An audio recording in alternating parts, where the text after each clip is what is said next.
Xiaohe held a crooked umbrella and walked through the drizzling spring rain, carefully avoiding the puddles on the street, but she couldn't avoid the mud on her trouser legs. She had a special mission today: to meet a relative she didn't know well and ruin a blind date. In the morning, she spent 1,000 yuan on a dating website to rent a boyfriend, 1,000 yuan a day, a promotional price. Although this money has forced her to live frugally recently, she thinks it is worth it when she thinks that the rented boyfriend can help her cope with various social occasions. However, when he walked to the agreed place and saw the black car parked on the side of the road, she felt a little uneasy. Forget it, anyway, the money has been spent. Xiaohe walked towards the car quickly, holding an umbrella. The rain blurred his vision. When he put away the umbrella, he shook off the raindrops and opened the car door. There was a man sitting in the car with broad shoulders and narrow waist and a strong momentum. Although her vision was blurred, Xiaohe was shocked. The quality was too good. She secretly comforted herself. This 1,000 yuan was really worth it. Sorry, I'm a little dirty. I'll give you an extra 100 for the car wash, Xiaohe said a little embarrassedly. The man in the car slowly turned his head and glanced at her. His deep eyes revealed a hint of danger, but also carried an inexplicable attraction. Xiaohe's heartbeat quickened, and she began to feel nervous. Could this be a liar? Just as she was thinking about it, the man smiled and said in a low voice, "Do we know each other? Isn't it you? The boyfriend I rented online." Xiaohe answered confusedly. The man raised his eyebrows, as if he understood something. "I see." He extended his hand and said in a gentle and playful tone, "Hello, I'm your rented boyfriend, and I'll serve you wholeheartedly." Xiaohe was stunned for a moment and finally saw the man's appearance clearly, sharp-edged, handsome, with a pair of gold-rimmed glasses on his nose. He looked gentle and decent, but with a hint of unspeakable danger. Xiaohe blushed for a moment and began to worry. He is so handsome. Will he charge him more money? Seeing his embarrassment, Gu Zhuan asked with a smile, "Where are we going now?" "Kaiyuan Hotel." Xiaohe replied. "It's a bit far."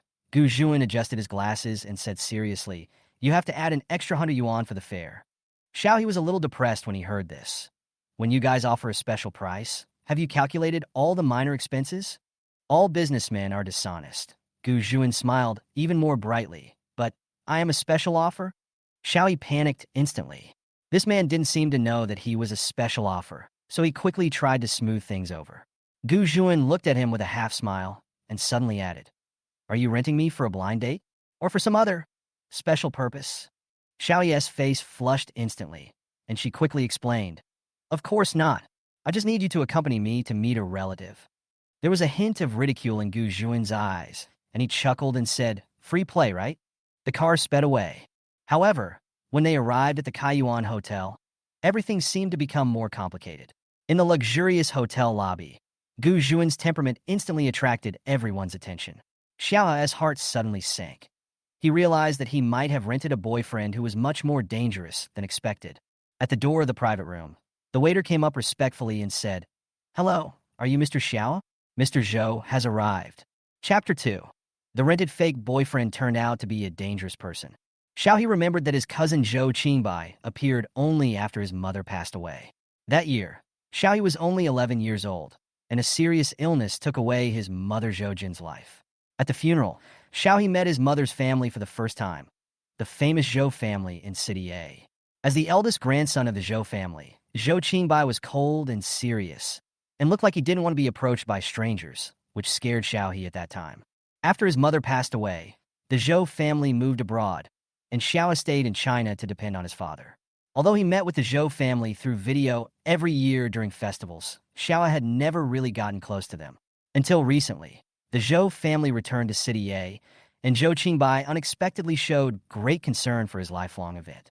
Perhaps out of his feelings for his mother Zhou Jin, Zhou Qingbai decided to arrange a blind date for Xiaohe, which was exactly what Xiaohe wanted to avoid the most. Xiaohe felt that he was not suitable for dating since he was young. He was not handsome, nor did he look cute and petite, and he was not the type of person he imagined to be popular. He even felt that he was a weird guy who would not be liked by boys or girls. But he did not want to go against Zhou Qingbai's wishes, so he spent 1,000 yuan to rent a fake boyfriend to deal with it and avoid the trouble of blind dates. But who knows, he accidentally bumps into Gu Zhuan's car. Gu Zhuan, a seemingly easygoing but actually treacherous man, is particularly interested in Xiaohe, a simple and inexperienced young man. While enjoying Xiao, he has nervousness and clumsiness. He quietly plans a good show. When they arrived at the hotel, Xiao thought her rented boyfriend would behave properly, but Gu Juin looked like a gangster, which made her laugh and cry. When Gu Juin greeted her in a nonsensical way, Xiaoya's mind went blank, and she even forgot Gu Juin's name and blurted out, "This is Wang Dadi, my boyfriend." Gu Juin was helpless. What kind of a name is this? He would have to have a shadow over Wang Dadi from now on. At the same time, Zhou Qingbai's eyes narrowed slightly, and his keen intuition told him that Gu Juin in front of him was definitely not an ordinary person. Although Gu Juin acted casually, the hidden danger could not be ignored. Although Zhou Qingbai remained calm, he was deeply wary of this boyfriend who suddenly appeared. Xiao He was mentally devastated at this moment. It's over. Why does this scene feel like it's getting completely out of control? Chapter 3. A strange combination of circumstances. The rented boyfriend turns out to be a dramatic actor. When Zhou Qingbai heard the words Wang Dadi, a strange expression flashed across his face. Gu Juin quickly recovered from his initial shock and said with a smile, "I am Bao Bei's boyfriend and also his senior." "Baby." Zhou Qingbai frowned even more. This name sounded like a dishonest person. Gu Juin pointed at Xiao with a sweet look on his face. "Well, baby is him." "Hey, baby, what's your full name?" Xiao He was almost mad with anger. He pinched Gu Juin secretly. Gu Juin turned his head innocently, looking aggrieved. "Why did you pinch me? I call you baby every day. Have I really forgotten your name?" Xiao gritted her teeth, lowered her head, and dared not look at Zhou Qingbai, and answered angrily, "My name is Xiao." He never expected that the boyfriend he hired with great money would be so unreliable. In the blink of an eye, he turned from a gentleman into a ruffian. Xiao coldly, then looked at Gu Juin and asked in a serious tone, "How did you two know each other?" Gu Juin raised his eyebrows, and suddenly he made up a ridiculous story with a sense of evil. "That day, my ex-boyfriend and I were kissing on the side of the road, and Xiao happened to pass by and dropped his wallet. I chased him and returned it to him. He thought I was a good person, so he got together with me." Xiao He was stunned, and Zhou Qingbai clenched the teacup tightly. He took a deep breath and asked coldly, "What about your ex-boyfriend?" Gu Juin spread his hands nonchalantly. "We broke up. Baby is much prettier than him." As he spoke, he deliberately moved closer to Xiao He, pretending to lean on him intimately. "Isn't it, baby?" Xiao He almost collapsed. He really couldn't believe that he had become the mistress in Gu Juin's story. He couldn't bear it any longer and whispered to Zhou Qingbai, "Brother Bai, don't listen to his nonsense. I will break up with him tomorrow." Gu Juin continued to act like a demon, jokingly saying, "Break up? Are you going to go find that boy you met in the cafe last time? He's not a good guy." Xiao Ye's face almost turned red to her ears. She glared at Gu Juin angrily and silently decided in her heart that this man must get a bad review. After the dinner, Xiao He rushed out of the hotel, and the moonlight shone on Gu Juin's lazy figure. He chuckled and teased. "Didn't you let me play freely?" Xiao He glared at him. "I didn't ask you to do that." Gu Juin flicked his head lightly and said with a smile, "Little boy, don't rent a boyfriend online. Today is just a lesson for you." Finally, Xiao He was so angry that she vowed to give Gu Juin a bad review, but Gu Juin laughed even more wantonly in the moonlight. Chapter 4. Meet again. The business boss reunites with the rented boyfriend dessert shop. Top of form. As the helmsman of the business community in City A, Gu Juin was very busy. But right after messing up Xiao Ye's affairs, he actually rushed to attend a dinner party. His assistant Luo Yu had already dozed off while standing there waiting, thinking about what excuse he could make up to turn down the invitation. However, when Gu Juin's car drove up from a distance, Luo Yu was startled, not expecting him to really come. "Mr. Gu, why did you really come? This evil wind blew you far away." Luo Yu joked. Gu Juin took the suit and jokingly said, "If you don't come soon, I'm afraid you have already prepared a coffin for me, right?" At the dinner, Gu Juin was still the focus of everyone, and his every move was full of confidence and calmness. Just as he was about to leave early, a young man came up to him. The man called himself Zhou Qingxia, and his appearance was bright and eye-catching, the type that Gu Juin would be interested in the past. But today, Gu Juin was not interested, and instead felt that Zhou Qingxia's face looked somewhat familiar. Zhou Qingxia. Gu Juin took the business card with a smile and vaguely thought of Xiao in his heart. It seemed that this was another relative of Xiao. When saying goodbye, Luo Yu looked confused. "Boss Gu, that guy just now is your type." Why don't you chat with him more? Gu Jun responded calmly. I don't like it. It tastes too greasy. Luo Yu was confused. But roses smell so good. Gu Jun waved his hand impatiently, then suddenly thought of something and chuckled. Have you ever seen someone who smells like trees? It's like the feeling of a forest after rain. Luo Yu looked bewildered.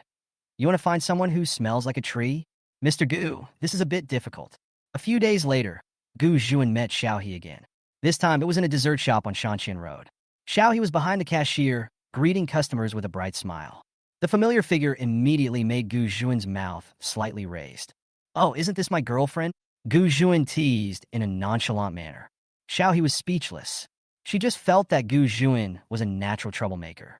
She thought silently in her heart, why did this person appear in front of her again? Chapter 5. Fate Intertwined. Reunion at the dessert shop, an undercurrent of hidden crisis. Just half a month later, Gu Jun met Xiaohe again, which surprised him. He thought that the chance encounter on that rainy night was just a small episode. Xiaohe was just an interesting toy in his eyes, and he would forget about it after teasing her. But now, Xiaohe's face and the fresh smell of the forest after the rain suddenly appeared in his mind clearly, as if they had never left. However, when Xiaohe saw Gu Jun, he felt a headache. Gu Jun's rogue acting last time successfully dispelled Zhou Qingbai's idea of introducing him to blind dates, but instead strengthened Zhou Qingbai's determination to let him find a suitable partner. This made Xiaohe reluctantly embark on the ascetic road of blind dates. He really felt that if he married young, it was all Gu Jun's fault. Even though she was upset, Xiaohe still packed the cake for Gu Jun professionally and suppressed her anger so as not to slap the cake directly on Gu Jun's face. Gu Jun looked at Xiaohe's neat wrist but still said unforgivingly, Didn't you go on a blind date today? Hearing this, the aunt standing nearby laughed and gossiped. Our Xiaohe really went on a blind date. A pretty girl came over yesterday, and he blushed. Xiaohe blushed with shame and whispered, Auntie Li. But Gu Jun had already laughed out loud and teased. I didn't expect you to be so innocent. You would blush when you see a girl. This sentence completely angered Xiaohe. He took back the cake box and said coldly, We don't sell cakes anymore. Please leave. At this moment, Xiaohe's father He Yuandao had just come down from playing games. Without seeing the situation clearly, he grabbed Xiaohe's ear with a smile and said, You little bastard, who told you to chase the guests away? But when he turned around, he found that the person standing in front of him was Gu Jun. His aura was so strong that he immediately put away his smile. Gu Jun, on the other hand, still pretended to be innocent and said seriously, Boss, it's okay. Maybe I'm not welcome by your staff. I'll leave now. Xiaohe shouted helplessly. Wait, pay the money first. Gu Jun paid the money and left with the cake, not forgetting to tease. You are 22 years old, don't blush all the time. Xiaohe was so angry that she picked up a stack of papers and threw them at him. Gu Jun caught them easily and left the dessert shop in a good mood. That night, Mrs. Gu looked at the destroyed cake box and asked Gu Jun in confusion if he was bankrupt.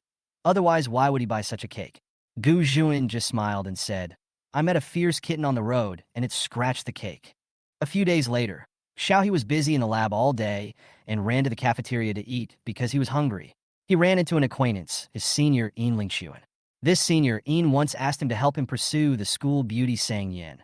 But now he seemed to care about him in a different way. In the dimming atmosphere of the cafeteria, Yin Lingxuan stared at Xiaohe with a little strange warmth, which made Xiaohe feel inexplicably pressured. Finally, he hurried away, vaguely feeling that something was wrong. She didn't expect that her next part-time job would be downstairs at the Gu Group headquarters. Chapter 6: The Taste of Saplings. Xiao was very busy today, busier than he expected. As expected of a convenience store downstairs of Gu's, the leading group in City A, people were coming and going early in the morning. Xiao didn't know how many breakfasts she had sold, and she was exhausted. Finally, it was 10 o'clock and there were fewer people around, so Xiao could finally take a breath. At this time, a man in a neat suit came over hurriedly and blurted out a skillful welcome. Xiaohe's voice was clear, pleasant, and polite. Luo, you couldn't help but look up. A new face. As Gu Jun's assistant, Luo Yu worked overtime with Gu Jun until the early hours of the morning, which is why he came a little late this morning. Unexpectedly, I saw a new employee like Xiaohe in the convenience store early in the morning, full of energy.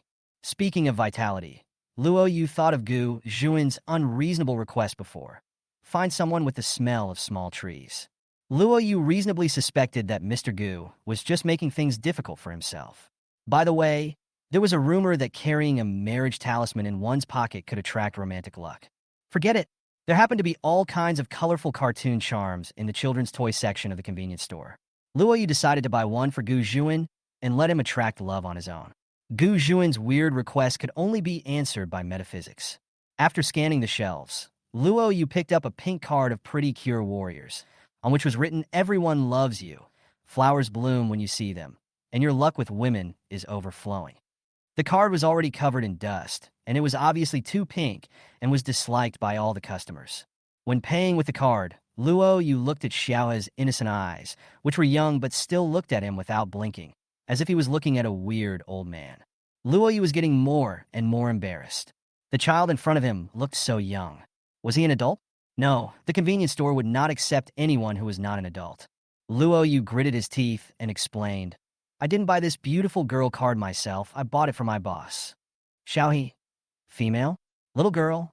Luo Yu. A man who is 1.85 meters tall. Xiaohe seemed to understand.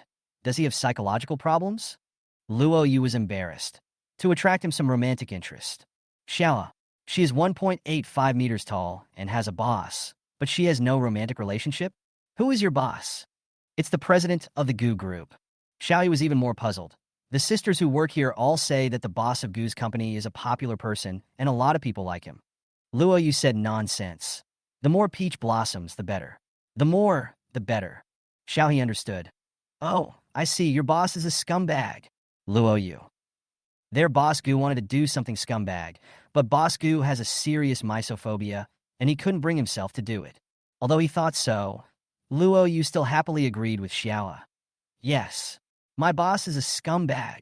It is so joyful to scold the boss. When he returned to the office, Luo Yu thought the convenience store matters were very interesting. He was always open about trivial matters. So, during lunch, Luo Yu chatted with a young lady in the secretary's office and brought up Xiaohe's incident that morning. "Sisters, I went to the convenience store downstairs to buy things this morning and found a cute little boy in the convenience store." The secretary's eyes were full of rage. "Sweetheart?"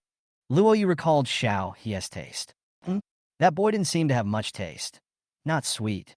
The secretaries were still excited. "Little cutie?" Luo Yu thought about Xiaohe's appearance. The child seemed to be very pretty. She doesn't look cute, but she has a very cute personality. Adding fuel to the fire, Luo Yu told his secretaries what had happened in the morning. The secretaries were laughing so hard that they were rolling on the ground.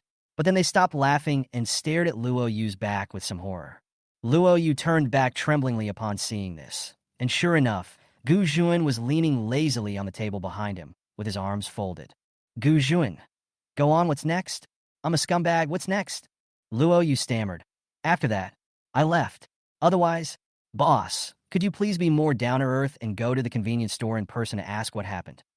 Gu Juan smiled slightly, his gold-rimmed glasses reflecting an unfriendly light.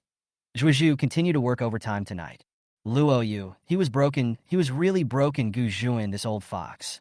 Seeing that Gu Juan was about to leave, Luo Yu found the courage from nowhere and stuffed the beautiful girl warrior card into Gu Juan's hand. "Mr. Gu, this is for you." Gu Juan looked at the pink ball on his hand, and his eyes twitched. He suddenly smelled a very faint smell, so fresh that he could hardly catch it. "Gu Juan, it smells like leaves." Luo Yu, this card is not scented. "Damn, leaves. Where can I get you leaves?" Gu Juan, it smells like leaves. Then, Gu Juan looked at Luo Yu with a strange expression. "Luo Zhu, do you want to take a leave to see a psychologist? Nowadays, no girls over the age of 10 like pretty warriors." Luo Yu. Although the card was not leaf-flavored, it had only been 2 days since Gu Juan encountered the small leaf. Just like Gu Juan realized many years later, the reason he always accidentally met Xiaohe was not because of fate, but more often it was an instinct engraved in his biological genes. Males can always rely on smell to find their other half, which has never changed. In fact, people like Gu Juan rarely go to convenience stores. It was just that late spring afternoon, and the weather was particularly good, so Gu Juan did not drive and instead planned to walk to the next street to buy a cup of coffee. When he arrived outside Gu's house, Gu Juan suddenly felt a lush and green scent of water, a very familiar feeling. It made him feel a lot cooler. "When I look sideways, I saw Xiao packing coffee for customers in the convenience store. Convenience store, new clerk, Luo Yu, beautiful girl warrior card. What Luo Yu said 2 days ago suddenly came to mind, and Gu Juan was secretly complaining. He said that the card smelled like leaves, and it turned out that it was because Xiaohe had touched it. Gu Juan retracted his legs that were heading towards the coffee shop on the next street and turned to walk towards the convenience store. Gu Juan, hello, a cup of coffee. His tone rose slightly, and the teasing meaning was self-evident. Xiaohe looked up, as if he had seen his mortal enemy. But this was a convenience store, not his own dessert shop, so Xiaohe couldn't be too presumptuous. Xiaohe handed the empty cup to Gu Juan. Please scan the code to pay. The coffee machine is at the door. Gu Juan didn't say much. He took the cup and went to the door obediently, ordered a glass of iced American coffee. He originally planned to return to Xiaohe. Unexpectedly, Xiaohe spoke first. Wait. Gu Juan smiled. Me? Xiaohe felt a little awkward. Well, I was wrong to throw something at you in the cake shop last time. I'm sorry. Gu Juan drifted to the cashier counter again. He supported his chin with one hand, with a playful expression. And then? TSK. This is not like Xiaohe's character. If someone is too attentive for no reason, he is either a traitor or a thief. As expected, Xiaohe continued awkwardly. I threw a stack of paper at you last time.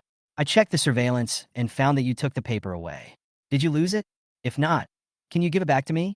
Gu Juan looked thoughtful. Then you have to wait until I get home to look for it. It's been several days and I have forgotten it. Chapter 7. Mr. Gu cries poor to Zayashimio. Xiaohe became happy instantly. I'll give you my contact information. Please let me know when you find it. I'll go get it. The paper is very important to me. Xiaohe handed Gu Juan his WeChat ID, and Gu Juan took it and said, Okay, I'll tell you when I find it. Gu Juan pushed the coffee in his hand toward Xiaohe and said, Here, I'll treat you to a cup of coffee and also apologize to you for causing trouble for you before. I'm sorry. As soon as the voice fell, Xiaohe hadn't replied yet, but Gu Juan himself was a little confused. Sorry? Sorry? These 3 words were really unfamiliar to Mr. Gu. Born at the top of the pyramid, Gu Juan was a precocious person.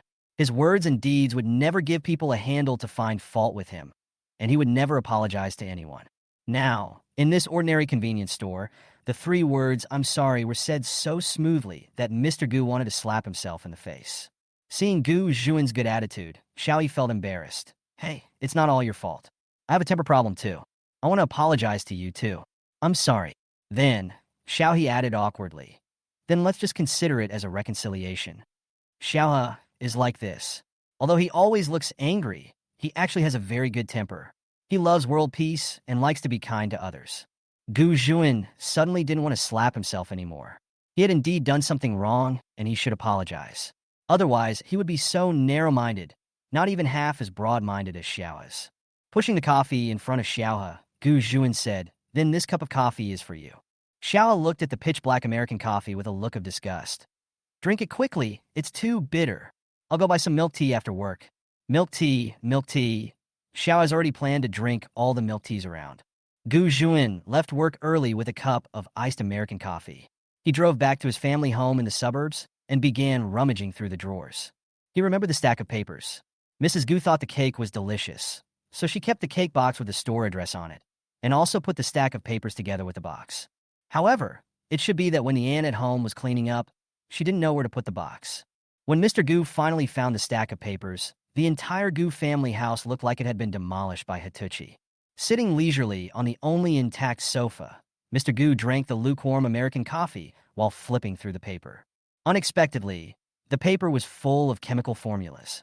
However, Mr. Gu's IQ was so high that it was almost demonic. He didn't understand these chemical formulas very well. Different subjects have their own barriers.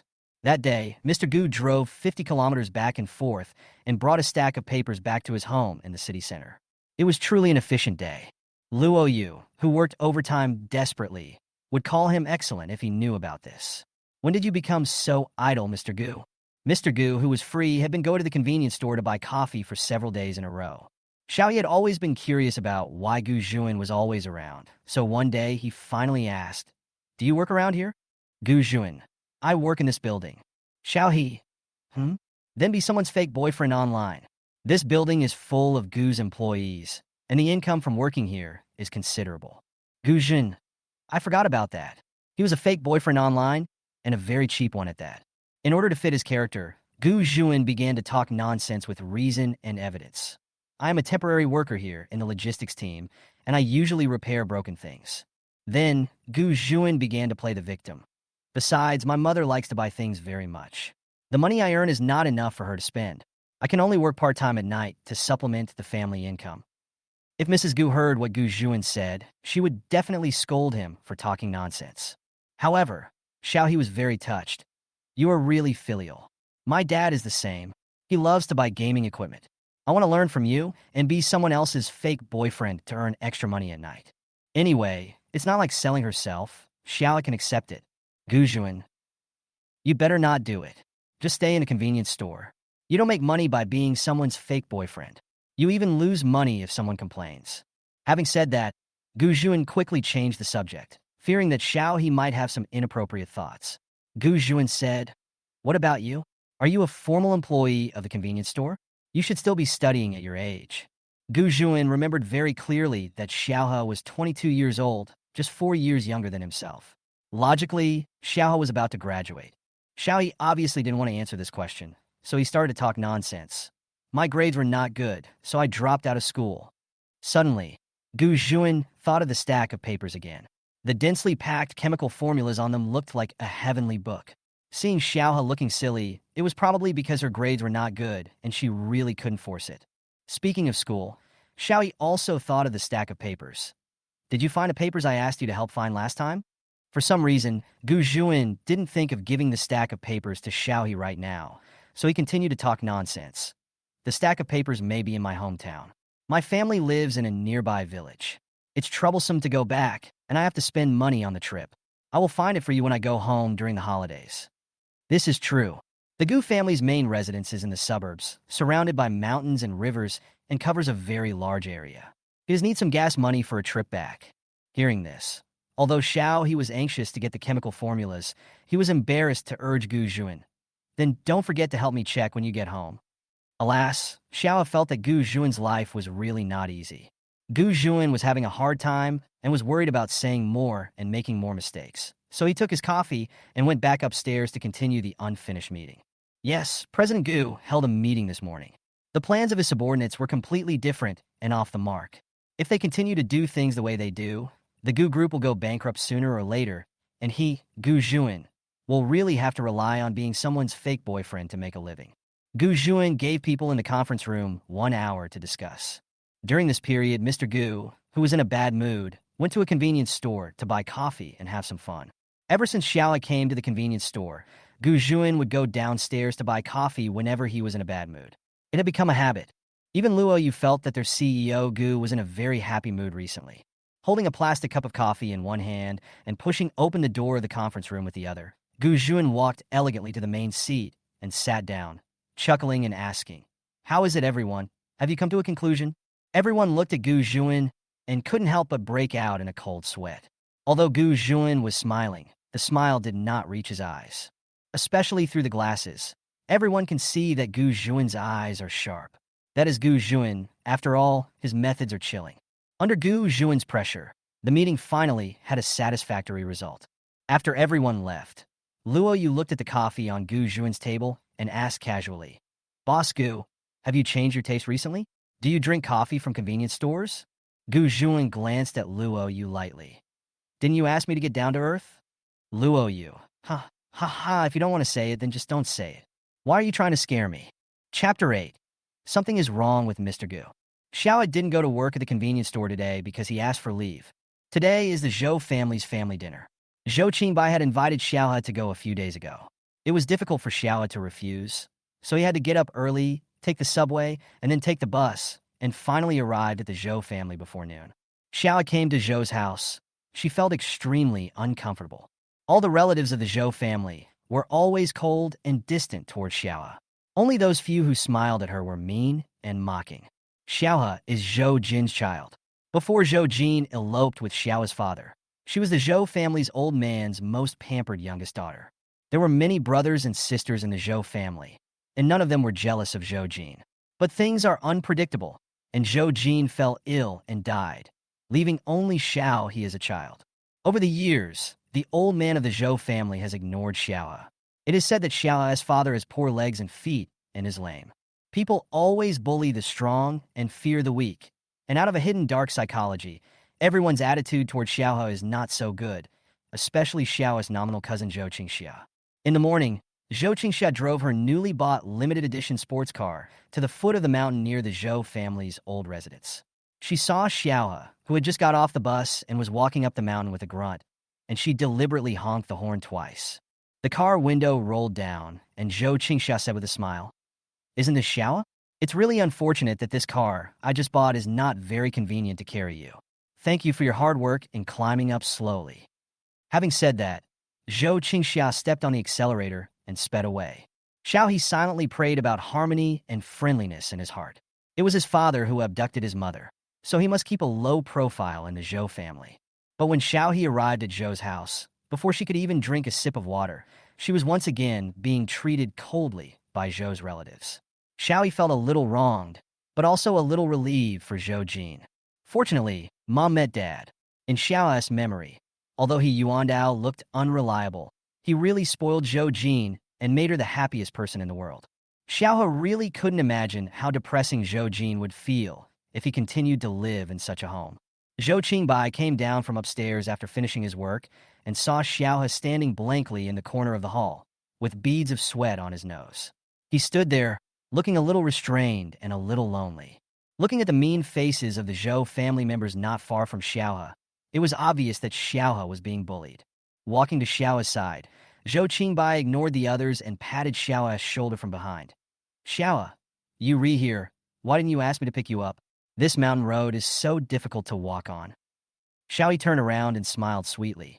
"Cousin, you are so busy, I can come up by myself." Zhou Qingxia, who was standing by, also echoed the words. That is to say, Xiaohe would never bother you. Besides, Xiaohe is already so old, and I don't know why his father hasn't given Xiaohe a car yet. He is really short-sighted. Xiaohe is the brother closest to me by blood.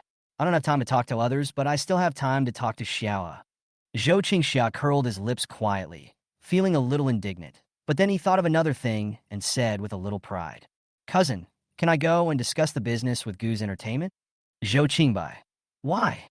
Zhou Qingxia. "Last time I attended a cocktail party, Mr. Gu of Gu Corporation left me his business card.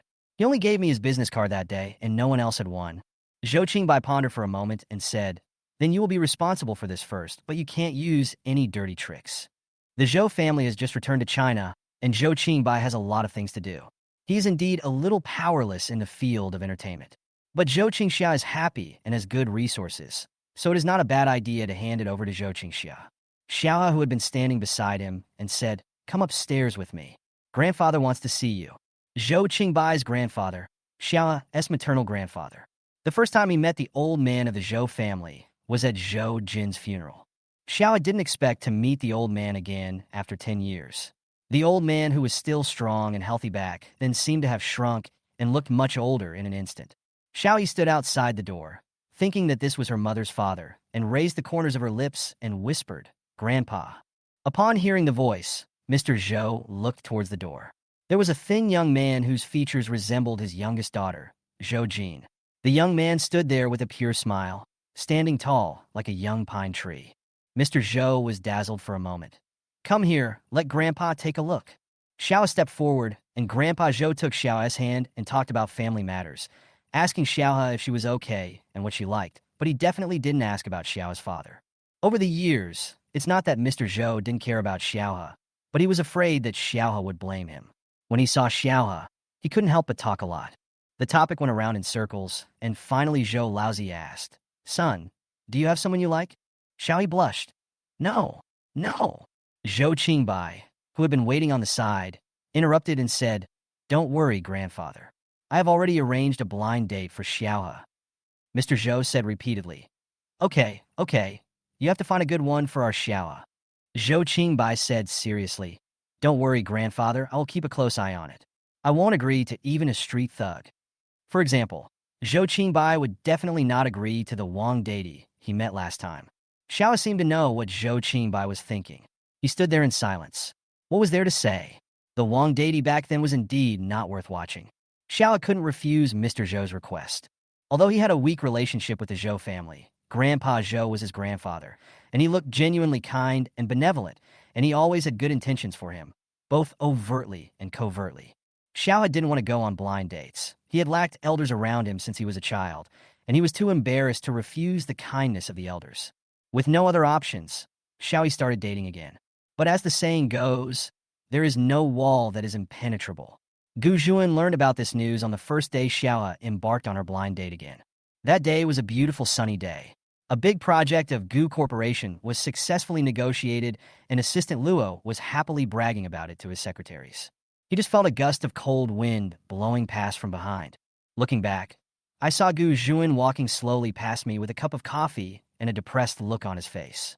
Gu Juan's face was stern, and he didn't even bother to pretend his usual sinister smile. There was a cold light in his glasses. Luo, you felt that something was wrong. As Gu Juan's only special assistant, Luo, you should have been concerned about his boss's mental health, but at this moment he just wanted to escape. But before he could lift his legs, a clear and noble voice came from the president's office. Zhu Luo, come in for a moment. Just like a strong soldier clenching his fists, Luo Yu walked into the president's office with a fearless attitude as all the secretaries watched. In the office, Gu Juan looked at Luo Yu with a smile. Luo Yu, what do you think of blind dates? Chapter 9.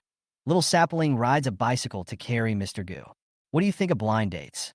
As an older single man and a Gu company overtime worker, Luo Yu had no chance to meet a cute girl. He blurted out, blind dates are good. Blind dates can help me solve my lifelong problem. However, Luo Yu discovered that as soon as he finished speaking, Gu Juan's expression became even worse. Luo Yu quickly changed his words. But any blind date that ignores the objections of the parties involved is a cultural dregs and must be severely cracked down. Hearing this, Gu Juan's expression improved visibly. Luo Yu continued. In an open and tolerant city like A, there is no need for blind dates. You have to find true love on your own. Gu Juan sighed and said, yes, but why is there such an unlucky thing as my cheap cousin in the world? Luo Yu gossiped. Boss Gu? The old lady arranged a blind date for you. Gu Juan looked at Luo Yu coldly. You haven't been working much lately, have you? Luo Yu. Is Mr. Gu angry today? That's right. Today Gu Juan went downstairs to buy coffee as usual, but Xiaohe was not there. Gu Juan knew that Xiaohe was on duty at the convenience store today. After asking another convenience store employee, Gu Juan found out that Xiaohe had taken a leave of absence today because his cousin introduced him to a blind date. Gu Juan suddenly felt as if a cold wind had blown through his mood, and he was extremely angry. However, what did Xiao's blind date have to do with him? So, Gu Juan took the coffee he had just bought and floated back to the president's office in a low mood. After thinking for a while, Gu Juan felt something was not right, so he called Luo Yu over again. Luo Zhu, I think our company should not stick to the old ways, but should be bold in exploring new possibilities. Luo Yu. So which field do you want to explore this time? Are we going to study rockets going to the moon? Gu Juan was definitely a pioneering and enterprising person. When Gu Group came under his control, it expanded from real estate to LT, entertainment, biology, numerous major fields. So Luo, you couldn't figure out which other profitable fields Gu Juan had not yet entered. Gu Juan flipped through the documents at hand and said seriously, I think we should buy the convenience store downstairs. Many employees of Gu's go to that convenience store to buy things. We can use the convenience store to provide benefits to employees and enhance their sense of corporate identity. Luo Yu. Mr. Gu, are you sure you don't want to buy the convenience store so that you can buy coffee more conveniently? The entire Gu building is filled with employees of the group, with only one floor used for investment promotion to ensure maximum profits. Luo Yu didn't believe that they would suddenly take over a small convenience store without some trick. Of course, the above is just Luo Yu's inner complaints. In reality, Luo Yu smiled happily. Boss Gu, you really have a strategic mind. Gu Jun, then do it. We need to collect it this week. Luo Yu, Mr. Gu, today is Friday. Although blind dates are a rubbish, I still want to go on a blind date. Gu Juan, do you want me to introduce you? Luo Yu, no. He hasn't found the person who smells like leaves for Gu Juan yet, so he doesn't dare to trouble Gu Juan. Moreover, Gu Juan was the one who introduced Luo Yu to a blind date, a burly man. Luo Yu still trembles when he thinks about it. Over there, Gu Juan added nonchalantly, After the convenience store takes it over, send me their employees' attendance records in real time. Luo Yu. Okay. He really couldn't understand their CEO Gu anymore. Xiao will come back to take over the shift at 6 p.m. Just after 5 o'clock, Gu Juan suddenly got an idea. He called his arch-enemy Luo Yu again and said, Luo Zhu, I think since we want to acquire a convenience store, we should first understand it. By the way, how is your convenience store acquisition going? Luo Yu. It's already been negotiated. All that's left is to go through the formalities. When the convenience store heard that Guz wanted to acquire them, they agreed without a second thought. Luo Yu was glad that he didn't have to work overtime on the weekend. But who knew that Gu Juan said, That's good. Then at 6 o'clock tonight, you go to the cashier counter of the convenience store to experience it first and tell the cashier staff to take a paid holiday. Luo Yu. Mr. Gu? Luo Yu struggled again. Mr. Gu, won't you leave someone to take care of me? Gu Juan. Luo Zhu is a genius. Don't forget to write a 5,000-word experience report after your experience. Luo Yu obviously wanted to resist again, so Gu Juan continued, 5 times the overtime pay. Luo Yu. Mr. Gu, don't worry, I will carefully summarize every word of the 5,000 words. At 5 minutes to 6 o'clock, Xiaohe, who had just arrived at the convenience store door, suddenly received a call from the store manager. It was said that someone from above was experiencing the job, and Xiaohe could take a paid day off today. Xiaohe didn't have time to be happy. When he was about to leave, he turned around and saw Gu Juan coming out of the Gu building. Gu Juan came over like a good brother and pretended to be ignorant and asked Xiaohe, Are you off work? I'll treat you to some milk tea. Gu Juan still remembered that it seemed that Xiaohe's grand wish was to drink all the milk tea within a 3-kilometer radius. Xiaohe was a little surprised. Ah, what good day is today? After spending these few days together, Xiaohe felt that Gu Juan was miserable, even more miserable than herself. Hearing this, Gu Juan frowned. I was repairing the circuit today, but I didn't fix it well. I was scolded by my leader. I'm begging for comfort. Xiaohe's sympathy overflowed instantly. It's okay. Don't be sad. You are so big, and you can tell at a glance that you don't like milk tea. After gritting his teeth, Xiaohe waved his hand. Come on, I'll take you to eat skewers. Gu Juan still felt a little happy that he was able to trick Xiaohe. Gu Juan knew that Xiaohe was not too old, and it was not easy for her to make money. She was a little stingy. Seeing Xiaohe feel pain, he was still very happy. Yes, at that time, Mr. Gu didn't know how to feel sorry for others, and he even had a bit of a bad taste. Before Gu got off work, Gu Juan sat on the back seat of Xiaohe's bicycle without any guilt, letting the young man pedal as hard as he could and taking him to eat skewers. Gu Juan's long legs hung on both sides of the bike, occasionally shaking them, adding to the burden on Xiaohe, who was riding in front of him. Xiaohe swayed a bit while riding. Gu Juan would definitely put his dirty hands around Xiaohe's waist, as if he wanted to hug her. In fact, Gu Juan was in the back seat. His fox eyes narrowed comfortably. Well, Xiaohe's waist was quite thin, soft and flexible, really nice to hug. Gu Juan looked up along Xiaohe's waist, and what came into his sight were the thin butterfly bones, which were elegant and beautiful in shape. As Xiaohe rode her bicycle, the butterfly bones spread their wings as if they were about to fly. Further up is Xiaohe's fair neck and chestnut-colored hair. Gu Juan couldn't help but be distracted. His eyes darkened, and he gritted his teeth. Surprised by his own actions, Gu Juan instantly adjusted his position and moved away from Xiaohe. Xiaohe is such a scary little fool. He can confuse people. Chapter 10, The Sapling, is drunk. The light was dim, and flying insects below drew psychedelic curves. There was constant noise in the food stalls, the sounds of finger-guessing games and boasting. This is the most common scene in City A, and also a scene that Gu Juan rarely sees. It is full of the flavor of life and warmth amidst the noise. Xiaohe sat down swiftly and very skillfully ordered a portion of crayfish and a number of grilled skewers. Xiaohe asked for a bottle of beer for Gu Juan and a bottle of Wangzai milk for herself. Even though Xiaohe usually appears to be casual and carefree, he actually likes cute things, which seems a bit inconsistent with his personality. In fact, if you dig deeper, they're extremely harmonious. Isn't Xiaohe just like a little brat whose mind is not grown up yet?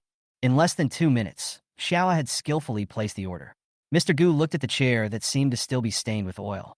Under Xiaohe's eager gaze, he frowned and finally sat down. However, facing the barbecue that kept coming up, Gu Juan still found it a little difficult to eat. His obsessive-compulsive disorder came back again. Bored, Gu Juan could only hold his chin with one hand and watch Xiao peeling shrimps happily. Xiao peeled and ate the shrimps very quickly, one bite at a time. Soon his mouth was red from the spiciness and his forehead was covered with sweat, which made his skin look even whiter. For a moment, he even felt more beautiful than a flower. Halfway through the meal, Xiao finally remembered Gu Juan.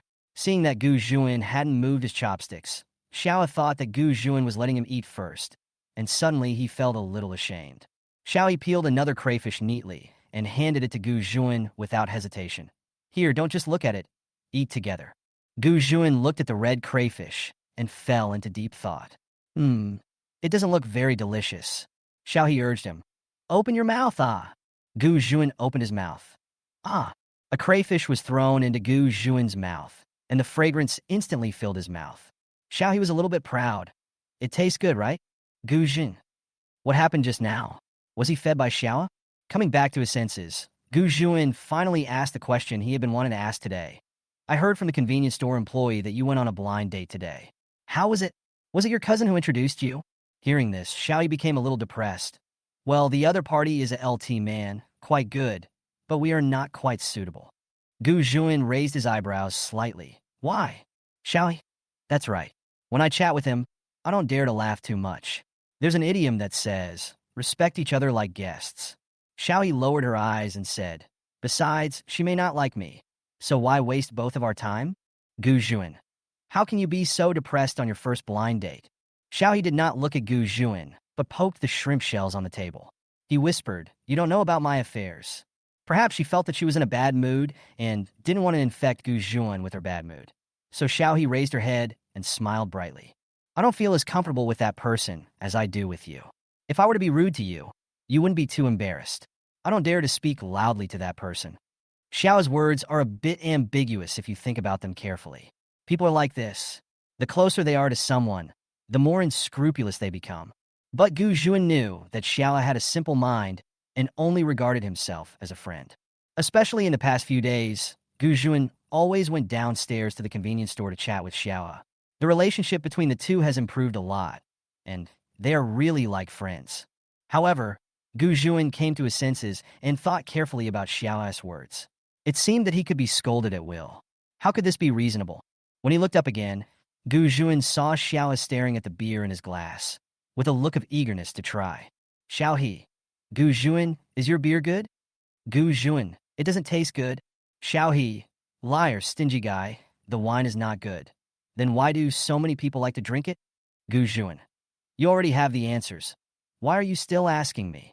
Xiao, I want to steal your wine. Maybe the surrounding environment was too lively and noisy. Gu Juan felt that Xiao looked a little tipsy, even though she hadn't drunk a drop of alcohol.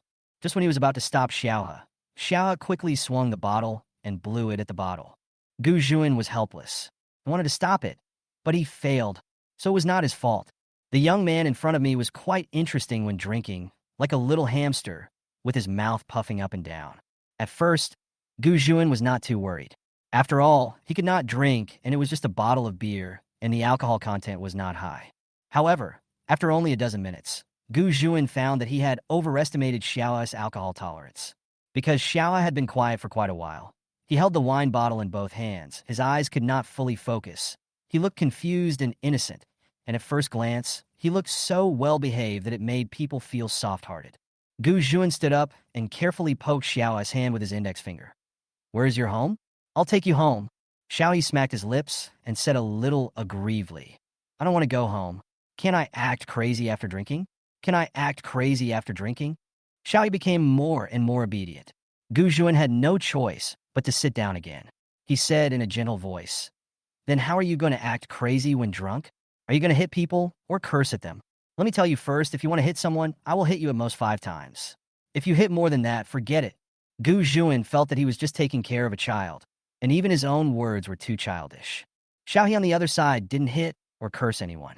His eyes were red, his lips were flat, and he said in a choked voice, is it okay to cry when you're drunk? I want to cry so much. I can't hold it back. After saying this, Xiao burst into tears. His usual lively appearance was gone. Instead, he looked so fragile that he could be crushed by a straw. Gu Juan was a little flustered.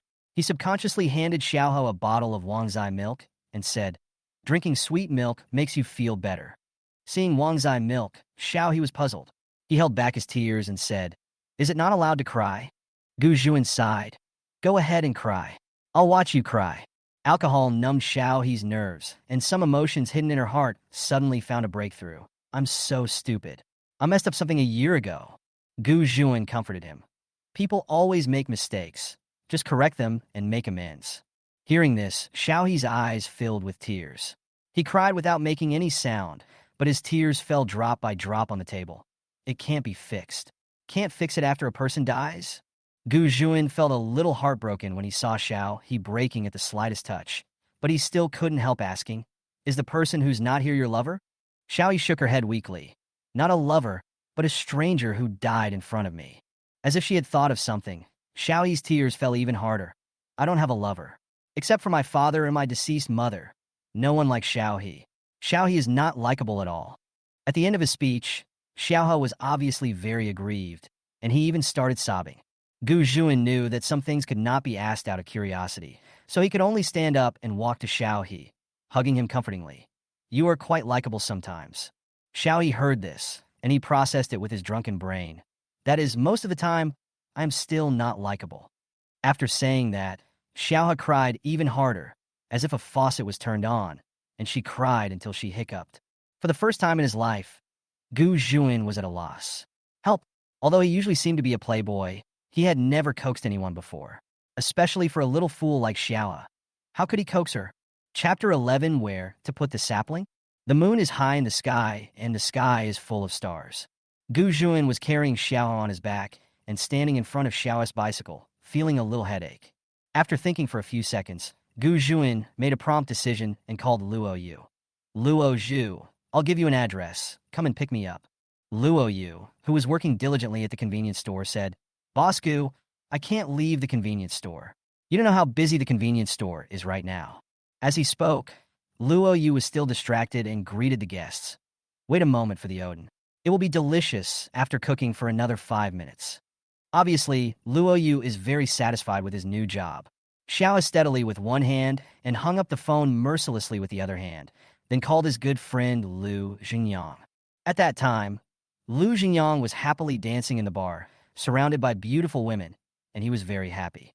However, after receiving Gu Juan's call, Lu Xingyang still came quickly. It was not for any other reason, but because Gu Juan seldom asked him for help. This group of young masters has always been led by Gu Juan. Also, Lu Xingyang wanted to come and join in the fun and see what troubles Gu Juan had encountered.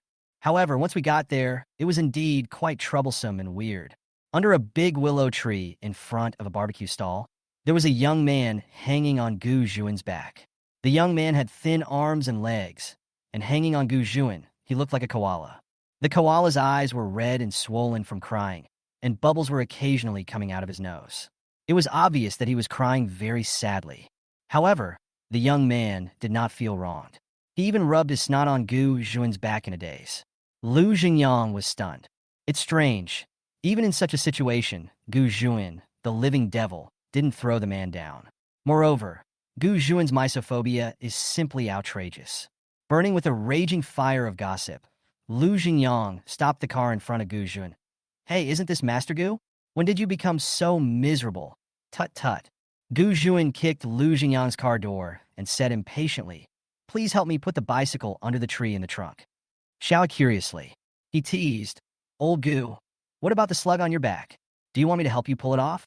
Gu Juan sighed faintly. "No need, he will cry, the kind that is hard to comfort." Lu Xingyang. It's true that if you live long enough, you can hear all kinds of nonsense. When they finally got in the car, Gu Juan had to use a lot of strength to pull Xiao off himself, and then stuffed her into the back seat of Lu Xingyang's car. Seeing this, Lu Xingyang patted his co-pilot seat and invited Gu Juan to come over. "It's finally quiet, old Gu. Come over quickly." Gu Juan said calmly, "I'll sit in the back seat. This child cries easily, so I'd better keep an eye on him." Lu Xingyang. At this moment, he was speechless. It seemed that he was called here just to be a free driver. Driver Lu was holding the steering wheel, looking a little confused. "No, Lao Gu, where did you pick up this child? Where is his home?" Where should I drive this car? Looking at Xiaoyi's pretty and slightly childish face through the rearview mirror, Lu Jinyang suddenly asked, Old Gu, this boy must be underage. Although you are extremely powerful, I won't play with you if you kidnap a minor. Lu Jinyang was really too noisy. Gu Juan rubbed his forehead and said, he is not a minor. He is 22 years old. He just looks young. As for his home, I don't know where it is. Lu Jinyang. Oh, it will be easier once he's an adult. Then let's send him to your house to stay for a night? Gu Juan said coldly. I am a misophobe, and no outsiders live in my house. Lu Jinyang curled his lips. Why didn't you show any misophobia when the kid was wiping snot bubbles on your back just now? Even though he thought so, Lu Jinyang kindly suggested, then let's leave him at my house first. There's no one at home anyway. Gu Juan. That's even worse. You're not a good person at first glance. Lu Jinyang has always been a flashy person. Although he would not do anything to Xiaohe, Gu Juan was still a little worried. Lu Jinyang was also speechless. Then let's go to the hotel and get a room and put him in the hotel. Is that okay? No, he is very poor and has no money to pay for the hotel room. Yes, Gu Juan thought Xiaohe was very poor, especially since he treated himself to barbecue today, which made him even poorer. Lu Jinyang. He has no money, but you do. Let alone staying in a hotel for one night. Even if you buy a hotel, it won't be difficult for you, Mr. Gu. No, I have a secret that I can't tell you. The so-called secret was that Xiaohe thought Gu Juan was so poor that he couldn't even afford to eat. So how could he have the money to stay in a hotel? Lu Jinyang was getting closer to collapse. Mr. Gu, Master Gu, Boss Gu, this won't work. That won't work. Then what do you say we should do? Gu Juan, drive the car to Gu's. By the time they arrived at Gu's, it was already 1 o'clock in the morning. Lu Jinyang originally wanted to invite Gu Juan to have a midnight snack, but Gu Juan ruthlessly sent him away. He was really ruthless. Gu Juan carried the drunken Xiaohe on his back and ran straight to the president's office on the 18th floor. In fact, there is a different world in Gu Juan's office. Pushing open a small side door, there is a large bedroom with a bathroom and a cloakroom for Gu Juan to use when he works overtime. Gu Juan, who insisted on his misophobia, had not yet realized that when he brought Xiaohe back to the lounge in the office, he was actually bringing Xiaohe back to his private space. At this moment, he had forgotten that he had misophobia. I can only say that some people are very hypocritical. At 1 a.m. in the morning, the entire Gu's building was very quiet, with only the occasional sound of security guards patrolling. Gu Juan stuffed Xiaohe into his bed. The air conditioning in the lounge was a little cold, and Gu Juan did not hesitate to use his clean white quilt and rolled Xiaohe up like a silkworm. The night was still long, and Gu Juan didn't want to leave Xiaohe alone here. So he went to the office, turned the desk lamp to a dim light, and started working again. Just across the wall, Xiaohe was sleeping soundly. Gu Juan finally fell asleep when the sky was bright. But before long, the whole Gu's building began to become noisy. A new day is about to begin. Xiaohe also opened his eyes drowsily. The hangover gave him a splitting headache, and he was unconscious. Looking at the unfamiliar environment, Xiaohe was confused. He didn't know where he was or what had happened. It was not until she saw Gu Juan opening the door and coming in that Xiaohe regained consciousness little by little. Suddenly, Xiaohe remembered that she seemed to have hugged Gu Juan and cried last night. Suddenly, Xiaohe felt that he no longer needed this old face. So he buried himself in the quilt again. At the same time, he did not forget to threaten Gu Juan in a muffled voice under the quilt. If you dare to tell others about what happened last night, I will chase you and kill you 3 blocks away. Xiaohe, who was in the quilt, was more sensitive. She could smell the bitter scent of cedar, the silky touch of the quilt, and the extremely comfortable mattress beneath her. Xiaohe quickly got out from under the quilt again and looked at Gu Juan in confusion. Where is this place? President Gu's lounge. Xiaohe's eyes widened instantly. Why am I here? Gu Juan made up a story in all seriousness. You were drunk last night, and I didn't know where your home was. It would cost money to send you to the hotel. It just so happened that the light in the CEO Gu's lounge was broken, so I came to fix it and secretly left you here. Xiaohe suddenly jumped up and got off the bed in a flash. Oh my god! Oh my god! You are so brave. What should I do now? Gu Juan seemed to be thinking seriously. You run first. I will take care of it here. No one will find out. Xiaohe disagreed. I still have to apologize to President Gu. I can't just run away after making a mistake. Gu Juan was embarrassed. If you don't run away now, I will lose my job. Things have come to this point. Xiao has no choice but to run away. It's not easy for Gu Juan either, as he has a mother to support at home. Even though Xiaohe was dizzy and couldn't tell the directions, she still started running. She accidentally bumped into the office door while running, but she didn't stop. At this time, Luo Yu, who had been working overtime all night at the convenience store, came up, ready to pick up his things and then welcome a wonderful weekend. But he saw Xiaohe running out in a panic. Luo Yu looked puzzled. When he arrived at his workstation, he saw that the door of the president's office was wide open. Their CEO, Gu, with a suit hanging on his hand, was about to walk out with lazy steps. Luo Yu, Mr. Gu, good morning. It's Saturday and you work overtime. Someone just ran out of your office. You saw nothing. No, it's someone, the clerk at the convenience store downstairs. As soon as Luo Yu finished speaking, Gu Juan's cold eyes swept over him. As if he had comprehended some secret, Luo Yu made a zipper-like motion with his mouth. I didn't see anything. Chapter 12, Mr. Gu is unhappy. It's another busy Monday. Gu Juan held the project report in his hand. He read it quickly while walking at a brisk pace. Occasionally, he would talk to Luo Yu beside him about today's meeting. The young master of the Yin family is not bad. Although he hasn't graduated yet, his planning is very precise. Luo Yu agreed with him. I heard that he had very good grades at T University. I didn't expect that he was not at all nervous in the meeting with so many bigwigs today. It's really a young man to be feared. Gu Juan adjusted his gold-rimmed glasses on the bridge of his nose, his eyes unreadable. He's not too young, not much younger than you, but that Yin Lingxuan is much more complicated than he looks. By chance, Gu Juan and Luo Yu passed by the secretary's office. After a busy morning, the secretaries finally had some free time and couldn't help but get together to gossip. I just went downstairs to the convenience store to buy coffee, and guess what I saw? What did you see? Stop keeping us in suspense. Okay, I say, let's have Mr. Ian, who came here for the meeting today, and the cute little girl from the convenience store sit on the steps outside the convenience store and eat Odin together. Really? Oh my God! Just thinking about that scene, my mother's heart will melt. I said our Xiao, he is suitable for finding a boyfriend. Master Ian really has good taste. Luo Yu recalled the day when Xiao He ran out of Gu Juan's office, and also recalled Gu Juan's words. You didn't see anything. You can't blame Luo Yu for thinking too much. He just felt that Gu Juan and Xiao had an improper relationship. So Luo Yu tentatively explained, Boss Gu, the little cutie that Secretary Zhang and the others just mentioned is a new employee at the convenience store downstairs. Gu Juan said coldly. Cute. Luo Yu looked at Gu Juan's devilish look and didn't know how to answer. In the end, he could only say pertinently. The sisters in the secretarial department all said that she is cute, so she must be cute. As he spoke, Luo Yu did not forget to add. Many secretaries are Xiao He has fans. They no longer go to Starbucks to buy breakfast, but go to the convenience store every day to support Xiao He. Gu Juan still spoke coldly.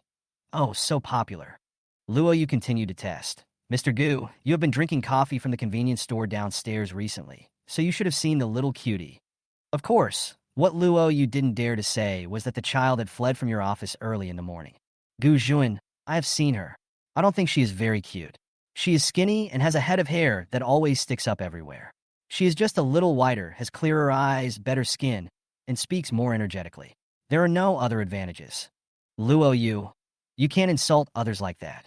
How can insulting others be the same as praising them? Finally, Luo Yu risked his life to advise. Boss Gu, the office is out of coffee beans. I'm very busy here. Otherwise, you can go downstairs and buy a cup of coffee first. Gu Juan was quite satisfied. I want to drink coffee now. I'll go downstairs first. While waiting for the elevator, Gu Juan turned back and reminded Luo Yu. Tell the secretariat not to gossip everywhere. Even if you gossip, don't gossip about unrealistic things. Luo Yu was embarrassed. Okay, Mr. Gu. Assistant Luo was very confused. Did their president Gu know the cute girl in the convenience store? When did these two get together? Gu Juan did not go to the convenience store to watch Xiao and Yin Lingxuan. Yin Lingxuan had just met him at the meeting, and when the word Mr. Gu came out, Gu Juan and Xiao would have trouble explaining themselves.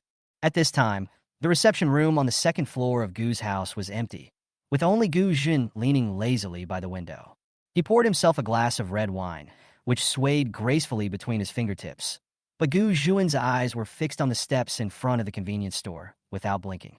The young master of the Yin family, who had just been wearing a suit and tie, had now changed into a casual shirt and jeans. His originally mature smile was disguised as being very immature. He and Xiao each held a cup of Odin and ate happily on the steps. To be precise, Xiao was the only one who focused on eating, while Yin Lingxuan was secretly watching Xiao. Occasionally, he would try to snatch the Odin from Xiao's cup out of mischief. He looked really harmless. Others could not see how meticulous and sharp Yin Lingxuan was in the meeting just now, but Gu Zhuan knew it clearly. Now when I look at Yin Lingxuan's sunny and shy appearance, I feel that he is a bit shabby and doesn't look like a good person at all. Perhaps Gu Zhuan's eyes were too sharp, and Yin Lingxuan was sensitive, so he subconsciously looked up and met Gu Zhuan's eyes through the glass. Picking up the cup and raising it, Yin Lingxuan showed a particularly bright smile, just as a greeting. Gu Zhuan smiled sarcastically, then put his hands in his trouser pockets and left slowly. Even though Yin Lingxuan was not a good person, he still felt oppressed under Gu Zhuan's gaze. Xiaoyi, who was still eating Odin, and said with a smile, "I'll treat you to dinner next time." Xiaoyi swallowed the food in his mouth hastily and quickly declined. "Last time I said I would treat you. Didn't you invite me today?" "Odin doesn't count." "Why not? Besides, it was me who asked you to help me chase Sang Yin, so how could I ask you to treat me?" As Yin Lingxuan said this, he put his arm on Xiao's shoulder as if they were good brothers. Xiao was not used to such close contact with people, and he always felt that Yin Lingxuan's attitude towards him was strange. Logically speaking, Yin Lingxuan wanted to pursue senior sister Sang Yin, but he never showed up in front of senior sister Sang Yin, but always asked herself out instead. Xiao was worried about Yin Lingxuan. With Yin Lingxuan's roundabout tactics, when would he be able to catch up with the person? Finally, Xiaoyi sighed and said, "Senior Lung Kun, why don't I invite you and senior sister Sang Yin to have dinner together some other day?" Yin Lingxuan lowered his eyes, his eyelashes covering the gloomy and complex light in his eyes, but he replied with a very happy okay. A few days later, Xiaoyi really asked Sang Yin to have dinner with him, but Yin Lingxuan used the excuse of having something to do and did not come. Unfortunately, Lu Jinyang also came to this restaurant for dinner. When he entered the restaurant, the first person he saw was Sang Yin. Not long ago, Lu Jinyang always regarded Sang Yin as his sister-in-law and Gu Zhuan's other half. Yes, given Gu Zhuan's status, he inevitably had to attend various cocktail parties, and it would be inappropriate to be without a male or female companion. However, Gu Zhuan was a chronic misophobia and was too lazy to find a male or female companion. So he caught Sang Yin to be his female companion, and he did this for several years. The Gu family and the Sang family are old friends. Sang Yin was an illegitimate daughter who was recognized by the Sang family when she was 7 years old. Although illegitimate daughters have a bad reputation, Master Sang has really doted on Sang Yin over the years. In addition, Sang Yin was in poor health, and the more she was pampered, the more she turned into a charming and yandere girl. Her personality was very clear and difficult to deal with, which attracted many promising men in the circle. But Sang Yin had no interest in those people, and of course, Sang Yin had no interest in Gu Zhuan either. She would have to be crazy to be interested in a black-bellied fox. Knowing this about Sang Yin, Gu Zhuan was willing to drag Sang Yin as his female companion. The man was ruthless and the woman was indifferent. What a perfect match.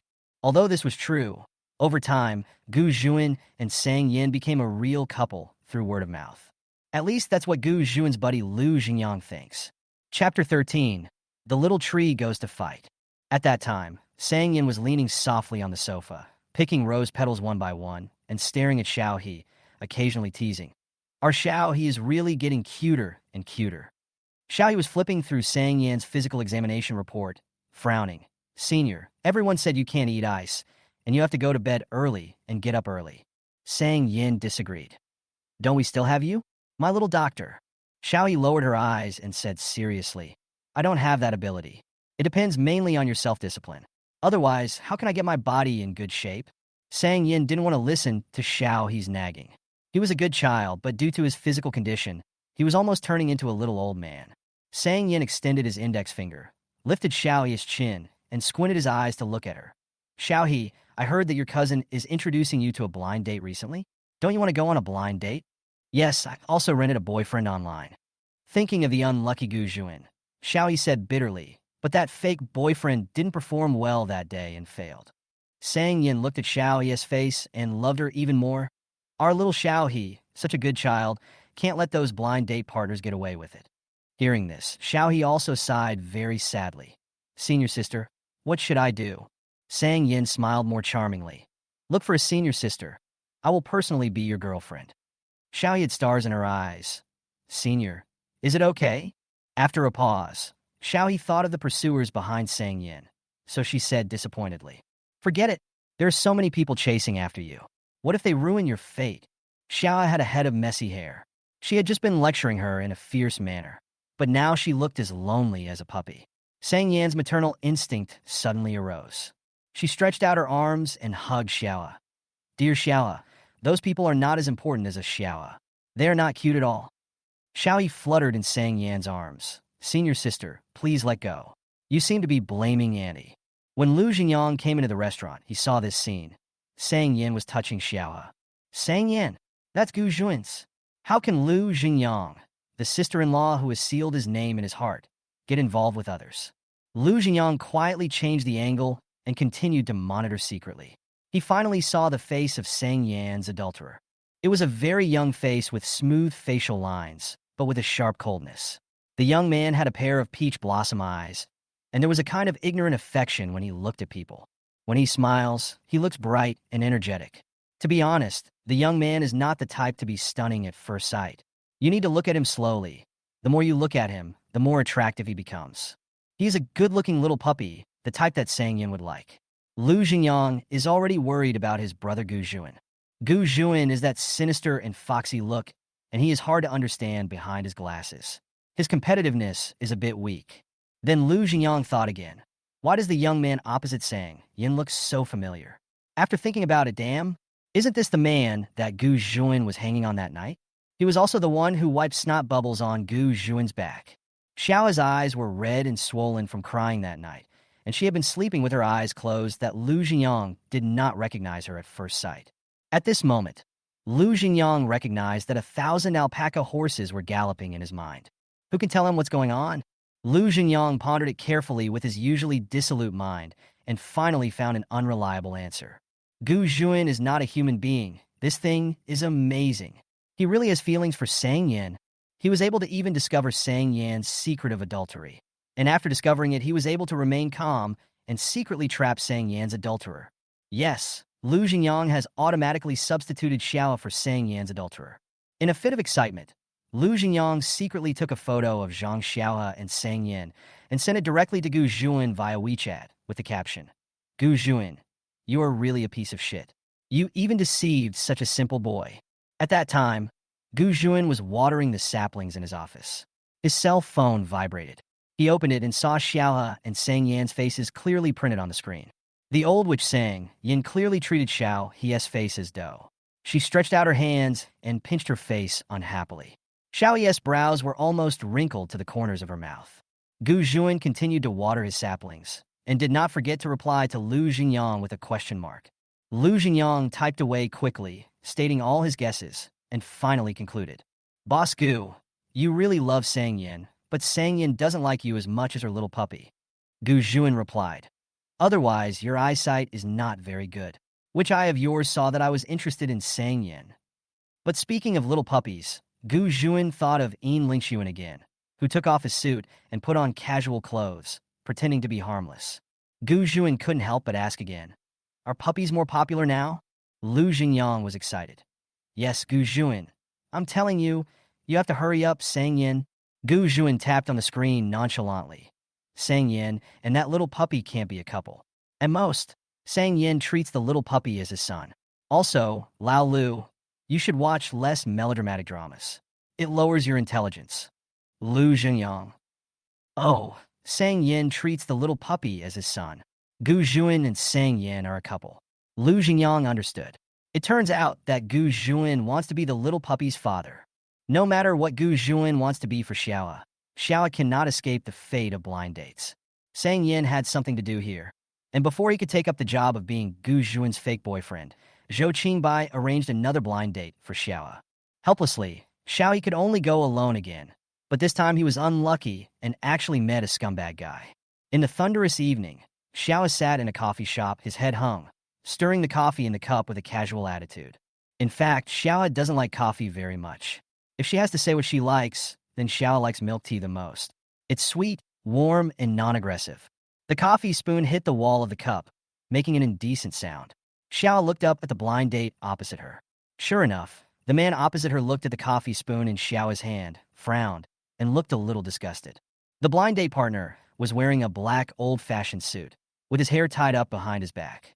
He had an extremely serious demeanor and the usual arrogance of an upper-class person. Xiao didn't like him and only forced a smile out of politeness. The blind date was also looking at Xiao from head to toe, with an open gaze that he did not hide at all. Although he felt a little disgusted, he couldn't resist the fact that Xiao looked exactly the type he liked. The guy Zhou Qingbai introduced to Xiao last time had an ordinary family background and was honest and steady, but the last blind date ended in failure. Zhou Qingbai didn't know what Xiao was thinking and thought that Xiao was being wronged, so he asked someone to find someone with a better family background. But this person was a little too arrogant. The blind date partner stated his requirements for a partner in a serious manner. I prefer boys to girls, but my partner must not work and must stay at home to take care of the family. Secondly, he should not dress too ostentatiously. I know your mother is Zhou Jin from the Zhou family, but she is dead, and your father's legs and feet are still not well. It is your blessing that I like you. Xiao was furious after hearing all these words. What era is this? Which tomb did this old antique across from him crawl out of? The last bit of patience prevented Xiao from overturning the table and leaving. But who would have thought that the serious blind date partner on the other side, perhaps revealing his true nature, actually stretched out his thieving hand towards the hand that was stirring Xiao's coffee. The man rubbed Xiao's fingers with ambiguous and greasy movements. After steadying her voice, Xiao he said, "Please respect yourself." Instead, the man became more aggressive and put his big hand on Xiao's neck, as if she was entangled by a poisonous snake. Xiao really couldn't bear it anymore. If she didn't do something, the man in front of her would die. Xiao he stood up instantly, picked up the ice water beside her, and poured most of it on the man. She said decisively, "Please calm down." Xiao he raised her chin slightly, looked down at her blind date who was sitting in a daze, and continued in a cold voice. "Also, I don't think we are suitable." Xiao was on edge, but luckily a girl who worked part-time at a convenience store passed by the coffee shop and saw Xiao arguing with someone through the window. The girl was very small, and going up to help Xiao would only cause trouble. Fortunately, this place was close to a convenience store. The girl quickly called the store and wanted to ask a clerk to help Xiao. When the call was made, Mr. Gu happened to be in a bad mood and went downstairs to buy coffee. Unexpectedly, Xiao he was not at the convenience store with him, as he had gone on another blind date. When Mr. Gu was in an increasingly bad mood, he heard every word of the girl's phone call about Xiao. Chapter 14. The sapling becomes a cripple. It was only about 10 minutes after Gu Jun arrived at the coffee shop. At that time, Xiao was sitting by the flower bed at the entrance of the coffee shop, with his legs crossed and his back bent, holding a half-drunk can of Coke in his hand. Although it was quiet in the night, Xiao seemed to be surging with vitality. Xiao even had some slight scratches on her face, and it was obvious that she had just had a fight with someone. It was unknown whether she got what she wanted or not. Without noticing Gu Jun's arrival, Xiao had tilted her head back and took a big sip of Coke, letting the bubbles burst in her mouth. Just now, Xiao was fighting with that man, and that man was waving his fist and was about to hit Xiao in the face. Xiao looks like a well-behaved boy. He is impulsive and unruly at heart. Even if he is beaten, he cannot afford to lose, so he rolls up his sleeves and works hard. Fortunately, that man was just a show-off and was defeated by Xiao. Flower beds moonlight a young man sitting on the ground and a can of cold Coke. In the eyes of Gu Jun, who was standing aside, this really sparkled. The young man who had just finished the fight was like a wild little cat, celebrating his victory under the moonlight with injuries. Xiao had taken off his usual obedient appearance and was now showing a bit of freedom and flamboyance. Just like the smell of Xiao's pheromones, it is a bit like a forest growing wildly, full of vitality. There was a roadside stall selling octopus balls at a nearby intersection. Gu Jun knew that Xiao liked them, so he turned around quietly and prepared to buy a portion of the balls as a reward for someone who won the fight. However, when he came back with the steaming hot meatballs, just then, a few men were seen walking towards Xiao from behind, but Xiao was still there, unaware of anything, gulping down her Coke. Before Gu Jun could open his mouth to tell Xiao to be careful, the man had already kicked Xiao from behind, directly kicking Xiao in the waist, really intending to kill her. Xiao was caught off guard and fell from the flower bed. His knees hit the ground with a dull sound. It hurts just listening to it. It turned out to be the scumbag guy that she had just gone on a blind date with. He was unwilling to accept losing the fight, so he found a group of people to help him. Xiaohe's eyes, but he also knew that today might not be his day. Until a low Xiaohe was heard not far away. Xiaohe was half lying on the ground, and he turned his head to look. I saw Gu Juan walking quickly towards me from not far away. The air pressure was low and thundering, and he looked like the king of hell coming to the underground to collect debts. Although Gu Juan was very imposing, Xiaohe still had her head held high. There were too many people among the trash men, so she reluctantly shouted in Gu Juan's direction, "Gu Juan, go. Call the police. Don't come over here." Xiao's voice was filled with pain and a sense of brokenness. Now Gu Juan just wants to demolish those trash men. Seeing that Xiao still had the strength to speak, those scumbags raised their feet and were about to kick Xiao again, but were stopped by Gu Juan, who rushed over. Gu Juan was really ruthless in a fight, with a kind of ruthlessness that came from training. He was like a lone wolf, emanating murderous intent from his whole body. Every punch and kick of his was neat and tricky. He fought 1 against 6 and was not at a disadvantage at all. At this time, Xiao also climbed up from the ground. His little face was pale with pain, and he wanted to wave his arms to help Gu Juan. Seeing this, Gu Juan finally showed his first smile of the night. "Rest beside me for a while, and get your hands stained with blood again. Be good." As soon as he finished speaking, Gu Juan gave the scumbag man opposite him another elbow strike. The man's screams overlapped with Gu Juan's slightly doting voice, which was indescribably weird. Finally, Xiaohe was a little stunned when she saw the garbage man rolling on the ground in pain. Gu Juan's face was full of clouds, and he walked around Xiaohe to check everywhere. Seeing the blood oozing out of Xiaohe's light blue jeans, Gu Juan's face became even uglier. "You are injured, let's go to the hospital." Xiaohe pointed at the dying people on the ground and said, "Then what about them?" "Gu Juan, a passerby has already called the police." Xiao was truly impressed by Gu Juan's ability to keep an eye on all sides while fighting, but the way Gu Juan fought just now was really a bit scary. Seeing Xiaohe's eyes flickering when he looked at him, Gu Juan rubbed Xiaohe's head and asked with a smile, "Why, are you afraid of me?" Xiaohe raised his chin, not caring at all. "No way. We men always fight." After saying this, Xiaohe looked as if she had been touched on a painful spot, and her expression was extremely painful. Gu Juan was a little worried. "What's wrong? Where are you hurt?" As soon as he finished asking the question, Xiaohe's whole body slid down. Gu Juan reflexively put his hands under Xiaohe's armpits and helped her up. "Xiaohe, Gu Juan, I really have to trouble you to take me to the hospital. I can't stand up." When he first said this, he was still pretending to be strong and tough, but later on, there was a hint of crying in his voice.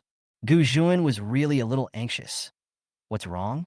Did you lose feeling in your legs? I saw that person kick you in the waist." Xiaohe grinned.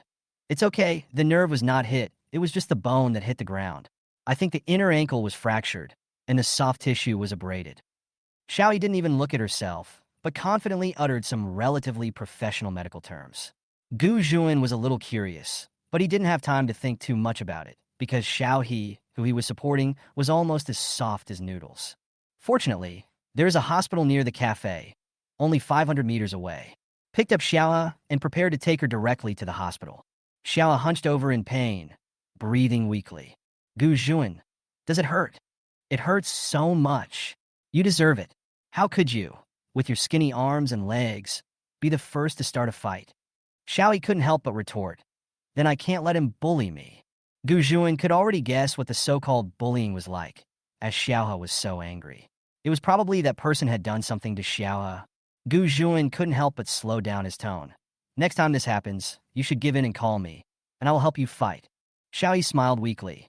"You're really good at fighting. Teach me someday." It was a dark and windy night, and the lights were swaying.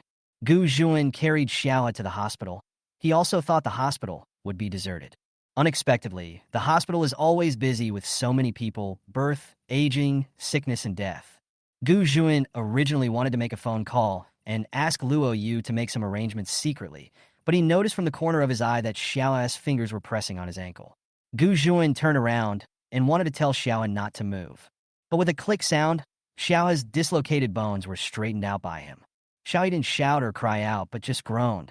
He looked up and saw his bleeding knee. His eyes blurred and his face looked very bad, gloomy, and frightened. Gu Juan could see that something was wrong with Xiaohe. He took 2 steps forward, patted Xiaohe on the shoulder, and asked softly, "What's wrong?" "Xiaohe, I faint when I see blood." Gu Juan looked at Xiaohe, who seemed to be fainting from blood or lost in some memories. In the end, he did not call Luo Yu to arrange a doctor. Instead, he turned around and went to the convenience store in the hospital and bought a bottle of Wangzai milk. A few minutes later, when Gu Juan came back from the convenience store, Xiao had fallen asleep leaning on a bench. Xiao was not too short but thin. He was just a small ball curled up in the chair, looking a little fragile and pitiful. Gently placing Wangzai in Xiao's arms, Gu Juan said in his heart, "Sweet milk will make people feel better." Chapter 15. Shut up, little tree. Those scumbags were very ruthless, so Xiao had to stay in the hospital for 2 days for observation. On the first day, He Yuandao brought Xiao's favorite cake and even made braised pork ribs for her. However, the doctor rejected the request because he was not suitable for recuperation. Xiao during his free time at noon. Seeing Xiao watching her food being taken away with helpless eyes, Gu Juan couldn't help but snort with glee. But he got stares from Xiao and He Yuandao. He Yuandao remembered Gu Juan. Gu Juan had bought a cake at Shanshan Cake Shop and almost made his son cry. The most important thing was that Gu Juan was watching, which was definitely not a simple matter. He was young, calm, and elegant, but there seemed to be a bottomless pool hidden under his pair of gold-rimmed glasses, making it impossible to see through him. In short, Gu Juan was definitely not a good person. He Yuandao was naturally worried about his stupid son, but fortunately, Gu Juan didn't seem to have any ill will towards Xiao. He Yuandao simply waved his hands and said goodbye to Xiao. "Xiao, Dad has to go back to look after the store first so that he can make money to support you." After that, he turned around and left without any reluctance. Xiao threw the free pillow towards He Yuandao. "It's obvious that you just want to go back and play games." Gu Juan watched the two interacting from the side. After He Yuandao left, he suddenly said, "You and your father have a really good relationship." Xiao said angrily, "It's not good. He always cheats me, but we have depended on each other for so many years." At the end, Xiao's tone softened a little. He loves his father, his closest relative, who has been with him since he was born. It was drizzling outside the day Zhou Qingbai came to see Xiao. Xiao's wound was even more painful, stuffy, as if the pain went deep into her bones. But Xiao still sat there obediently. Xiao that Gu Juan saw when he arrived. He had suppressed all his joy and radiance, and looked restrained, like a child who had done something wrong, completely different from his usual optimistic and contented self. Juan had heard Xiao talk about the matter between the Zhou family before. It sounded like just some trivial family matters, but upon closer inspection, the Zhou family was a very stressful term for Xiao. Xiao wanted to perform better in front of Zhou Qingbai, not for others, but for his mother Zhou Jin. Gu Juan knocked on the door of the ward. 2 short knocks and 1 long, seeming very polite. When Zhou Qingbai looked up, he saw Gu Juan walking in slowly. He moved slowly and his eyes were gentle and polite, completely different from the gangster look he had when they first met. Pulling out a chair casually and sitting down, Gu Juan said in a gentle voice, "Hello, cousin." After rubbing his index finger, Gu Juan looked up at Zhou Qingbai and suddenly smiled inexplicably, but his smile was a little cold. "Cousin, I thought you could introduce Xiao to some excellent blind date, but you beat Xiao like this on our first meeting, before they even got together." Hearing this, Xiao pulled Gu Juan's sleeve, signaling him to stop talking. But Zhou Qingbai had already frowned. He asked Xiao, "Your blind date beat you up?" Xiao lowered her head, her fingers stirring the snow-white quilt. "Yeah, but I also hit him. I didn't mean to do it. I just couldn't help it." Zhou Qingbai's eyes burst with coldness. "Good fight, but he couldn't be killed. Why didn't you tell me this earlier?" Xiao didn't expect Zhou Qingbai to react like this, so she could only whisper, "I'm afraid I'll cause you trouble." Zhou Qingbai sighed. "Xiao, you are my cousin. We are a family." Then Zhou Qingbai remembered something and went to see Gu Juan. "Were you there at the time?" "Good. You and Xiao haven't broken up yet?" After hearing what Zhou Qingbai said, Xiao went to look at Gu Juan. There was some expectation and confusion in his eyes. Subconsciously, Xiao felt that if Gu Juan answered, "not broken up," he would be able to escape the fate of blind dates. Gu Juan also saw what Xiao was thinking. He glanced at Xiao's injured leg and had almost no hesitation. Gu Juan reached out and touched Xiao's head as if he was touching some kind of kitten. He said gently, "Xiao and I have never broken up. It's just that he and I are having a quarrel." Zhou Qingbai, having a quarrel? We were having a quarrel the last time we met, so I pretended to be nonchalant and said rude things on purpose, just to cause trouble for Xiao He. At this point, Gu Zhuan stared at Zhou Qingbai with a rebuking and cold look in his eyes. But who would have thought that you, cousin, would ignore Xiao's wishes and keep introducing boyfriends to her? What's excessive is that you introduced all kinds of people to Xiao. When I arrived that day, Xiao was being beaten by 6 people. If I had come a little later, Xiao would not be lying here, but would have gone to the LCU instead. Even though what Gu Zhuan said was a bit exaggerated, every word was true. Hearing this, Zhou Qingbai showed regret on his face. Xiaohe, why didn't you tell me? Xiaohe. He also didn't know that his relationship with Gu Zhuan was so good. He didn't even know that when Gu Zhuan and Zhou Qingbai met for the first time, their expressions were so unbearable to look at. And yet Gu Zhuan was able to make it right. When it comes to the ability to speak differently to different people, Xiao really has to admire Gu Zhuan. And, indeed, Gu Zhuan looked quite decent today. Going down Gu Zhuan's steps, Xiao Yi also looked aggrieved. Cousin, I was angry with him before, but now I am not angry anymore. I won't go on a blind date, okay? Zhou Qingbai looked at Xiao's pale face and felt a little guilty. He could only compromise coldly and said, It's your own business. Make your own decision. Zhou Qingbai stood up and looked down at Gu Zhuan, who was sitting on the chair. If you dare to treat Xiao badly, I will not let you go. Zhou Qingbai knew that Xiao felt uncomfortable being here, so he just said have a good rest and left. Zhou Qingbai left, Xiao felt relieved. He collapsed on the bed. If it weren't for the pain in his legs, he would have crossed his legs and shaken them a few times. Gu Zhuan was peeling an apple leisurely on the side, gloating. Xiaohe, you're done. You lied to your cousin if I don't act with you. Xiaohe suddenly jumped up from the bed. Oh my God! Please don't! He shook Gu Zhuan's hand, holding the apple. Gu Zhuan, I treated you to a barbecue a few days ago. We have been getting along very well recently. Are you a good friend? The word brother sounded a bit harsh to Gu Zhuan, but he couldn't figure out what kind of relationship he wanted with Xiaohe other than brother. So, the half-peeled apple was casually stuffed into Xiaohe's mouth, and Gu Zhuan said, Shut up. Xiaohe complained. The apples are not peeled on this side. Did you wash them? Chapter 16. The young tree is being bullied. At 7 o'clock in the morning, Gu Zhuan was still asleep when he was woken up by a phone call from Xiaohe. Xiaohe, who was still unaware of disturbing someone's sweet dream, was chattering on the phone, wanting to sign a gentleman's agreement with Gu Zhuan with 3 rules. Gu Zhuan was in a very bad mood when he woke up. He originally wanted to be mad at Xiaohe, but Gu Zhuan also knew that his gloomy face was very scary in the morning, even worse than when he was in a meeting. When I was in a meeting, I often scared the old, stubborn people in the Gu family so much that they dared not say a word. If I were to scare Xiaohe, I would probably scare her to tears. After all, Xiaohe only cried once when she was drunk in front of Gu Zhuan. Only this time left a psychological trauma on Gu Zhuan. He always felt that Xiaohe was a little crybaby. Helpless, Gu Zhuan could only lazily ask Xiaohe, What's the matter so early in the morning? The man's voice was nasal, and it was obvious that he had just been woken up, which made Xiaohe feel embarrassed. Xiaohe said in a low voice, Did I disturb your sleep? I'm sorry. You continue to sleep, and I'll talk to you at noon. After that, Xiaohe quickly hung up the phone. Gu Zhuan looked at the cell phone in his hand that was ringing blankly, his face full of confusion.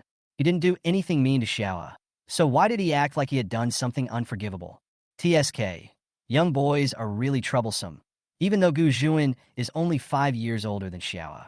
Finally, at noon, Gu Zhuan took some time to go to the hospital to visit Xiaohe again. At that time, Xiaohe was secretly eating a bag of instant noodles, crunching like a hamster, sneaking around while happily indulging in the instant noodles.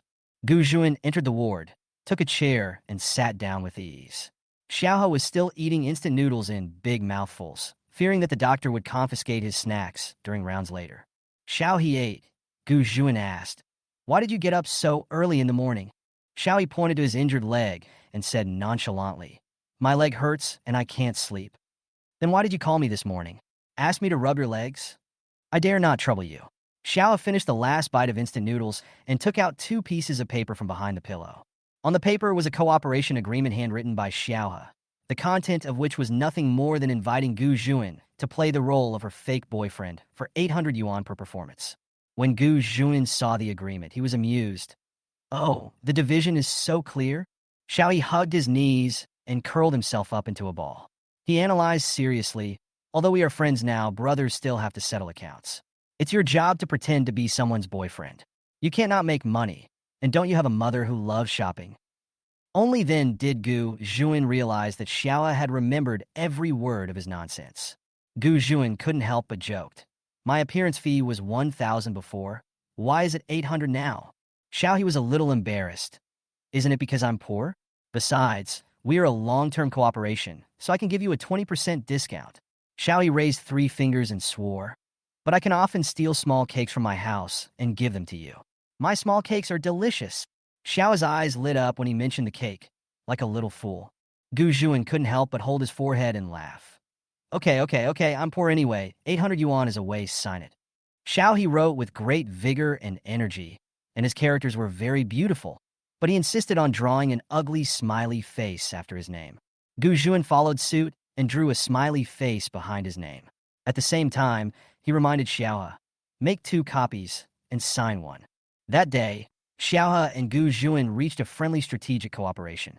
Xiao's cooperation goal was to deceive his cheap cousin, while Gu Juin's goal was to have fun in daily life. Before leaving, Gu Juin did not forget to call the nurse. Bed number 15, Xiao was just eating instant noodles. He should have a lot of snacks in his cupboard. You can confiscate them. Xiao, what's going on? Didn't we just form a united front and cooperate in a friendly manner? Damn, Gu Juin is prone to betrayal. It was a week later when Xiao returned to work at the convenience store. Unfortunately, that day Zhou Qingxia came to Gu's to discuss cooperation. The convenience store was on the first floor of Gu's building, and people coming and going could be seen clearly. Zhou Qingxia saw Xiao placing goods in front of the shelf at a glance, and a very evil smile appeared on the corner of his mouth. Zhou Qingxia walked into the convenience store with a swagger, took off her sunglasses, and pretended to be frightened.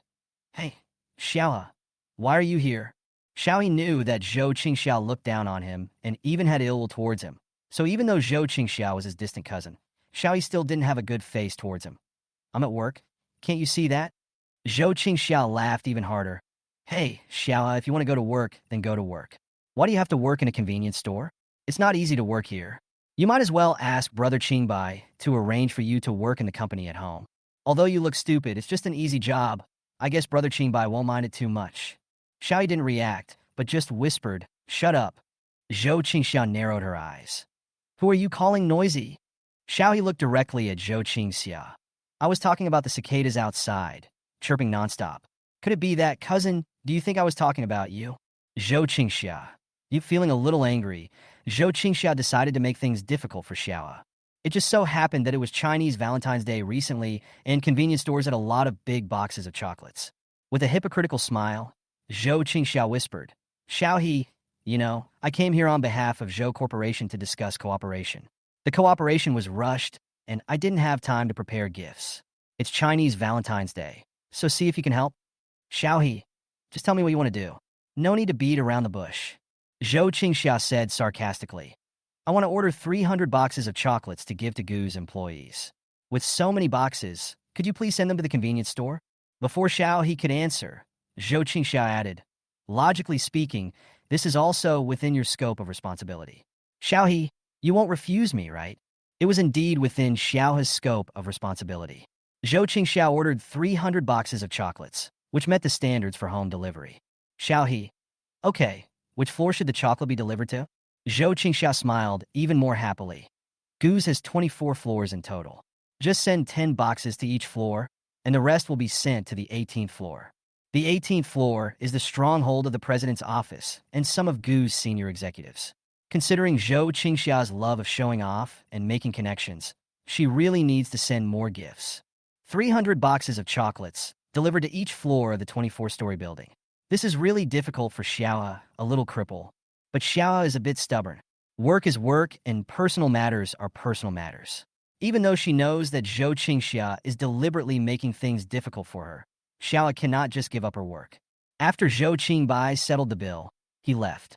Xiao felt a slight pain in her legs as she looked at the 300 boxes of chocolates that had just been moved out. Chapter 17. Little Tree Sapling was cheated by Mr. Gu.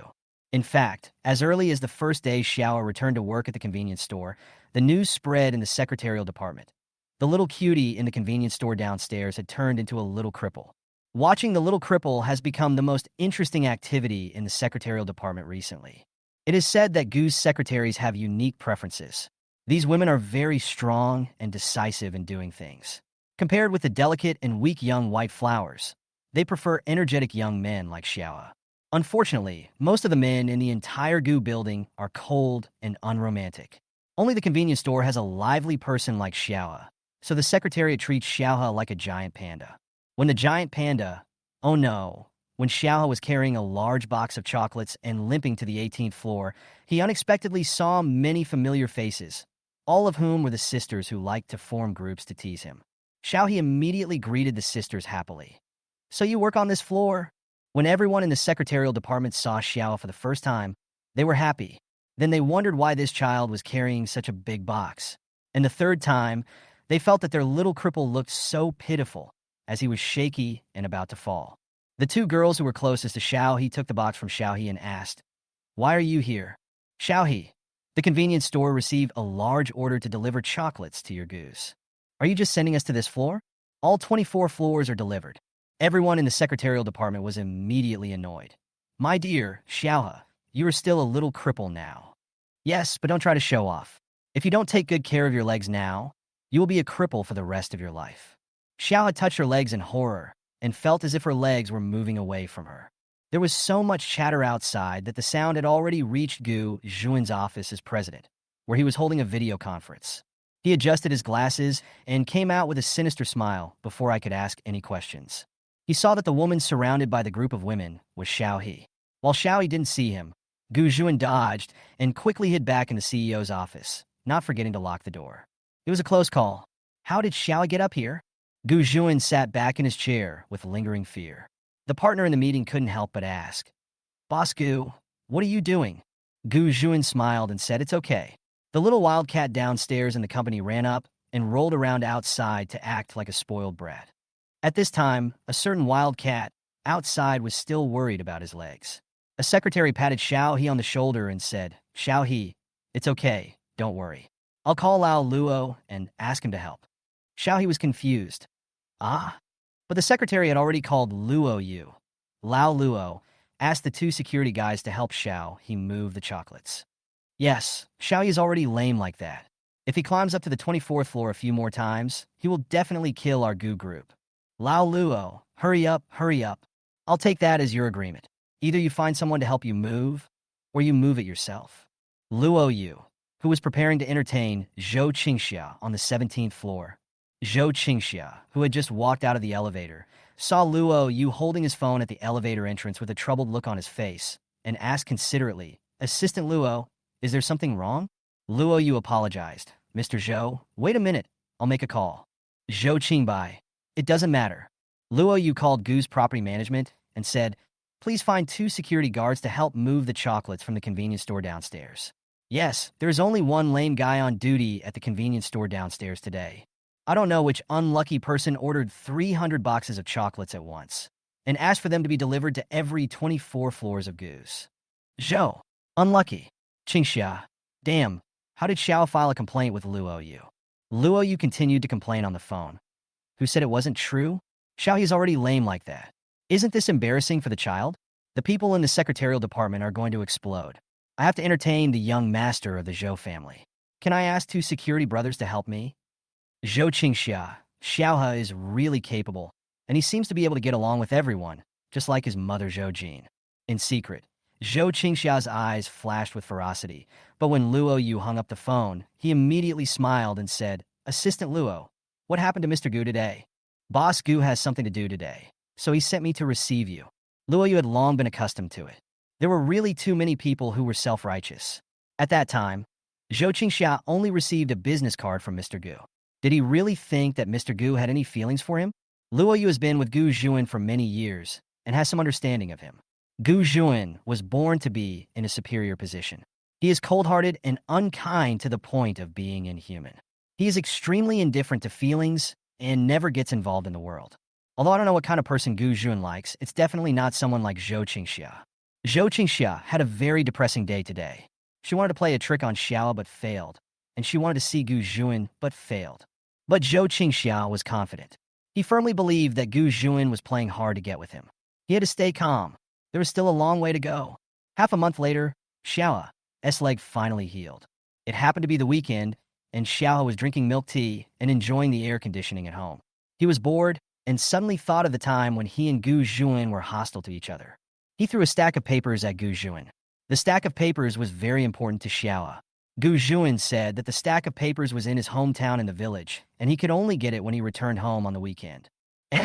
Isn't today the weekend? Xiao hasn't seen Gu Juin for several days. Could it be that Gu Juin was fired for failing to repair the circuits at Gu's? Taking out her phone, Xiao sent a WeChat message to Gu Juin. Hi, Comrade Gu. Did you go back to your hometown in the village today? If you did, don't forget to help me find the stack of papers. At that time, Mr. Gu was hiking outdoors with Lu Jingyang and a group of people. When they reached halfway up the mountain, they suddenly received a text message from Xiao.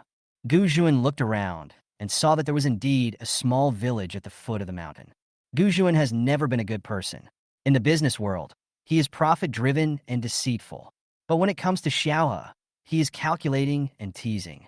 With a malicious smile on his lips, Gu Juin replied to Xiao, I'm at home, but I mixed your paper with the papers at home and couldn't tell them apart. If that paper is important, would you like to find it yourself? After typing a paragraph, Gu Juin immediately sent Xiao an address.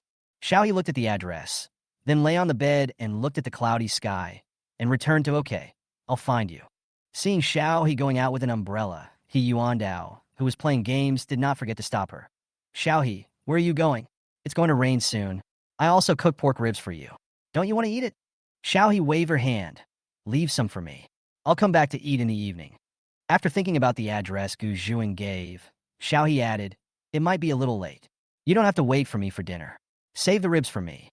After saying that, Xiao ran out to catch the bus, because the stack of papers was really important to him. Chapter 18. The sapling is trapped in the mountain. When Gu Juin and his group were going down the mountain, a strong wind suddenly blew up. Looking into the distance, they saw dark clouds, as if a heavy rain was brewing. Lu Jingyang complained, the weather forecast clearly says there's no rain. Lao Gu, let's go down quickly.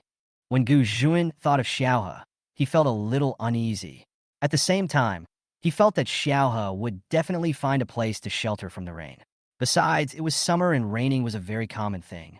Xiao would find a place to shelter from the rain, but the power of nature is sometimes so strong that people cannot avoid it. However, the address given by Gu Juin was surrounded by steep mountains and complex terrain. At this time, Xiao was drowsy on the bus, but suddenly she heard a bang, and then people's screams and cries suddenly rang out. Xiao opened his eyes suddenly and saw that the front of the bus had crashed into the mud and boulders. The front was muddy and mixed with blood. Their car encountered a landslide. A year ago, Xiao started to faint at the thought of blood. It was a psychological thing. The smell of blood filled the carriage. He began to feel dizzy, had difficulty breathing, and his whole body was shaking.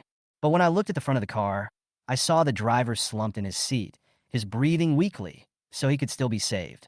Xiao suppressed his discomfort and tore his shirt into pieces. He staggered to the front of the car, and with trembling hands, he bandaged the driver's bleeding. There was still crying and noise in the carriage, and some people were on the verge of death. Xiao endured the smell of blood and went to where the crying came from. He asked everyone to make way for him and began to perform cardiopulmonary resuscitation on the injured. Xiao was probably the only medical student on the entire bus, a medical student who was afraid of blood and had psychological trauma. Xiao pressed with all his strength, so much so that his arm hurt. His arm moved mechanically, but his eyes were blurry. He saw the criminal smile, the boy who died in front of him, and blood all over the floor. The feeling of suffocation came roaring, and tears fell drop by drop on the injured person's chest. Xiao felt that the one who was dying was not someone else, but herself. Finally, the injured person made some slight movements, and the sound of an ambulance was heard getting closer and closer, but the road was blocked and the car could not get in. Only a few medical staff climbed over the mud and rocks and reached Xiao. Xiao saw the medical staff, his mental support collapsed. Fortunately, the doctor came and he was no longer needed here. Then his consciousness fell into endless darkness. Gu Juin also called at this time, and the person in the car answered the call for Xiao. Gu Juin didn't know, so he asked first. Xiao, are you here? Where are you? I'll pick you up. It rained heavily today. Gu Juan suddenly remembered that Xiao didn't have a car on weekdays and could only take the bus. He became even more upset and finally called Xiao. The people in the car didn't know who Gu Juan was, so they could only panic and ask, "Are you my friend? We encountered a mudslide here." He. The people in the car looked at Xiao's pale face and didn't know how to start talking for a moment. Gu Juan's heart choked, as if someone was squeezing it, but he still asked coldly, "What happened to him?" The medical staff snatched Xiao's phone and said professionally and competently, "Your friend is not in good condition. He is unconscious and breathing rapidly, but he has no scars on his body. Does he have asthma?" Gu Juan felt helpless. "I don't know."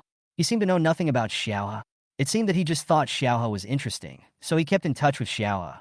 Xiao's side was still noisy, and an older doctor was giving instructions. "The young man doesn't have asthma. It's probably some kind of psychological stress. Plus, he just overexerted himself. Don't worry about him for now. Help me transfer the injured." When the call was about to end, Gu Juan asked, "Where is your address?" After the medical staff reported the address, they added, "This place could collapse at any time. We need to move." Lu Xingyang and the others didn't know what happened. They only knew that after Gu Juan finished the call, he looked lonely and fascinating. Gu Juan did not get wet in the rain, but everyone felt that he was wet and exuded a terrifying dejection. Patting Gu Juan on the shoulder, Lu Xingyang asked tentatively, "Old Gu, what happened?" Gu Juan took a deep breath, and when he came back to his senses, his tone was still steady. "My friend encountered a landslide and was trapped in the mountains. The situation is not good." Lu Xingyang sighed repeatedly. "Really? It's raining so hard. Why are they all running to the mountains?" Gu Juan lowered his eyes. His eyes were like the abyss of 10,000 years. "I asked him to come over." Having said that, Gu Juan clenched his fist tightly, and he was not aware that his nails were digging into the flesh. Why? Why did he provoke Xiao to come here today? It was raining so hard today.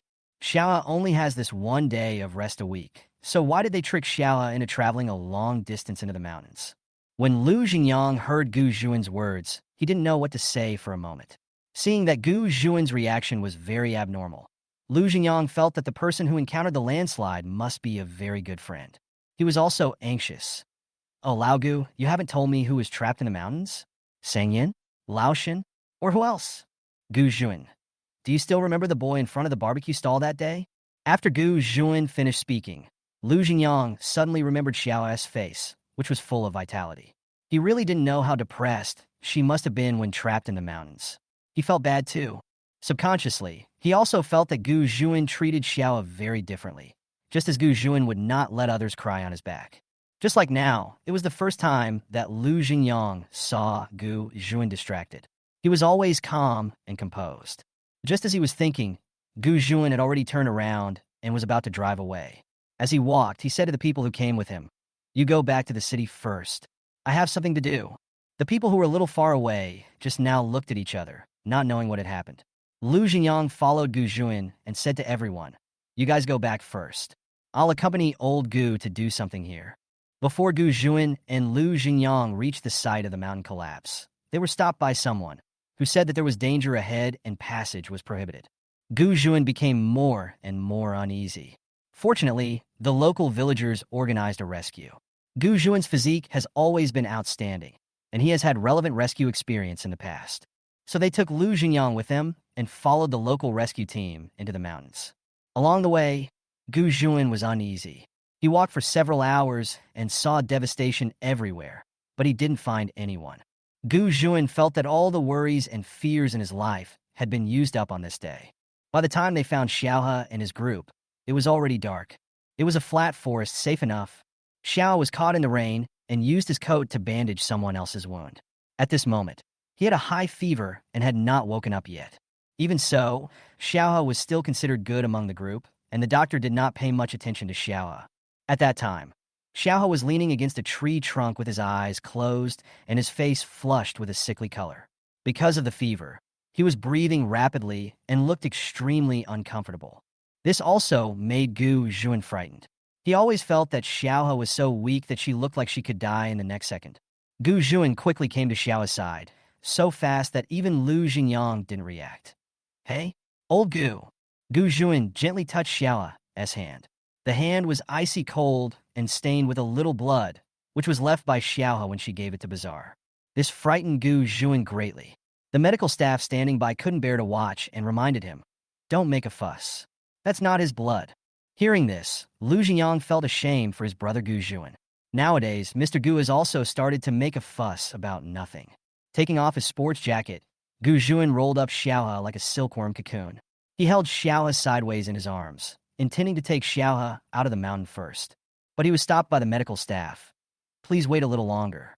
There is news from outside that the rescue vehicle will be here in about an hour." Gu Juan was not an impulsive person. He certainly knew that waiting was the best option, so he sat back down. Lu Jingyang carried a lighter with him, and now he really acted like a rescuer, looking for firewood, building a wood pile, and making a bonfire.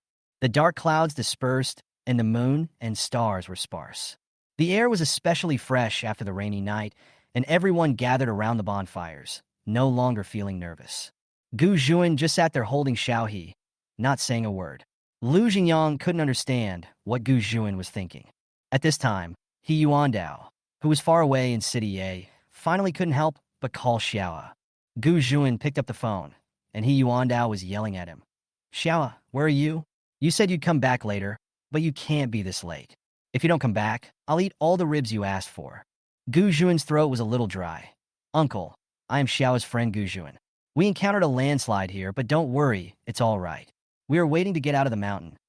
He Yuandao was silent for a few seconds, then sighed. "This kid, I told him it was raining and didn't let him go out, but he insisted on going out. I didn't even eat the spare ribs I made for him at noon." Gu Juan felt even more bitter. "I'm sorry, Uncle. It's all my fault." He Yuandao was not a man who cared about things. He only said, "Then you should come back from the mountain as soon as possible. I will cook another pot of pork ribs for Xiaohe. Be careful, by all means." Chapter 19, Mr. Gu's Guilt. When Xiaohe woke up, the rescue had not arrived yet. He felt as if he had just had a long dream, a dream filled with blood, despair, and accusations. He stumbled all the way through his dreams and finally returned to the human world. When I opened my eyes, there was a bonfire burning in front of me, and it was warm behind me. It was the temperature of my body, as if it was my broad chest, and my ears seemed to be caressed by my warm breath.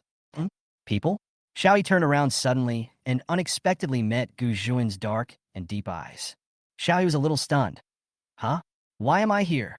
Why are you here?" Xiaohe's voice was hoarse and thin, as if it was forced out of his throat.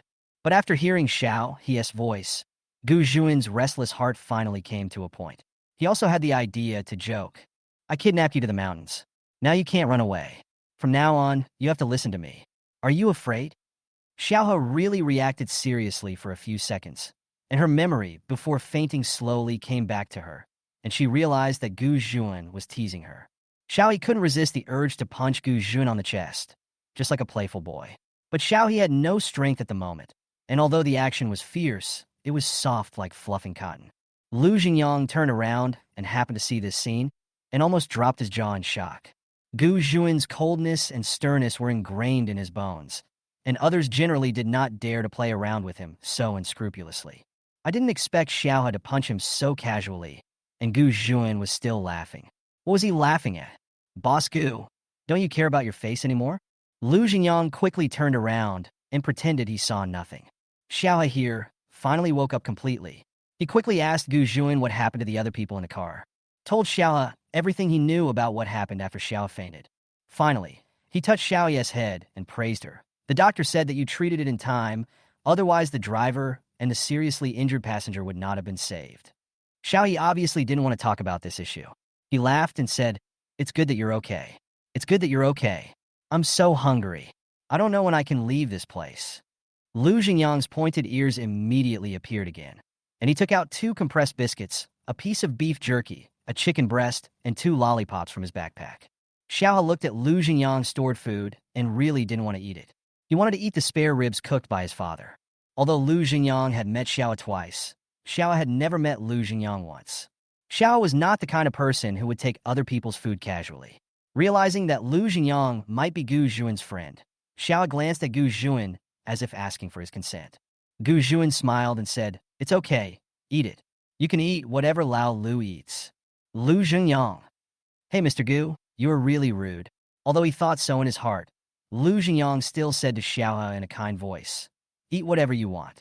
In the end, Xiaohe just took a lollipop, and he also said thank you to Lu Jingyang sincerely.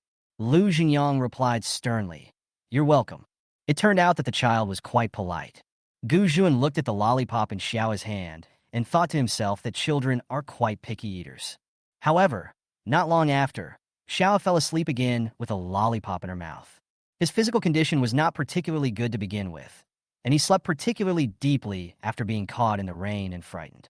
In the quiet night, Lu Jingyang looked at Xiaohe nestling in Gu Zhuan's arms.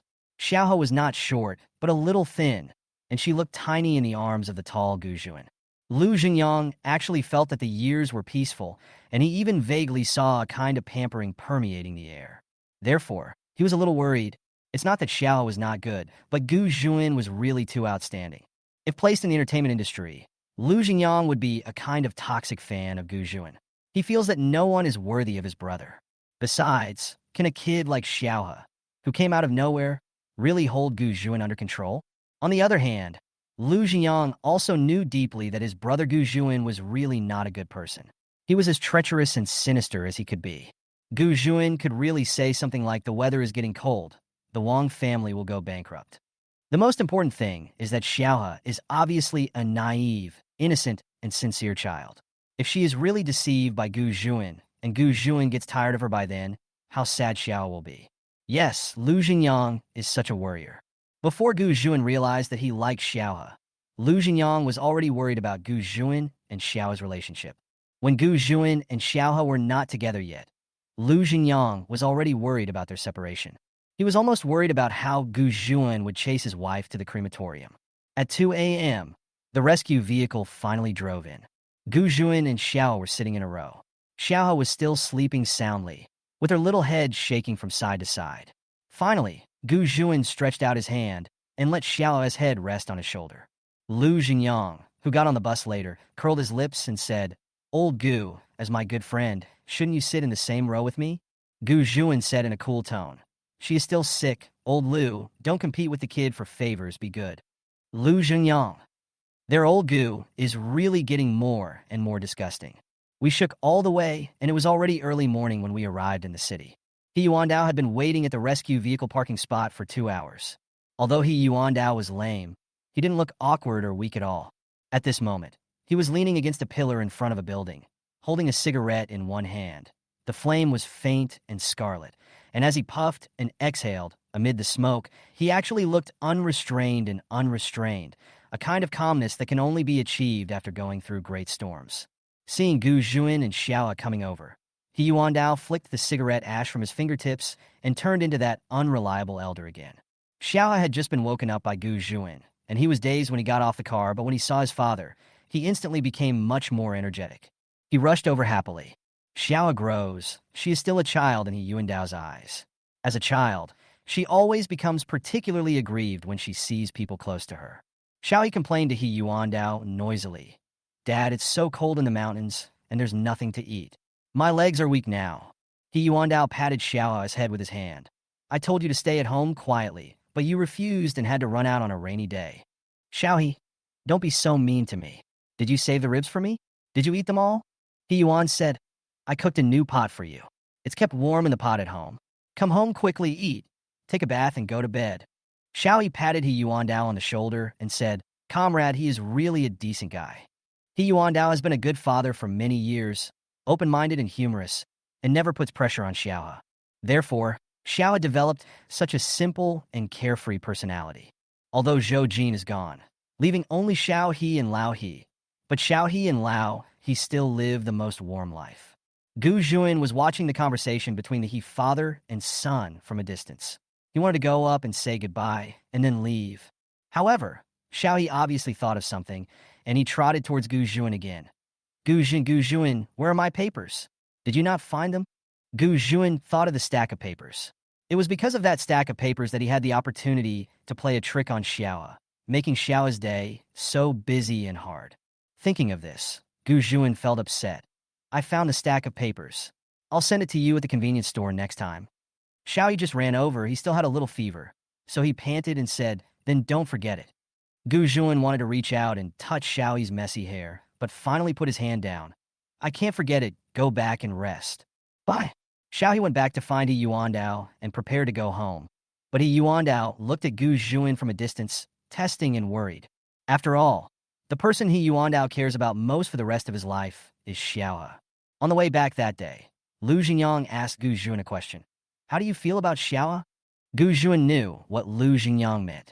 Before that, Mr. Gu had never liked anyone, let alone loved anyone. He didn't know what it felt like to like someone, and he never thought that he would have such a useless emotion. After thinking for a moment, Gu Zhuan smiled nonchalantly and said, What can I feel? It's just that I find Xiaohe interesting. Lu Jingyang. Well, I hope so. Is this really just a hope? In fact, just as Gu Zhuan finished speaking, he felt a little strange and hesitant in his heart. He really just thinks Xiaohe was interesting? Maybe what else could he do? Gu Zhuan had already fallen in love with someone at that time, but he didn't know what it felt like to be in love. When they reached a place with heavy traffic, Gu Zhuan dropped Lu Jingyang off and said, Old Lu, take a taxi back by yourself. Lu Jingyang? Hey, old Gu, you are so ungrateful.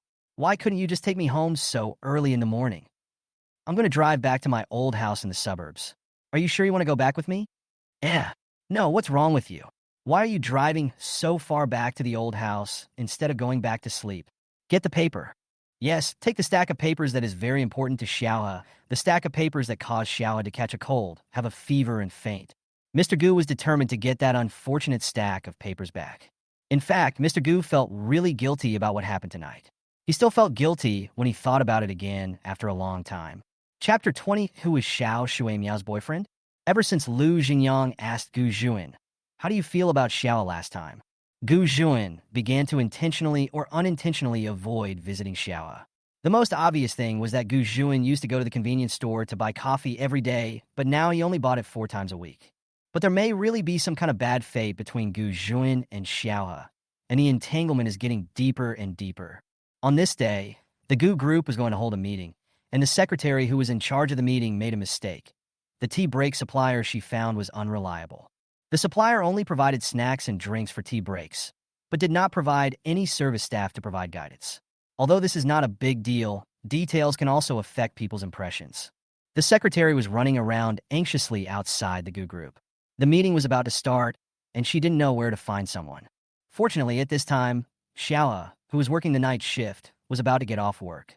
The secretary seemed to have met a super savior, and she quickly stopped Xiaohe.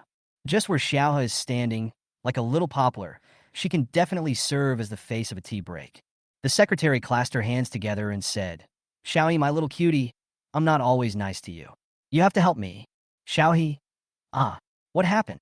The secretary explained the situation while pushing Xiaohe into the elevator, not giving Xiaohe any chance to refuse. But to be honest, Xiaohe would not object. First, the secretaries in Gu's company were really nice to Xiaohe. Second, he would be paid for helping with the tea break, and it was a very high salary. The money-loving Xiaohe naturally would not refuse. The secretary took Xiaohe to change into a white shirt and black trousers, and stood at the door of the meeting room. She looked so good. On weekdays, Xiaohe was very polite to others and had a friendly smile. The secretary was more and more satisfied with her and began to worry like an old mother. She told Xiaohe, Xiaohe, you don't have to do anything. Just stand here. Also, there are many important people in the parliament, so you don't have to be too scared. These important people will pretend to be very kind outside. As she spoke, the secretary's expression suddenly became serious. But you must be careful of our president, who is very tall, very young, and has a very handsome face. Our president has a really bad temper. He's like a smiling fox, very sinister and scary. If you see such a person, you should be more low-key. Our boss is very petty and will take revenge for any slight. You better be careful. Xiaohe was a little horrified. CEO Gu is so rotten. The secretary gathered her hair and said, Not really. Our president's face still smells good. Xiaohe, doesn't that mean that apart from his pretty face, he's a scumbag? Fortunately, the meeting started smoothly. Xiaohe stood at the door of the conference hall for an hour and did not see the rumored scumbag Gu. Instead, he saw the little white flower of the Zhou family, Zhou Qingxia. Zhou Qingxia is in charge of part of the Zhou family's business. The Gu family seminar this time was large enough to invite many companies in City A, and Zhou Qingxiao was also included in the invitation list by the Secretariat. During this break in the meeting, Zhou Qingxiao originally wanted to come out and expand her network. Xiao is standing straight at the door. Zhou Qingxiao couldn't stand Xiao. He knew that although Xiao had not grown up in the Zhou family in these years, the old man of the Zhou family had always been thinking about Xiao, which was not something he, a branch of the family, could compare to. But Zhou Qingxia also looked down on Xiao. To him, Xiao was uneducated and had never seen the world. For so many years, he and his lame father had been running a small cake shop. Life can be as boring as it can be. Zhou Qingxia even thought that Xiao was not on the same level as herself and was not worthy of being compared with her. But Zhou Qingxia still liked to make things difficult for Xiao. Picking up a glass of orange juice, Zhou Qingxia walked to Xiao and deliberately bumped into him.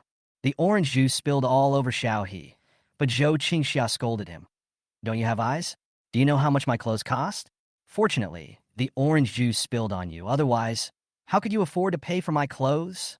He was clearly arrogant just now, but after he finished scolding people, Zhou Qingxia seemed to see Xiao's face. So he pretended to be surprised and said, "Oh, isn't this Xiao? Why are you here? I didn't even see you. Are you okay?" As he spoke, Zhou Qingxia reached out to help Xiao wipe the juice. But the juice on Xiao's body became dirtier and dirtier as Zhou Qingxia wiped it off. If it were usual, Xiao would definitely not give Zhou Qingxia a good face. But today he remembered that he came here to help the secretary. After adjusting her mood, Xiao smiled appropriately. "It's okay. I just need to change my clothes." Normally things would have ended here, but the friends who came with Zhou Qingxia knew that Zhou Qingxia was here to cause trouble when they saw her unreasonable attitude. So Zhou Qingxia's friend, a second-generation rich man, also came to join in the fun. He said sarcastically, "Qingxia, what? Do you know this waiter?" Zhou Qingxia tugged at the sleeve of the rich second generation, showing a look of reproach. "Don't say that. He is my cousin. He is Aunt Zhou, Jin's child." The Zhou family is considered a large and prestigious family in City A. Many people have heard about Zhou Jin's affair. The rich second generation looked as if he saw what had happened, and he looked at Xiaohe with a face full of ridicule. Outside the conference hall, more people were attracted by the movements on Zhou Qingxia's side. Zhou Qingxia's voice became louder and louder.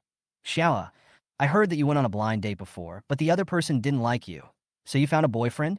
When Zhou Qingxia said this, Gu Zhuan just came out of the conference room and was about to have a cup of coffee, but the moment he came out, even though there were a lot of people outside, he saw Xiaohe at a glance, or even could say that he only saw Xiaohe.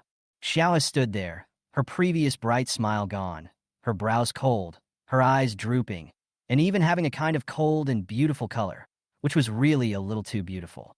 Even Gu Zhuan, among the myriad smells in the air, suddenly caught the scent of the forest after the rain on Xiaohe, and his mood instantly improved a lot. But the next second, Gu Zhuan also realized that Xiaohe seemed to be in a bad mood. The next second, Gu Zhuan looked at himself in a suit and tie, and he dodged and quickly hid back in the conference room. He couldn't let Xiaohe see him, otherwise he would not be able to explain himself.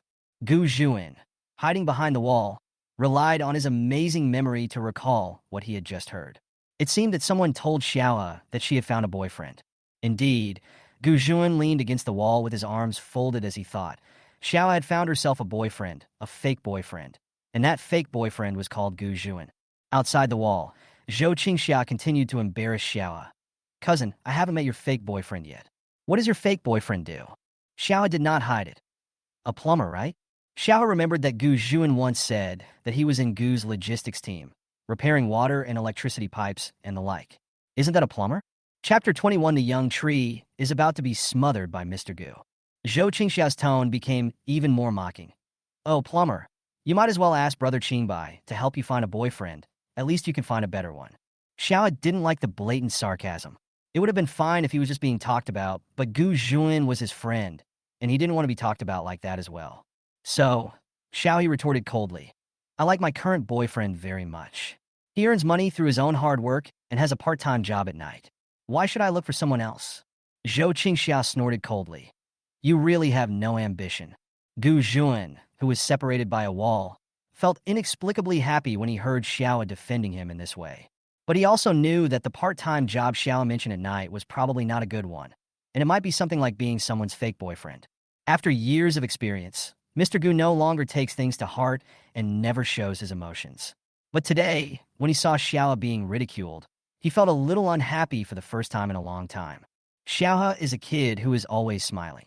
This is the first time I see him with such a serious face. His standing posture is not as energetic as usual. How much injustice he must have felt. Xiaohe doesn't care much about what others think of him. In fact, he doesn't feel really wronged. Instead, it is Mr. Gu who feels wronged for Xiaohe. Mr. Gu took out his phone and sent a WeChat message to a special assistant. Assistant Luo, Xiaohe from the convenience store downstairs. Your little cutie seems to be besieged. Luo, you in the bathroom at that time? Besieged? Huh? The little cutie was beaten? Xiaohe was called by the head of the secretariat to save the situation. If he was really beaten, those crazy women in the secretariat would be furious. Without even having time to wash his hands, Luo Yu pulled up his pants and rushed out. When he arrived outside the conference hall, Luo Yu saw Xiao, he talking to Zhou's cousin from afar. He looked calm and seemed to be doing fine. There seemed to be a lot of people watching the fun, but they were definitely not besieged. Luo Yu sent a WeChat message to Gu Zhuan. Mr. Gu, didn't they fight? Gu Zhuan. He was just being harassed by two people, and a group of people were watching the fun. Luo Yu. That's right, hmm? No, Mr. Gu. When did you start to care about these trivial matters? Gu Zhuan. Forget it, his shirt is dirty. Come over and take my suit to cover it. Luo Yu. Okay, Mr. Gu, where are you now? Gu Zhuan. The conference room behind you. Luo Yu. So Gu Zhuan has been hiding in the conference room. Why does he feel sneaky, like a pervert peeping in the dark? Luo Yu brushed off the non-existent goosebumps on his body and went to the conference room to find his CEO Gu. When I entered the conference room, I saw Gu Zhuan with a suit on his hand, and it was obvious that he had been waiting there. Seeing Luo Yu coming in, Gu Zhuan didn't forget to say sarcastically, Luo Zhu, why are you so slow? If you're any slower, you little cutie will be eaten by the group of people outside. Luo Yu couldn't help but retort. How could that be? Xiaohe is calm and composed. He is mentally healthy. He won't be upset if someone says something to him. Gu Zhuan. Then you didn't see Xiao, he fainted again because of fear of blood, which seemed to be some kind of psychological stress. But there was no need to tell Luo Yu about this. Gu Zhuan finally said coldly, Luo Zhu, do you still want to stand here? Luo Yu. Okay, I'll leave right away. After taking the suit from Gu Zhuan and going out again, Luo Yu had already put away his joking attitude and instantly turned into an industry elite.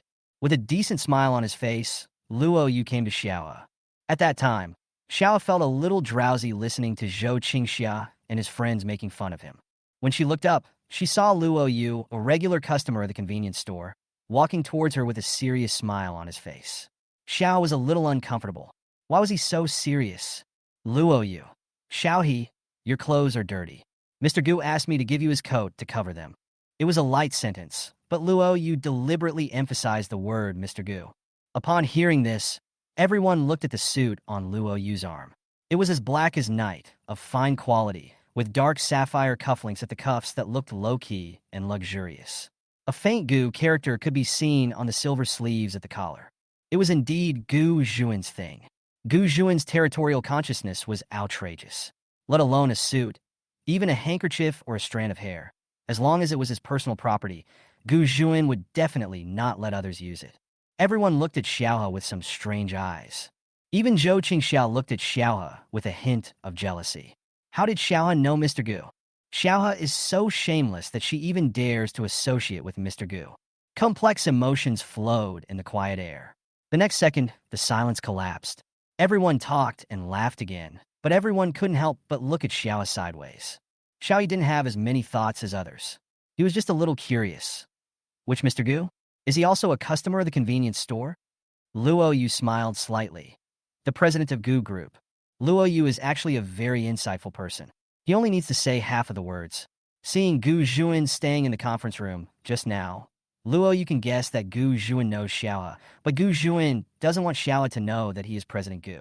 But unexpectedly, as soon as Luo Yu finished speaking, Xiaohe thought of what the secretary had told him, and he blurted out, "Is it that scumbag with a terrible temper who has no merits other than a pretty face?"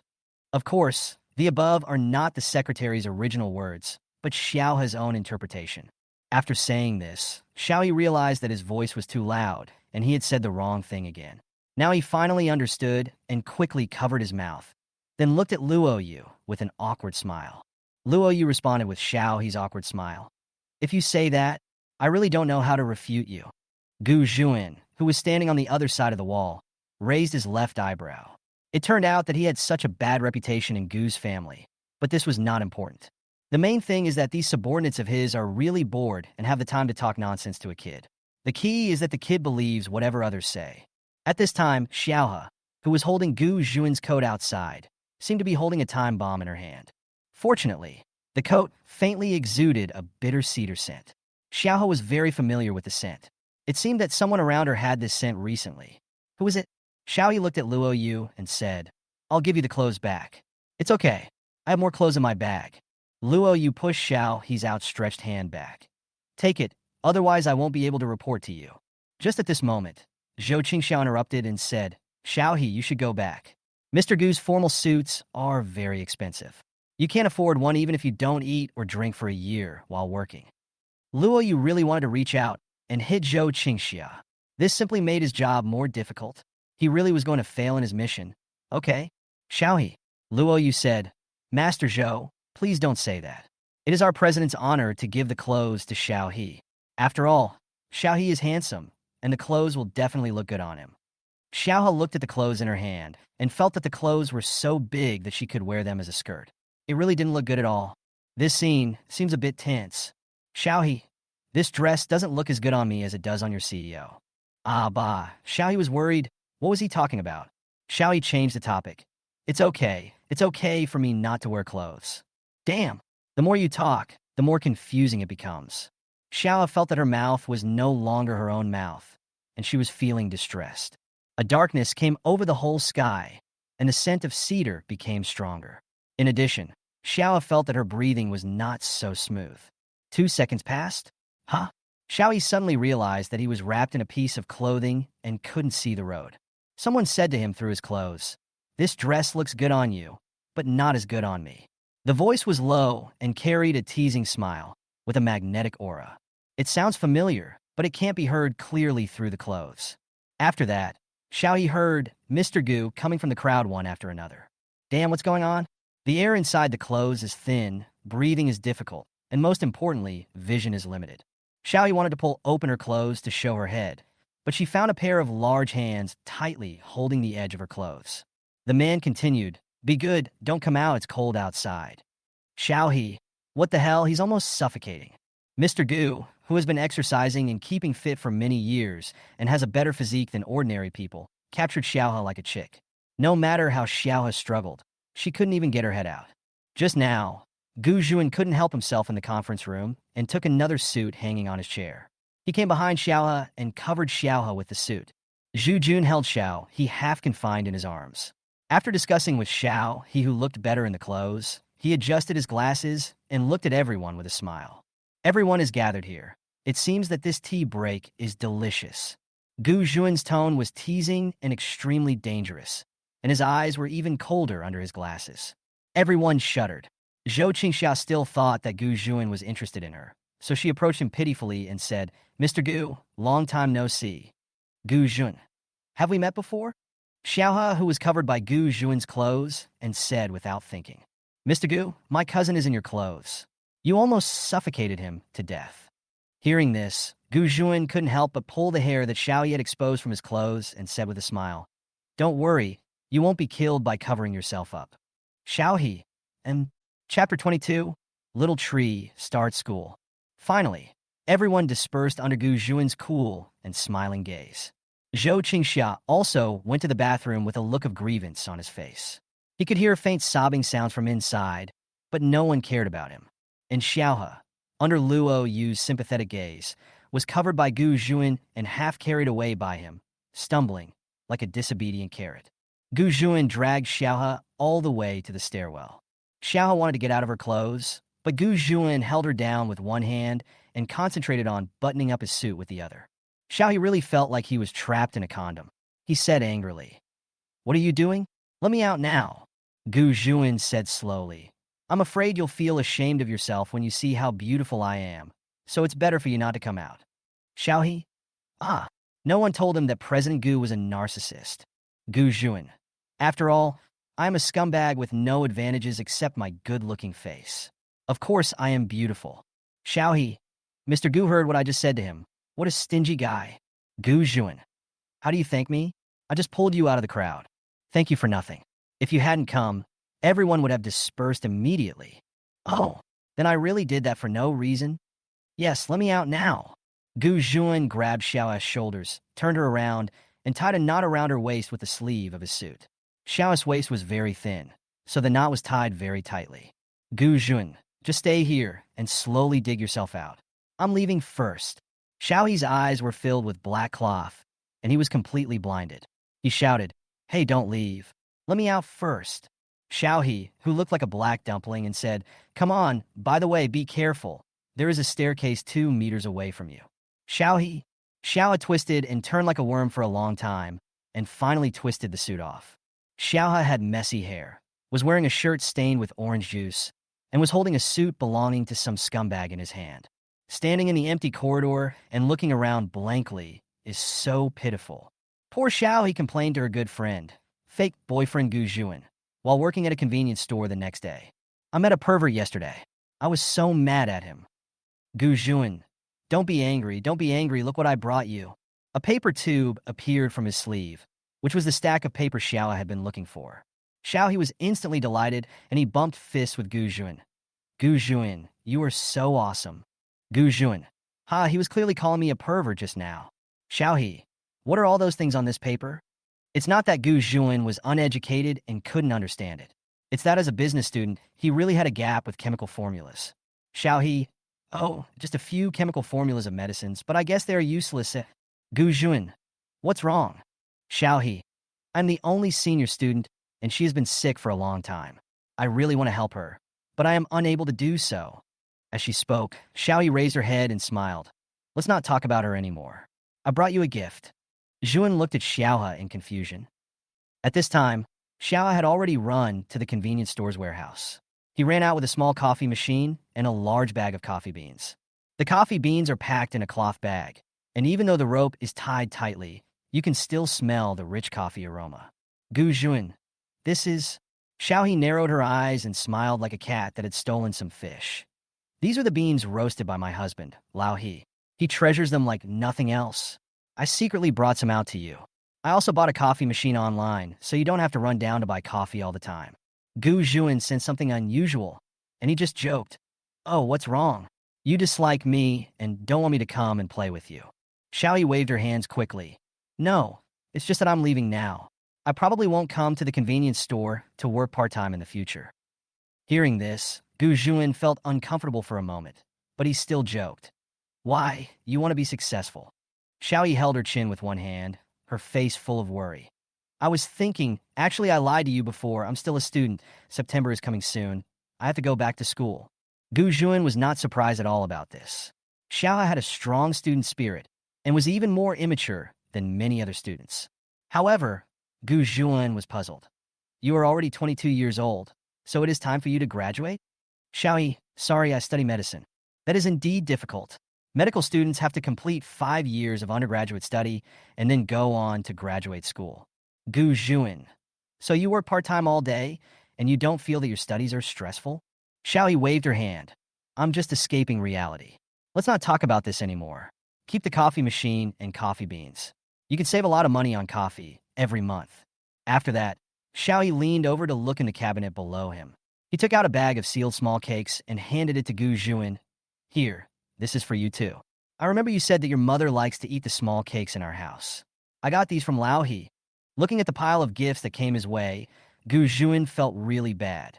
This feels like parting with life and death.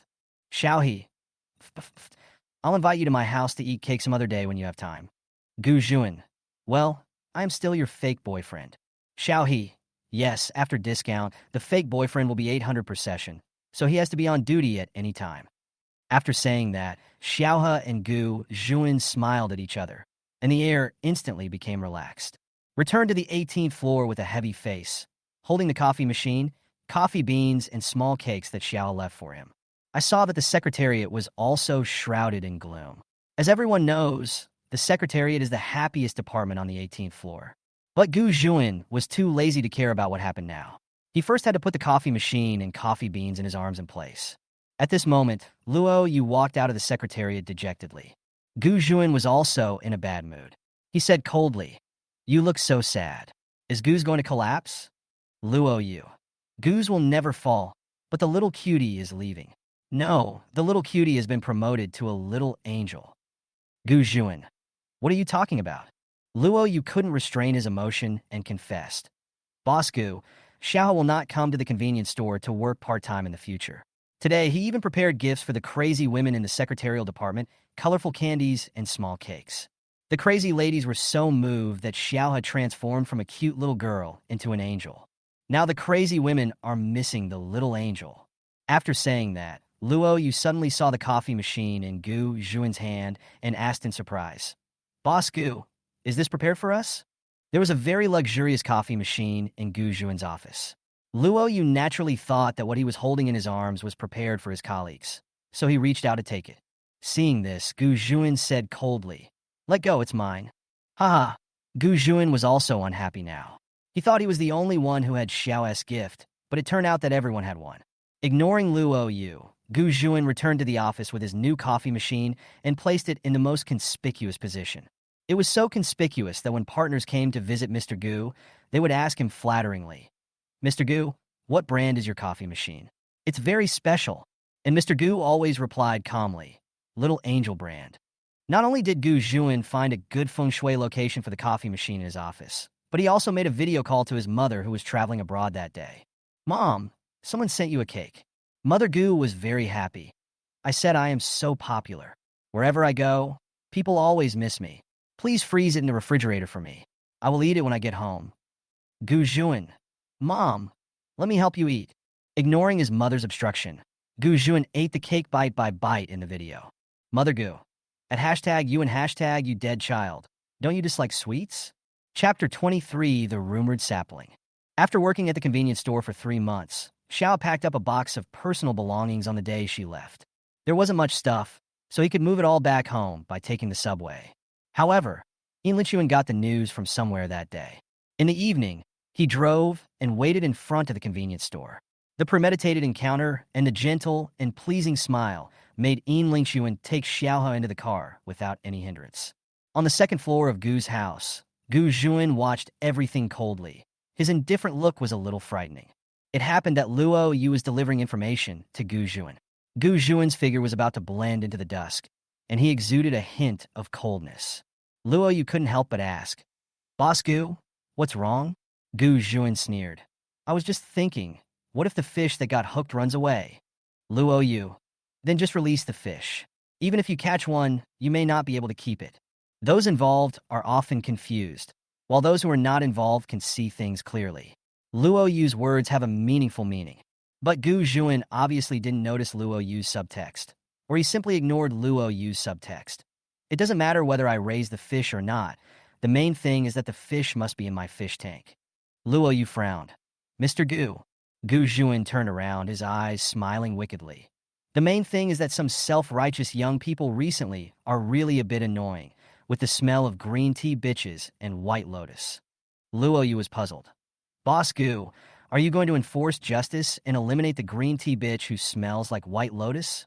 In late summer and early autumn, the school season begins, and the campus, which has been silent for a long time, finally begins to liven up.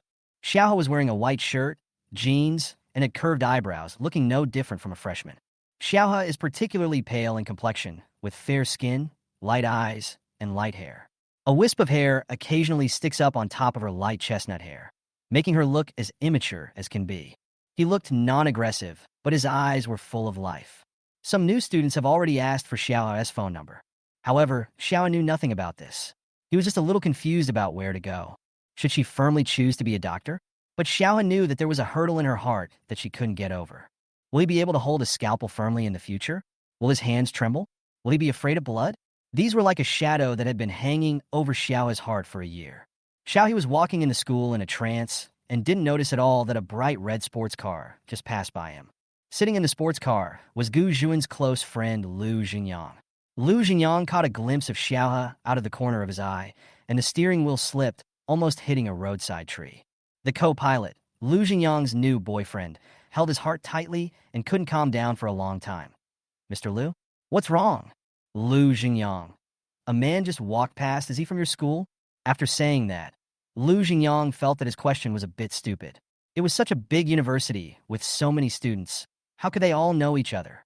However, it just so happened that Lu Jingyang's new boyfriend actually knew Xiaohe. He snorted and said disdainfully, "The guy in the white shirt just now? His name is Xiaohe, just a little loser." The new boyfriend's eyes were like hooks, lingering around. He said to Lu Jingyang coquettishly, "Why, Mr. Lu has a crush on him." Lu Jingyang remained calm. "How can that be? I already have you. It's just that a friend of mine recently met that boy, and I'm worried that my friend will be cheated." Looking at his new boyfriend with a smile, Lu Jingyang asked doubtfully, "Do you know the girl named Xiaohe?" Naturally, Lu Jingyang was not afraid that Gu Juan would be cheated. It was good enough that Gu Juan did not go out to cheat people. He was just curious. All the beautiful girls around Gu Juan were either generous and decent or beautiful and charming. Xiaohe appeared. She was like a grass growing among thousands of flowers, fresh and crisp. Lu Jingyang always felt that Xiaohe and Gu Juan were not a good match. But he couldn't say what was wrong with them.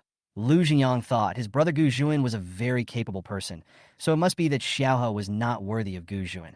The new boyfriend is already talking over there. Xiaohe, he often takes classes upstairs from us. He is quite famous in our school's medical school. How do you become famous? At this point, the new boyfriend got excited. People always like to gossip and reveal other people's embarrassing pasts.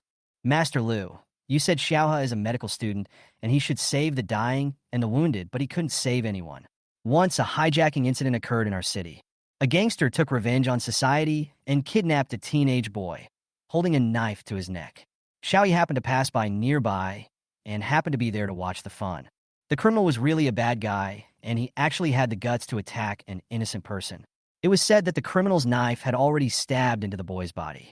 Xiaohe is the only one who could be considered as half a doctor around. There are so many cameras around. Xiaohe has to go there, otherwise he won't be able to explain himself if something is found out later." However, Xiaohe, that little loser, handled the situation improperly, and the boy still died. How pitiful. Lu Jingyang's eyes darkened. What happened next? The new boyfriend didn't take it seriously. Later, this incident had a huge social impact. Our school knew about it. Xiaohe really brought shame to our school.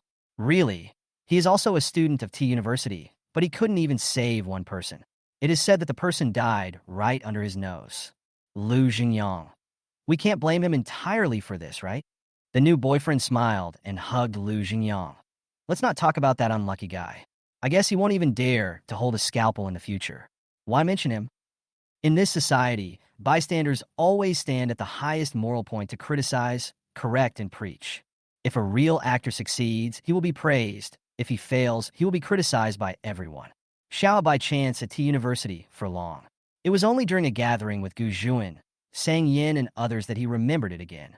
Lu Jingyang always felt that something was wrong with Gu Juan recently. The most obvious thing was that he seldom went out to play and was very quiet. There are so many connections, and Lu Jingyang's sixth sense, which is sometimes very accurate, tells him that this matter must be related to the person named Xiaohe. During the landslide, Lu Jingyang witnessed how special Gu Juan's treatment of Xiaohe was. Although Gu Juan said that he only approached Xiaohe because he thought Xiaohe was fun, Lu Jingyang didn't believe it and felt a little uneasy. Growing up with Gu Juan, Lu Jingyang believed that Gu Juan should have been worthy of the best since childhood. He recalled what his lover said about Xiaohe last time. Although Lu Jingyang felt that Xiaohe was not to blame for some things, he always felt that something was not right for Xiaohe. At the party, everyone was playing cards, except Gu Juan, who was reading a book. Lu Jingyang called Gu Juan over. "Old Gu, come here. You're not here to read books. How can you want to go to college at your age?" Gu Juan flipped another page of the book nonchalantly. "Not interested." Lu Jingyang. "You haven't played cards recently, and you don't like men or women. What's the matter? Are you planning to become a monk?" Gu Juan finally looked up at Lu Jingyang and asked, "Am I so plain lately? You think?" Putting down the book, Gu Juan walked to the card table and said, "Since you want to lose all your money to me, I will play a few games with you." Gu Juan also felt that he had indeed been free of distractions recently, if there were any distractions at all. It's just that he hasn't seen Xiaohe for a while. and he wanted to pull Xiao's little hair that was fluttering in the wind. The mahjong tiles clattered, and Lu Jingyang suddenly asked, "Last time you sneaked into the mountains and encountered the kid who collapsed, the one named Xiao, are you still in touch?" Sang Yin, who was on the other side of the table, raised his eyes and said, "Xiaohe? This name is really nice. It's the same name as my junior." Through Lu Jingyang's previous informant, Gu Juan knew that Sang Yin was planning to pretend to be Xiao's girlfriend. First there was Yin Lingxuan, the green tea man, and then there was Sang Yin, the sickly girl. Xiao really is a philanderer. Gu Juan drew a card, his eyelashes drooping, and he said slowly, "Junior brother? Sang Yin, you still like little milk dogs as always." Sang Yin smiled more charmingly. "Little puppy, there are stars in your eyes, and the senior sister calls you so sweetly. Who doesn't like it?" Lu Jingyang had always believed that Sang Yin was Gu Juan's first wife. Seeing that the situation between the two was a bit tense, Lu Jingyang hurried to smooth things over. He said to Gu Juan, "Xiaohe at university a few days ago, and I casually asked if you guys are still in touch." Sang Yin, "A university? Xiao? Isn't he very handsome? Does he have a very sunny smile? If so, then he is really my junior." Lu Jingyang was embarrassed. "What if he's not handsome and not sunny?" Sang Yin said simply, "Then he is not my junior." Gu Juan slowly drew his cards. He looked up at Sang Yin and sneered, "According to your criteria for identifying a junior, this Xiao, he I know should be your junior." Sang Yin's charming smile finally broke a little. She frowned and looked at Gu Juan with disdain. "My junior actually knows you. How unlucky he is." Then, Sang Yin smiled again. "Tomorrow I will take my junior to drink milk tea to calm him down." Gu Juan pushed the cards, and the cards clattered. He said proudly, "I won. Pay the money." Lu Jingyang. "Oh no, why does it feel like a fight is about to break out?" Chapter 24. Mr. Gu meets the parents. After playing a few more rounds of mahjong, Lu Jingyang finally couldn't help himself. He looked at Sang Yin cautiously. "Miss Sang, I heard that your junior is not very capable."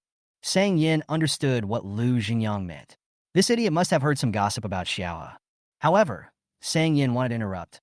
"Old Lu, why do you always drive? Xiao is a good boy, and he has never held a girl's hand. How do I know if he is capable?" Lu Jingyang, hey, I didn't say that. I said other things, such as the ability to do things." Giving Lu Jingyang a cold look, Sang Yin said sarcastically, "Old Lu, you're already so old. You should have your own opinions. Don't always listen to other people's gossip." At this point, Sang Yin's eyes suddenly became serious and earnest. "My junior is very good." It was rare that Gu Juan and Sang Yin were on the same page. "Old Lu, I told you before that you should watch less idle dramas and have more of your own ideas." However, Gu Juan was still curious about Xiaohe. He supported his chin with one hand, stroked the cards with the other, and looked at Lu Jingyang with a half-smile. "What? Tell me what you heard." "Xiaohe is doing badly in University A." Looking at Gu Juan's foxy look, Lu Jingyang evaluated it and decided to tell him what he had heard. It was truly a bloody experience. After Lu Jingyang finished speaking, he did not forget to give a pertinent evaluation. "Xiaohe is to blame for this. He's just a student. He did his best to save people." Sang Yin said coldly, "It's true that my junior is not to blame. Some people are just jealous of my junior's academic performance and are throwing dirty water on him." Gu Juanjin was touching the cards. The red words on the cards looked like flowing blood. No wonder Xiaohe was afraid of blood. No wonder Xiaohe would feel psychological stress when encountering injured people. It turns out that everything has a traceable path. Gu Juan did not say much, but just smiled silently. Amid the noise, one round of mahjong after another was played, and Gu Juan won a huge sum of money. With one hand in his pocket and the other holding the thin windbreaker he had come in with, Gu Juan walked out slowly. As he walked, he said, "I've already told you that if you play with me, you'll lose miserably." Lu Jingyang raised his head and complained, "Old Gu, you are really abnormal today. Next time I ask you to play mahjong, I will be your grandson."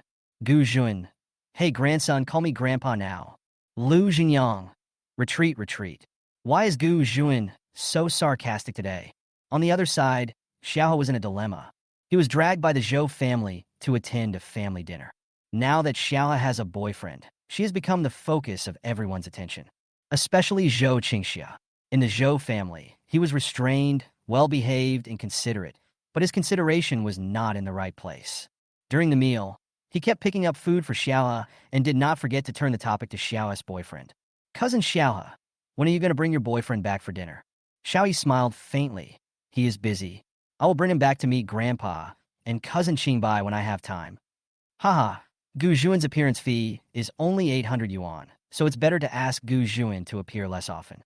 Hearing that he was busy, the old man of the Zhou family asked curiously, so busy? Xiaohe, what does your boyfriend do? Zhou Qingxiao's eyes flashed with a gleam of light. He knew the answer to this question. He had asked Xiao before. Xiaoye's cousin's boyfriend is a plumber. Every household may need to fix the pipes and circuits. He is really busy. It was actually a disdainful remark, but Zhou Qingxia sounded considerate when she said it. Zhou Qingxia was so proud of herself. Everyone knows that Zhou Jin left the Zhou family because old man Zhou did not agree with Zhou Jin and he Yuandao being together. Now Xiaohe has hired a plumber. It is estimated that Xiaohe's image in the Zhou family will plummet. Although in the Zhou family, except for Grandpa Zhou and Zhou Qingbai, no one else likes Xiaohe. But who would have thought that when Mr. Zhou heard about Gu Juan's occupation, he didn't react at all. He just smiled and said, then when Xiaohe's boyfriend is free, bring him back. Old Master Zhou has figured it out. His children and grandchildren have their own blessings, and he is old and can't take care of them. Zhou Qingbai frowned, and this expression was unfortunately caught by Zhou Qingxia. He began to feel proud, thinking that brother Qingbai was also laughing at Xiaohe for having no vision. But Zhou Qingbai frowned not because of anything else, but because he had seen Gu Juan's aura, and his smiling fox look. It's definitely not as simple as a plumber. Xiaohe worriedly and thought to himself that his silly cousin might have met a scammer. It was a clear day that day. Xiaohe called Gu Juan for help at noon, and he said it was urgent. At that time, Gu Juan had just ground a cup of coffee using the coffee beans Xiaohe gave him. I have to say, Xiaohe's coffee beans are really good. Not long after, the full bag of beans was finished. I will have to ask Xiaohe for another bag one day. While drinking coffee, Gu Juan tapped the table with a book, pretending to be working hard. He asked Xiaohe in a whisper, "What's wrong?" His voice was lingering and sticky, with a man's unique magnetism, and the taste of seduction was self-evident. Xiaohe's ears felt hot after listening to this. Gu Juan was indeed a professional, and every word he said was full of hooks. My grandpa wants to meet you. Well, he hasn't been feeling well lately. He's old. Xiaohe spoke the latter part. Her voice was obscure and light, and Gu Juan also understood what Xiaohe meant. When people grow old, they will eventually fall asleep. Mr. Zhou has been in poor health recently. He was diagnosed with cancer, and the doctor said he may only have a year to live. People with a strong character like Gu Juan can always remain calm in the face of life and death. But he didn't expect that Xiaohe could say it so lightly. Although Xiaohe seemed to be jumping around all day and occasionally getting angry. But Gu Juan could also see that Xiaohe was a child with a soft heart, and he should be sad and helpless when facing life and death. Gu Juan couldn't help but ask, "Are you worried now? Are you afraid?" Xiaohe smiled and said, "My dad said that after a lifetime of hard work, it is a happy thing to return to peace amidst the farewell of relatives and friends. Just like my mother, she died in my father's arms, holding my hand as she died, smiling very gently. That was also a happy thing. Children who have experienced separation and death at an early age tend to be more open-minded than others." Gu Juan looked at the calm coffee in his hand and smiled. He forgot that although Xiaohe grew up vigorously, he did not have a mother to take care of him. Instead, he grew up by himself and became the bright and beautiful girl he is now. This can be considered a gifted talent, which is cause for celebration. He accompanied Xiaohe to visit Mr. Zhou. Gu Juan got up early and took a bath. His slightly long hair was not styled but hung down randomly, concealing his usual sharpness. Even for clothes, Gu Juan chose light khaki pants and a white shirt. With his calm and impressive aura, Gu Juan now looks like a gentle and refined young man, the kind of young man who is caring for others and his family. Come to see the old man of the Zhou family. As he is getting old, Gu Juan doesn't seem to be as excessive as usual. He still does his homework well today. Under normal circumstances, Mr. Zhou would be extremely satisfied to see Gu Juan like this. With the support of Zhou Qingbai, Mr. Zhou looked at Gu Juan carefully with a smile in his eyes. Xiaohe has good vision. Although he is a plumber, Mr. Zhou likes Gu Juan very much. He is handsome and neither humble nor arrogant. But the more Mr. Zhou looked at Gu Juan, the more familiar he seemed. He asked Gu Juan, Child, what is your name? Xiao introduced Gu Juan as Wang Deidi when they first met, so he answered for Gu Juan. Grandpa's name is Wang Deidi. The old man didn't care. He continued to look at Gu Juan. Xiao, yes, boyfriend, you tell me. At this time, there was a movement outside the Zhou family, and a woman who looked to be in her early 40s was welcomed in by the younger generation of the Zhou family. That was Gu Juan's mother. After returning from a trip abroad, she heard that the elder of the Zhou family was ill. Mrs. Gu had a deep friendship with the older generation of the Zhou family, so she wanted to call Old Man Zhou Uncle Zhou. So, Mrs. Gu rushed to Zhou's house to visit without even having time to go home or see her son. Chapter 25. Mr. Gu said his name is not Wang Deidi. Mrs. Gu and Gu Juan stared at each other, wondering why this world was so magical. Mrs. Gu once thought that she was still on the plane and fell asleep. Otherwise, how could she see her unfortunate son in Zhou's house? My son was holding hands with a young man who was as young as a sapling, with their fingers interlocked. How could my son, who is so unromantic, has severe misophobia and a bad temper, be able to seduce such a clean and green young man? Rubbing her forehead, Madame Gu said to Mr. Zhou, Uncle Zhou, I'm afraid I haven't woken up yet. I'm having hallucinations now. I'll go back and rest first. Old Master Zhou tried to stop him. He said with a smile, Why are you hallucinating? Am I fake, or is my grandson fake? Mrs. Gu then landed from midair. She looked at Gu Juan in confusion, not knowing what Gu Juan was up to. Old Master Zhou was also looking at Gu Juan, because Gu Juan looked very much like Mr. Gu who died in an accident many years ago. He was Mrs. Gu's husband and was also the helmsman of the Gu family more than 10 years ago. Xiaohe to Madame Gu. Xiaoli, I haven't introduced her to you yet. This is my grandson Xiaohe. You haven't seen her before, have you? Mrs. Gu looked at Xiaohe with a face full of fondness. This child is good. This child has really clean eyes. Looking at Gu Juan, Mr. Zhou continued, This is my grandson's boyfriend. Your name is Wang Dachi. Hearing this, Mrs. Gu looked at Gu Juan straight, and she began to suspect that she was dreaming. Her son? Wang Dachi. More importantly, when did her son hook up with a boyfriend?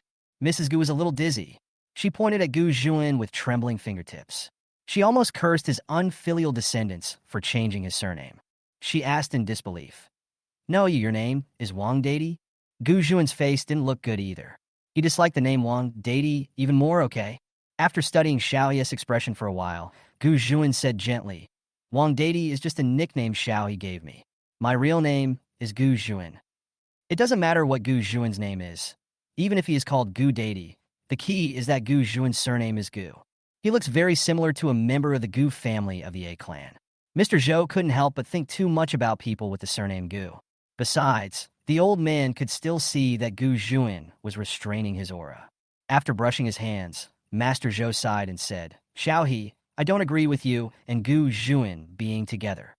Xiaohe was puzzled, but Gu Juan's pupils shrank for a moment. He shook Xiaohe's intertwined hands and said gently, Grandpa, what did I do that displeases you? Although she didn't know what happened, Mrs. Gu couldn't bear to see anyone say bad things about her son. That's right, my son. Before Mrs. Gu could utter the word son, Gu Juan interrupted her with a look. They were all foxes, so how could they not see the trick? Mrs. Gu changed her tone. Uncle Zhou, I think this guy is pretty good. He's tall, handsome, and has a good temperament. Mrs. Gu was not stingy when it came to praising Gu Juan in front of others. Mr. Zhou looked tired. Gu Juan is very good, but it is because he is too good that he is not suitable for our Xiaoa. The old man's back was slumped. He put his fist to his mouth and coughed twice. Qingbai, I'm a little tired. Please take me home. Then, the old man looked at Madame Gu and said, Xiaoli, you have worked so hard today, but it's all in vain. I am old, and my body is not as good as before. Gu Juan held Xiaohe's hand tightly and said, Grandpa, Xiaohe and I won't disturb your rest for now. Let's all go. The sunlight shines through the window, dappling the ground. Zhou Qingbai was standing next to Grandpa Zhou's chair, a little puzzled. Grandpa, you didn't have any objections to Xiao's boyfriend before. Why do you suddenly disagree today? Is it because you think Wang? No, Gu Juan can't give Xiao a good life? Qingbai, tell me why I didn't agree with your aunt and Xiao's father being together. Is it because Xiao's father has difficulty walking, and he doesn't have any ability? Mr. Zhou laughed out loud, the sound coming from his chest, and you would even feel that he is still strong and healthy. He Yuan Dao is a very capable man. I don't care about his legs and feet. As long as he can take good care of your aunt, that's enough. But I felt that He Yuan Dao's job was dangerous and he was in danger at any time. I was worried that He Yuan Dao would really die in an accident and your aunt would be hurt. I never expected that my little Ajin would die of illness at such a young age. If I had known this would happen, I would definitely not have stopped your aunt and He Yuan Dao. It happened many years ago. Zhou Qingbai was still young, so he wasn't very clear about it. But now he is about to take over the Zhou family. He is the helmsman of the Zhou family and the elder brother of his younger brothers and sisters and juniors. At first, he really looked down on Xiaohe, but after getting to know her later, he felt that Xiaohe was a good kid. At least she was kind and had positive values. Among this generation of the Zhou family, Xiaohe and Zhou Qingbai are the closest in blood relationship. Out of his responsibility as an elder brother, Zhou Qingbai has always wanted to find a suitable partner for Xiaohe. In fact, you don't need to be rich or powerful.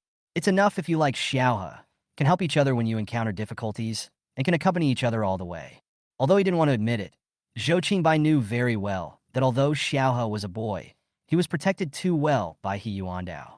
In the days to come, Xiaohe might need someone to take care of her more, so he introduced many blind dates to Xiaohe, all of whom were men. At the beginning, when Zhou Qingbai first met Gu Zhuan, he didn't like him very much. Being lazy? Being a hooligan? No, these are just excuses. Zhou Qingbai just saw that Gu Zhuan was too aggressive, and he was worried that Xiaohe couldn't control Gu Zhuan, and he was also worried that Xiaohe would be bullied. But in their later interactions, Zhou Qingbai saw that Xiaohe and Gu Zhuan had a very harmonious aura. Although they played and quarreled, they were able to tolerate each other. That is a harmony that even an old couple who have lived together for many years cannot achieve. So Zhou Qingbai didn't care about those trivial matters. Just like he would help Gu Zhuan today and speak well of Grandpa Zhou. Grandpa, why don't you agree with Gu Zhuan and Xiaohe being together? I saw that they were very happy when they were together. Are you happy? Is Xiaohe happy with him? Zhou Qingbai thought about it and said, well, compared to me, Xiaohe is more comfortable in front of Gu Zhuan, unrestrained and smiling happily. Will Gu Zhuan bully Xiaohe? Old Master Zhou was worried. A child like Gu Zhuan had been domineering since childhood and was also scheming. After all, he was still afraid that Xiaohe would be bullied. Zhou Qingbai smiled and said, Grandpa, why do you think so? I have only seen Xiaohe speak to Gu Zhuan in a harsh tone. If I have to say it's bullying, I just feel that those two people always like to tease, especially Gu Zhuan, who particularly likes to tease Xiaohe and always wants to make Xiaohe angry. But I don't think this is bullying, it's just a feeling that I can't help myself. Perhaps thinking of what happened to Zhou Jin and He Yuan Dao, Mr. Zhou didn't want to repeat the same mistake, so he said, let them be. I'm old, and no one will listen to me. It's just, old Master Zhou looked at Zhou Qingbai seriously. His eyes were old and turbid, but he understood the world very well. But Qingbai, you have to remember that you are Xiaohe's brother. If he is bullied in the future, you must help him. Qingbai understands. Mr. Zhou lived a heroic life, and his only direct descendants are Zhou Qingbai and Xiaohe. There is no need to worry about Mr. Zhou Qingbai. Zhou Qingbai is calm and realistic, and knows how to choose the path that is most beneficial to himself. But Xiaohe was full of sincerity, and was growing foolishly towards the sun. Grandpa Zhou wanted Xiaohe to keep growing like this. But he didn't want Xiaohe to grow up under the halo of others and rely on others to live, such as Gu Zhuan. But Mr. Zhou changed his mind and felt relieved. Children and grandchildren have their own blessings, and he believed that his grandson was good enough. Chapter 26, Saplings and Kittens. Here, Gu Zhuan led Xiaohe out and refused to let go. When they reached the door, Xiaohe winked at him and said, okay, let go. My hands are almost sweating from being squeezed. Gu Zhuan has been in a bad mood from the beginning until now. Although he and Xiaohe were just having a good time, he was rejected by the old man of the Zhou family. He felt like there was a lot of depression in his chest. Why were he and Xiaohe not suitable for each other? When they were alone under the shade of the tree, Gu Zhuan relaxed his expression and said to Xiaohe, no, my pride is hurt. You have to pay me for the psychological trauma alone, 200 yuan plus the appearance fee, a total of 1,000 yuan. Xiao became sensitive now. Although Gu Zhuan had a frivolous smile on his face, he was actually a scoundrel hidden under his gold-rimmed glasses. But Xiao could feel that Gu Zhuan was in a really bad mood at the moment. He also looked a little apologetic. Oka, don't be sad, I'll give you an extra 200. Xiao felt a pain in his heart. He hadn't been to the convenience store to work recently, and his finances were severely reduced. Gu Juan also knew this. For a moment, he felt guilty and wondered why he was making things difficult for other people's children. But on second thought, Xiao worked hard to earn money and support herself, which made Gu Juan feel strangely happy. At this time, Xiao was counting on his fingers, probably calculating his own balance. Xiao's fingers are thin and white, and her nails are trimmed very neatly, with a hint of pink. In the sunlight, they are dry and seem to emit some kind of woody fragrance. Gu Juan felt his fingertips beginning to itch. Unable to help it, he reached out and wrapped his hands around Xiao's fingers, interlocking their fingers again. There was a hint of joking in his tone, and Gu Juan said vaguely, "Then it's a deal, we won't separate." Xiao thought that no matter what happened, Gu Juan would always play the role of her fake boyfriend. She was a little touched. Gu Juan was really a good brother. Xiao He interlocked her fingers with Gu Juan's and patted Gu Juan's shoulder with the other hand. "Well, let's not separate." At this time, Gu Juan's eyes slowly moved to the side of the road, where a car was parked under a big banyan tree. It can be seen that the car has tried its best to reduce its presence. It is so close to the side of the road that it is almost rubbing against the rocks. Unfortunately, the red car body is too conspicuous. Looking at the car, Gu Juan gave a strange smile in an empty space. The car window was slowly rolled down, and Mrs. Gu's smirking face was seen inside. Then, Mrs. Gu felt that she had done nothing wrong. She raised her middle finger to Gu Juan in contempt, and then from a distance, Mrs. Gu's presbyopia finally came in handy. Her gaze fell on Gu Juan's right hand holding Xiao's. Her eyes were sad. Xiao was looking at this good child, hoping that he would be taken away by a pig. Then, the engine started, and with a roar, the red car sped away.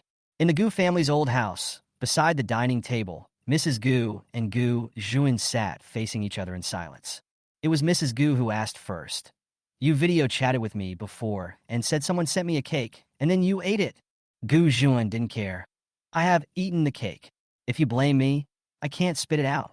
I won't hold you responsible for eating my cake. Today I'm just going to ask you who gave you the cake. Wang Dachi."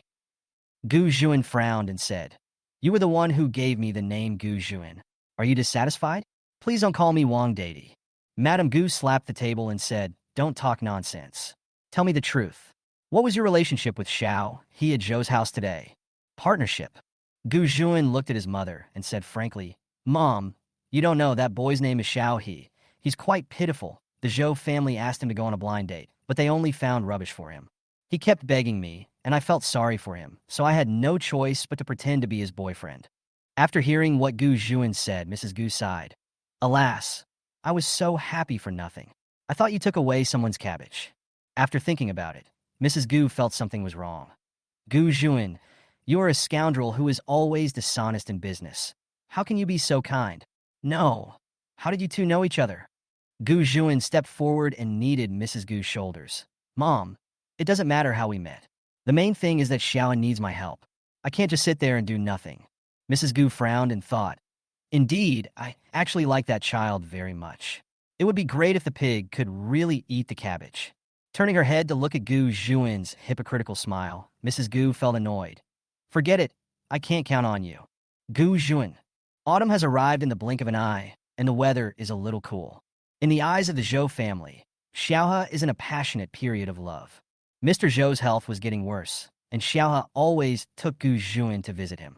Fortunately, Zhou Qingxia and the Zhou family's relatives who hated Xiaohe were not around, so every visit was harmonious.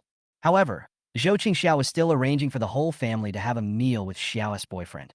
Aunt Li, the head worker of the Zhou family, has met Gu Juan. She has always said that Xiaohe has good taste and found a very handsome boyfriend. Zhou Qingxia was furious after hearing this. He wanted to see how handsome an ordinary worker could be. On the other hand, because of his frequent visits to Grandpa Zhou, Xiao's small treasury became increasingly depleted, but his relationship with Gu Juan also became better. Xiao doesn't have many friends, and he really regards Gu Juan as his good friend. Just like boys like to play with older boys since childhood, Xiao also likes to chat with Gu Juan. He finds that Gu Juan knows a lot.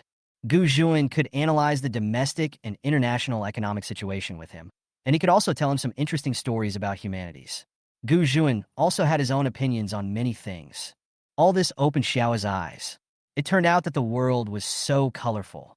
During this period, Gu Juan would also come to T University to use Xiao's meal card and eat some snacks from the surrounding area. Gu Juan's life was actually boring, yet thrilling. Investing and doing business day after day, walking alone amidst the intrigues, actually became quite boring after a long time. However, every decision made by Gu Juan was related to the livelihoods of many people, involved the flow of tens of millions or even hundreds of millions of dollars, and was full of dangers. Only by tricking Xiaohe into giving him a meal and watching the child holding the meal card with such distress for a long time could Gu Juan be a little happier. No, not just a little, but very happier. In fact, T University is also Gu Juan's alma mater. Strictly speaking, Xiaohe is Gu Juan's junior. It's just that Gu Juan has been studying at the business school of South Campus for several years, and he has always been at the top of the business school. On this day, Gu Juan was invited to give a lecture at the business school of T University, and the place was packed. Some people came to learn something from Gu Juan, the business emperor, while others came to admire Gu Juan's looks. Some people had other ideas and wanted to see if they could become familiar to Gu Juan. But even with so many people sitting down, there was still no one called Xiaohe, because Xiaohe had trapped himself in the laboratory, staying there in darkness for more than 10 hours. After giving the lecture, Gu Juan did not leave immediately. Today was the first rain of autumn. The view was covered with frost and the air was cold and wet. Gu Juan held a black umbrella and wandered around T University along a small path. After wandering around for half an hour, he arrived at the medical school. Maybe it was because of the scene that reminded him of someone else, but Gu Juan suddenly felt a little hungry. After all, he had come to the medical school to visit Xiaohe twice recently, and Xiaohe had invited him to eat in the school cafeteria. Gu Juan was secretly expecting something, and he wandered around the medical school aimlessly for more than half an hour. Otherwise, some people are destined to be together. Xiaohe, who had been in the laboratory for a long time, finally felt a little dizzy. He casually picked up his school bag, prepared to have a meal, and then went back to the dormitory to take a nap. Xiaohe didn't bring an umbrella, so he walked in a hurry. However, when he reached an abandoned teaching building, he suddenly heard a faint meow. Very weak, as if begging or asking for food. Xiaohe was worried, so he followed the sound and saw a kitten hiding on the steps of the side door of the teaching building. It was an orange cat, half of which was wet by the rain. It looked skinny, but its eyes were big and round. Xiaohe eagerly, as if begging for some food or begging Xiaohe to take it home. Gu Juan wandered to the side of this dilapidated teaching building and happened to see Xiaohe and the kitten looking at each other in the rain. The weather changed suddenly, and Xiaohe didn't have time to put on thick clothes. At this time, he was wearing a thin, gray hooded sweatshirt. Even though the hood of the sweatshirt was already buckled on his head, it was still obvious that Xiaohe was shivering. The thin vertebrae showed through the clothes, forming a straight line, which looked a bit pitiful. A few strands of light chestnut hair peeked out from the hood of the hoodie, and there were fine raindrops on them. Gu Juan was watching from a distance, and he always felt that Xiaohe might freeze to death in the next second. However, Xiaohe squatted in front of the kitten, hugged her knees with one hand, and tentatively touched the kitten's head with the other hand. The white and bony fingers finally landed on the kitten's head, and the kitten's ears moved as if trying to please. Xiaohe smiled so hard that her eyes curved. The young man's voice was clean and cheerful, with a hint of tenderness as he would when facing a kitten. "Are you hungry?" After rummaging through her bag for a long time, Xiaohe finally found the milk she brought with her. That was Xiaohe's own reserve food. Just when Xiaohe was worrying about what container to use to store the milk, she felt a large shadow suddenly appear, and then the rain stopped. When I looked up, I saw a black umbrella above my head. Chapter 27. The Little Sapling and Mr. Gu's Little Orange. Xiaohe looked down along the black umbrella and saw Gu Juan looking at her with a half-smile. He was so happy that he blurted out, "Why are you here?" Looking at Gu Juan again, he was wearing a crisp black windbreaker, black trousers, and a white shirt. He looked very businesslike and handsome. Xiaohe couldn't help but add, "She is dressed so decently." Gu Juan curled his lips and smiled. "Is that handsome?" Xiaohe said uncomfortably. "It's okay. It looks quite realistic." At this time, Gu Juan also squatted down. He and Xiaohe stood side by side, and the big black umbrella covered them both. The little orange cat looked around, obviously curious about the relationship between the two bipeds in front of him. Gu Juan chuckled and said, "Do you want to feed the kittens milk? They are lactose intolerant and will have diarrhea. Maybe, They will die. In the end, Gu Juan developed a bad taste for scaring people. But Xiaohe was really frightened. He quickly took back his hand holding the milk and asked, "What should I do?" Turning to look at Gu Juan, Xiaohe asked, "Do you have any dried meat or something like that?" This really stumped the omnipotent Mr. Gu, who really didn't carry any snacks with him.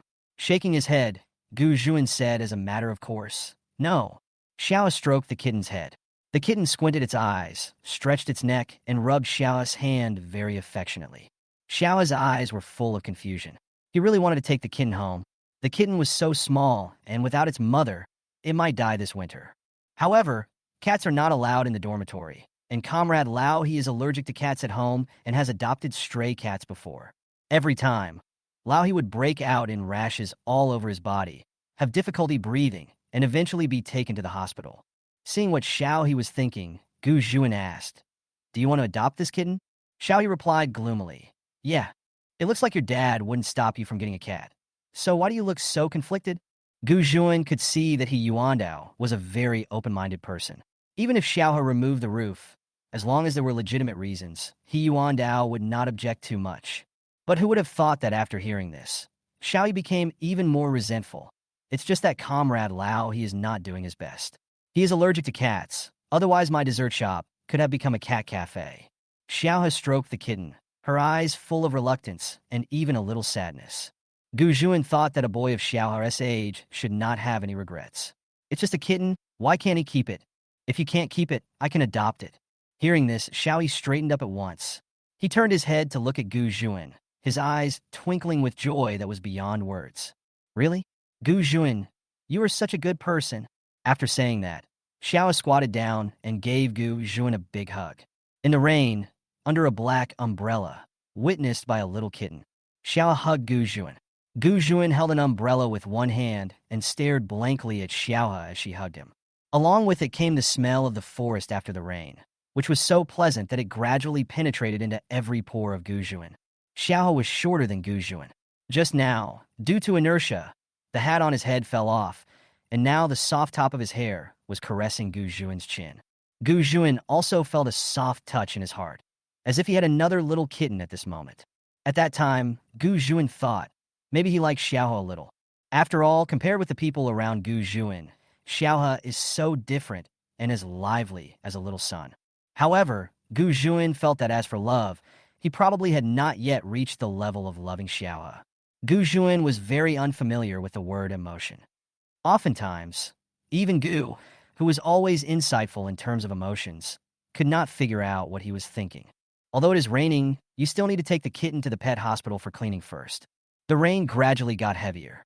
Xiao held the cat in her arms and shook like a sieve. Gu Juan had no choice but to drive the car over. Unfortunately, Mr. Gu drove a Maybach today. Xiaohe's eyes lit up when he saw it. He walked around the car, somewhat incredulous. "Gu Juan, have you hooked up with a rich woman recently?" Gu Juan really didn't want to bother with Xiaohe, but he was worried that Xiaohe would imagine the bloody love-hate relationship between him and the rich woman. So he could only make up a lie. "This is my boss's car. I drove it out to do some work for him."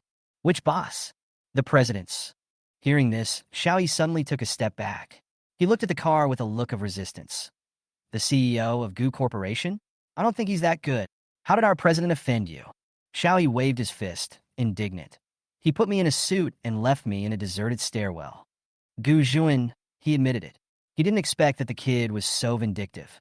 Besides, you don't know that he often exploits the secretaries and assistant Luo in your company. They all say that your president is a scumbag with only good looks. Gu Juan, he didn't admit it, but since that was what he said, could the people in the secretariat be exploited a little more?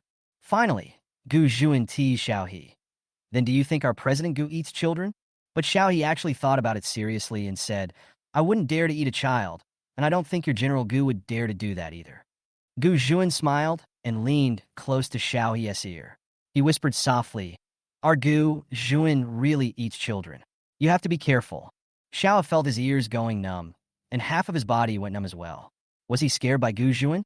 Along the way, Gu Juan drove steadily and Xiao slept soundly. Xiao was really a little tired.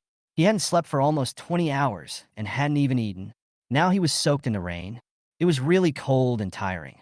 Although the car was the rumored car of Mr. Gu, The driver was Gu Juan, so Xiaohe still fell asleep with peace of mind. Gu Juan watched from the corner of his eye as Xiaohe was sleeping soundly.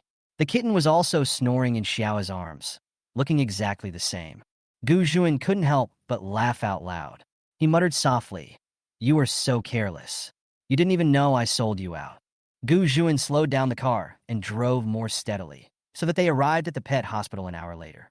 Xiaohe got out of the car in a daze, holding the kitten in her arms, and then with a confused look on her face, she went to the front desk customer service to register and go through the formalities for the kitten.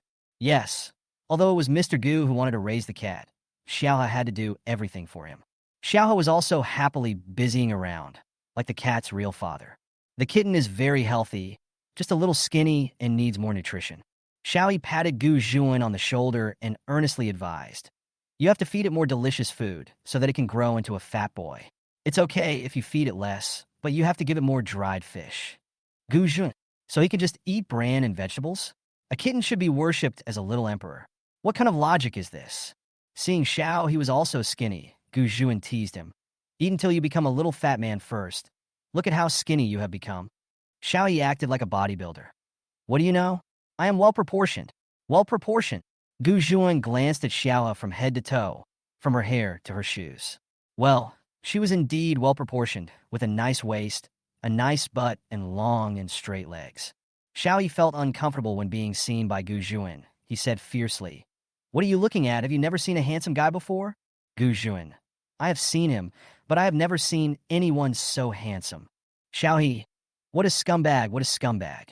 Scumbags are like Gu Juan, who can speak sweet words easily. Seeing that Xiao was thinking about something bad, Gu Juan interrupted Xiao. He has wild thoughts. "You were the one who registered the cat just now, so you can be the cat's godfather." Yes, Gu Juan did not interfere with the kitten's settlement matters just now. He just wanted to trick Xiao into becoming the cat's godfather. To be honest, this cat was also raised by Gu Juan for Xiao. Hearing this, Xiao was naturally very happy. "That's great, but I don't want to be Mimi's godfather. I want to be her brother." Gu Juan thought for a moment and said, "Then I will be his elder brother." Xiao said proudly, "Okay, then you are his eldest brother, and I am his second brother, and from now on we will call each other brothers." Gu Juan, is he going to set up a table and hold a sworn brotherhood ceremony? In fact, Gu Juan originally wanted to be the cat's father, but he didn't expect Xiaohe to be the cat's brother. If he insisted on being the cat's father, then he and Xiaohe would be of different generations. Considering that the kitten didn't have a name yet, Gu Juan thought it would be better to let Xiaohe choose the name. "Brother, what's the cat's name? We can't always call him Mimi." "Xiaohe, my full name is Sandy, and my nickname is Juzzy." Gu Juan, he shouldn't have let Xiaohe name the cat. If the orange cat is called Orange, then the black cat should still be called Heisey. Chapter 28. Tricking Mr. Gu for a meal. Before Gu Juan could bring Zaya Juzzy home, Xiaohe tricked him into having a meal again.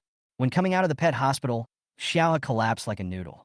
Gu Juan held the orange in one hand and pulled Xiaohe up from midair with the other, both hands as steady as a rock. "Xiaohe, what's wrong?" There was a subtle worry in the pleasant voice. Xiaohe held on her school bag limply. "I have low blood sugar. I haven't eaten for a long time. Can you help me check if there is any chocolate in my bag?" My hands are weak, and I can't look through it." The cold milk that Xiaohe had left. After frowning and thinking for a while, Gu Juan put the cat in his left hand into Xiaohe's arms. "Don't be soft. There is an orange in your arms." After hearing about orange, Xiaohe's hands finally regained a little strength. Gu Juan picked up Xiaohe, who was holding the oranges, and quickly rushed into the car through the rain. When the heater was turned on, Xiaohe felt like he was alive again, and Juzzy was stretching lazily in his arms. By the way, Gu Juan originally wanted to rip Xiaohe off in the cafeteria today, but seeing how pale Xiaohe looked, he couldn't bear to do it in the end. "You take a nap first, and I'll take you to eat." "Are you treating?" "Yes, I'll treat you. Then I want to eat crayfish, hot pot, and barbecue." "If you don't sleep, you'll have nothing." In the evening, the rain stopped a little. Gu Juan drove through the streets and alleys in the city center, turning left and right, and finally drove to a house in an alley. Judging from the front of the house, it wasn't very big, with a small gray door, and it didn't even look like a place to eat. But Xiao didn't care about these things. It was okay to have a stutter. He didn't intend to really trick Gu Juan. But after Xiao entered the door, she found that this yard was a different world, with lush banyan trees, beautiful bamboos, rockery, and waterfalls, which was low-key yet extraordinary. Xiaohe was not stupid. He tugged at Gu Juan's sleeve and whispered, "Gu Juan, eating here is not cheap, right? If you want to treat me, then treat me. I was just joking. Just treat me to a bowl of porridge. You don't need to come to a place like this." At the end, Xiaohe muttered, "It's not easy for you to make money." Gu Juan smiled when he heard this. "Do you want to drink porridge?" "Yes, I feel so cold. I'll drink a bowl of hot porridge or hot soup, and I'll be back to full health." Pulling Gu Juan's sleeve, Xiaohe wanted to take Gu Juan away from the black shop. "I know a porridge shop with good taste. You can treat me to that one." Gu Juan knew that the child was trying to save money for him, and he couldn't help but reflect on himself, wondering if he had acted too much in the past. As a result, Xiaohe had to live frugally to pay his own wages and always treated himself to meals. Gu Juan actually felt a little guilty. Why would he lie to a child like this? "Don't worry, the owner of this restaurant is my friend. His prices are very reasonable, not expensive at all." Well, yes, it is not expensive at all. Just an ordinary meal would cost an average person a month's salary. Gu Juan is the super VLP of this restaurant and also one of the shareholders. The waiter naturally knows Gu Juan. Seeing Gu Juan coming, someone came to greet him from afar. "Boss Gu, is it still the old seat?" Hearing the name Mr. Gu, Xiaohe went to see Gu Juan with doubts. Gu Juan patted the waiter's shoulder with concern and said, "It's been cold lately and my voice has become hoarse. I always hear you as Mr. Gu instead of Gu Juan." The waiter was smart. He glanced at the young man next to Gu Juan and quickly changed his words. "My voice has been a little hoarse recently. Please come in." At this time, Xiaohe was still holding the orange in his arms, and he looked at the waiter a little embarrassedly. "Excuse me, can I bring my pet in? It's very well behaved." Originally, pets were not allowed into this restaurant, but since both the cat and the person were brought by Gu Juan, they were allowed in. The waiter said something different to different people. "Of course, our restaurant is open to kittens. Kittens are so cute." "Xiaohe, great. I'll keep an eye on it and won't cause any trouble for you." The waiter smiled with his eyes narrowed. He really was a humble and polite young man. He thought the people who followed Gu Juan would be a little bit arrogant. The waiter had some misguided thoughts. Seeing Xiaohe's pretty appearance, he once thought that Xiaohe was kept by Gu Juan for fun. This kind of thing is actually very common in the upper circles. Besides, Gu Juan is young, promising, and handsome, so it would be strange if he didn't have someone around him. Xiaohe and Gu Juan came to a private room, which had Japanese tatami mats. There were only him and Gu Juan in the room, and Xiaohe relaxed a lot instantly. He collapsed on the tatami. Orange came back to life and jumped happily on Xiaohe's body. Gu Juanjin was studying the menu carefully, very serious, as if studying his contracts worth hundreds of billions. This was the first time he invited Xiaohe to dinner, and the child was so thin, so of course he needed to be well nourished. Well, a bowl of lobster porridge warms the stomach. Another serving of homemade spare ribs. Xiaohe loves spare ribs. Blanched Chinese cabbage. Xiaohe seems to only like to eat meat and rarely eats vegetables. A combination of meat and vegetables is a balanced nutrition, so you have to eat more vegetables. Gu Juan ordered a table full of dishes. Finally, he asked Xiaohe for a serving of mango sago and a serving of chocolate mousse. During this time, Xiaohe was lazily lying on the tatami and playing with the cat. Finally, the food started to come up slowly. Xiaohe sat up with a somersault, and Juzi grabbed Xiaohe's hair tightly. Finally, it landed steadily on Xiaohe's sahog. Xiaohe is now in a daze, with a little kitten on her head, which makes her look funny yet cute. Xiaohe smelled the fragrance of the food and was already extremely hungry. He stretched out his hand to signal Gu Juan. "You treat, you start first. You are quite particular. Hurry up, I'm hungry." Gu Juan picked up his chopsticks, and Xiaohe followed closely behind. After taking a mouthful of the warm porridge, Xiaohe let out a satisfied sigh, and her whole body felt warm. This private restaurant uses exquisite ingredients and even more exquisite condiments, making the home-cooked dishes taste extraordinary. Xiaohe's eyes narrowed as she ate. In the meantime, Gu Juan asked someone to cook some chicken breast for Xiaojuzi, and then he helped Xiaohe, who was clumsy, to peel and debone the shrimps. Mr. Gu was so busy during the meal that he was busy taking care of Xiaohe and didn't have time to eat properly. But this was the first time he invited Xiaohe to dinner, so of course he had to take good care of Xiaohe. It's really delicious, especially the mango sago. As for the chocolate mousse, it's just a little bit worse than what Lao he made. Xiaohe ate and drank his fill and made a sincere summary. There are other delicious foods. I'll take you there next time. A liar is a puppy. Speaking of puppies, Gu Juan remembered that he had something to say to Xiao. We also have an Alaskan dog at home. Xiao almost jumped up with excitement. So handsome. It might bully the little orange. No, such a handsome dog certainly wouldn't. Gu Juan was helpless. He felt that he was talking to a deaf person. I will protect Zaya Juzi. Can you bring the dog out some other time? Gu Juan held his forehead with his hand. I'll bring the dog to play with you when I have time. Yeah, Mr. Gu knows very well that he is not important, and those cats and dogs are the most important in Xiao's heart. Before leaving, Mr. Gu packed 2 servings of Xiao's favorite mango sago and a portion of shrimp dumplings. Xiao was carrying her midnight snack and walking out, while reminding Gu Juan to take good care of Zaya Juzi. But just as I turned the corner, I heard a familiar voice. Gu Juan? Gu Juan? Senior Sang Yan's voice? Senior. Do you know Gu Juan? Just now Xiao was walking in front, and Gu Juan was so tall that he blocked Xiao's entire body. At this moment, Xiao poked her head out from in front of Gu Juan, and he looked back. Sure enough, I saw senior sister Sang Yan and a few others also eating here. Chapter 29, The Disliked Mr. Gu. Xiao's head popping out in front of Gu Juan. It was like he was watching the most fantasy movie of the year. Xiao, why are you here? Before Xiao could answer, Sang Yan immediately said, Why are you with Gu Juan? Come to my side, it's dangerous over there. Everyone around Sang Yan. Today, Sang Yan came here to have dinner with a few socialites. The upper-class circle in City A is not big, but also not small. But everyone knows all the gossips about some things about Mr. Gu. For example, when Mr. Gu attends some banquets, he always asks Sang Yan to be his female companion. Over time, with all the truth and lies mixed up, many people thought Sang Yan was Gu Juan's wife. However, today, Gu Juan openly took a good-looking boy out for dinner, and judging from the boy's attire, he was obviously not a business partner. Oh, by the way, Mr. Gu is holding a kitten in his arms. In the eyes of those socialites, everyone would think that Gu Juan and Xiao were having an affair. The key point was that Sang Yan saw this, so it was like a large-scale Shura scene. But unexpectedly, Sang Yan ignored Gu Juan, waved his hand, and called Xiao over instead. Xiao really listened to Sang Yan and came over as soon as he was called. Senior, are you coming here to eat? Sang Yan pulled Xiao around and looked at him. Well, Xiao, don't just meet someone and play with him. What if you meet a bad guy? This statement is very targeted, as it means that Gu Juan is a bad person. Xiao whispered, Senior, it's okay. I've known him for almost half a year. Some foxes may not even show the tip of their tails for half a year. Sang Yan and Xiao have known each other for 3 years. Sang Yan has been in poor health since childhood.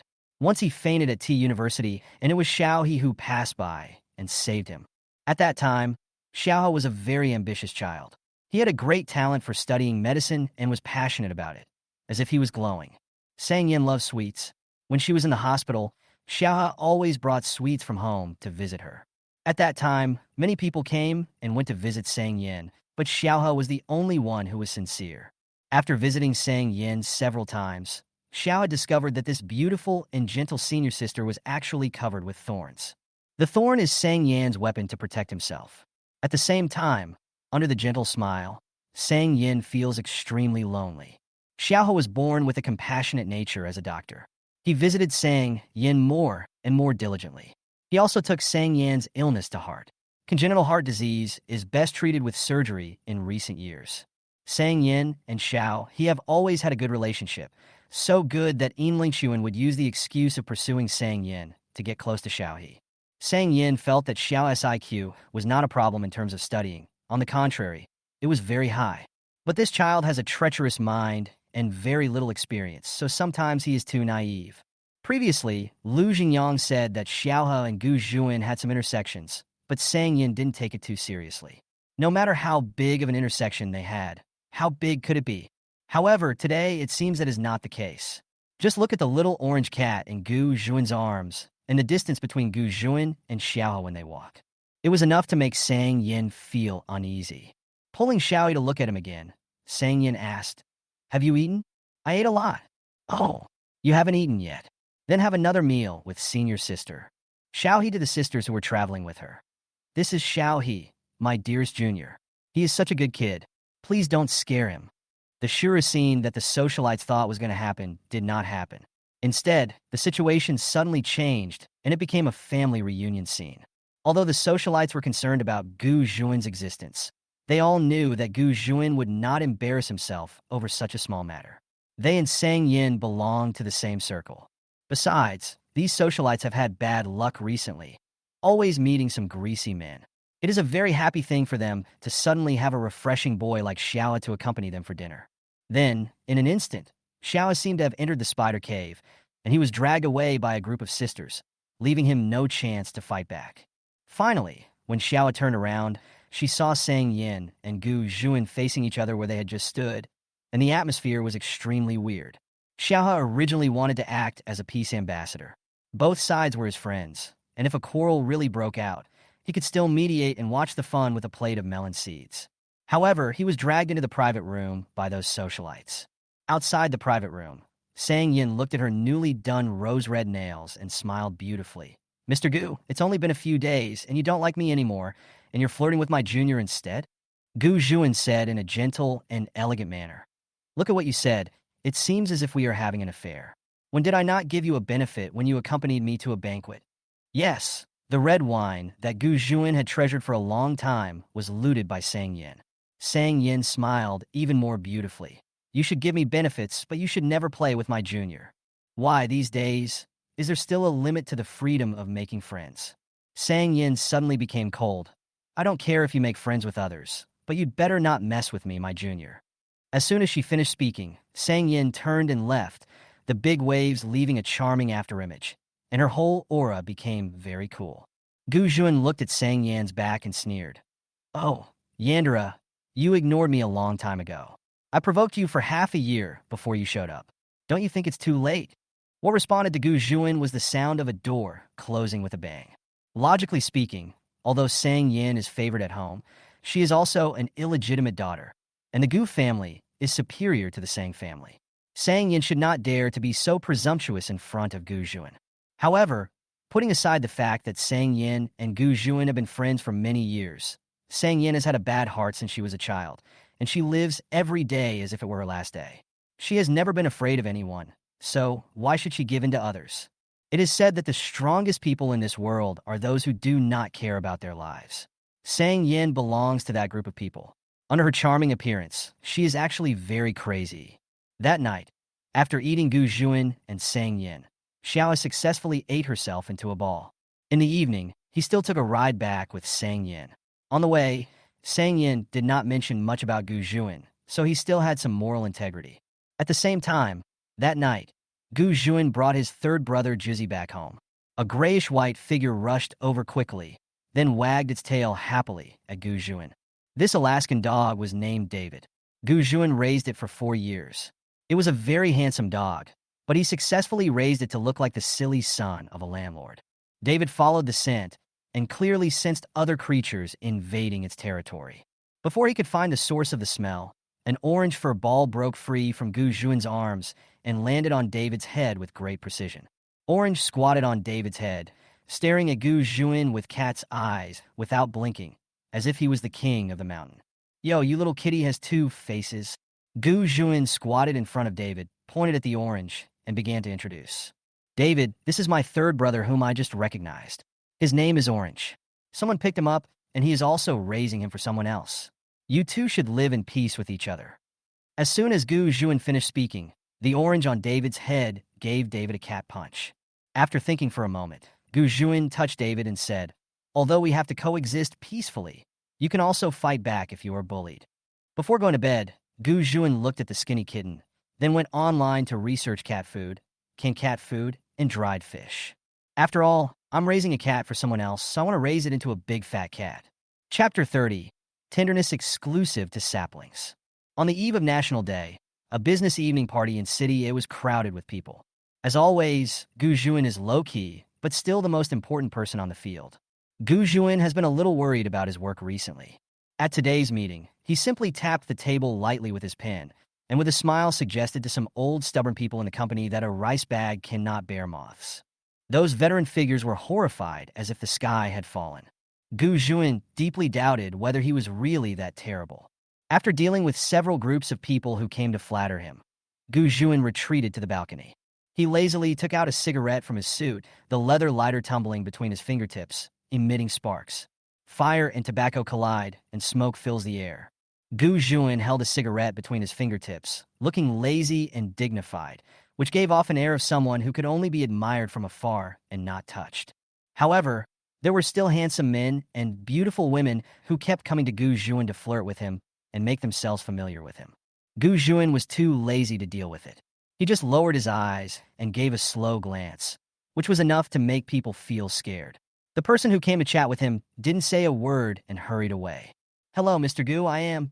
A charming beauty came over to greet Gu Juin, but before she could finish her words, Gu Juin stopped her with a gesture. The inner pocket of his clothes vibrated just now, and Gu Juin was distracted and took out his mobile phone to check. It contained Xiao's invitation for the National Day. "Gu Juin, do you have any plans for the 11th? If you don't have any plans, come to our house to look after the store. My dad will pay you. Will you come? Will you come?" Gu Juin ignored the beauty in front of him. He first replied to Xiao's text message. "Okay, see you tomorrow." After replying to the text message, Gu Juin calmly raised his head and revealed an extremely elegant and gentlemanly smile. "Excuse me, beautiful lady. It doesn't matter who you are. What matters is that I have an appointment during the National Day holiday." Gu Juin was in a good mood, and he had a place to waste time during the 11th hour. He looked at the half-burned cigarette at his fingertips, shook off the ash, and put it out again, as if a certain child was particularly sensitive to the smell of cigarettes. They had to meet each other tomorrow, so it was better not to smoke. Back in the main banquet hall, Gu Juin caught a glimpse of Sang Yin chatting and laughing with a young man. Gu Juin knew the young man, Yin Lingxuan, and he seemed to have some improper thoughts about Xiao. Interesting. Gu Juin floated around like a ghost passing by Sang Yin. Sang Yinjing asked Yin Lingxuan with a smile, "I heard from Xiao that you were pursuing me. Since Xiao said so, then that's it. How come I didn't know you were chasing me? Maybe I'll just want to chase someone else after I'm chasing." Sang Yin smiled unusually brightly. "Brother Lung Kun, I advise you to calm down a bit." At this time, Yin Lingxuan noticed Gu Juin's presence and nodded. "Mr. Gu, long time no see." Gu Juin raised the red wine glass in his hand and smiled sincerely. "You guys chat first. I have to leave today. I have something to do tomorrow." Although she said so, and Sang Yin listened to it so, she was in a bad mood today and wanted to confront everyone she saw. "Mr. Gu, tomorrow is October 1st. Are you still so busy? I remember that you observe legal holidays 365 days a year. Unless you want to scold someone, you won't show up even if the sky falls. Thank you for your compliment. It's just that Xiao asked me to help him take care of the store." At the last minute, Gu Juin did not forget to add, "Well, you all know Xiao, right? Sang Yen, Yin Lingxuan.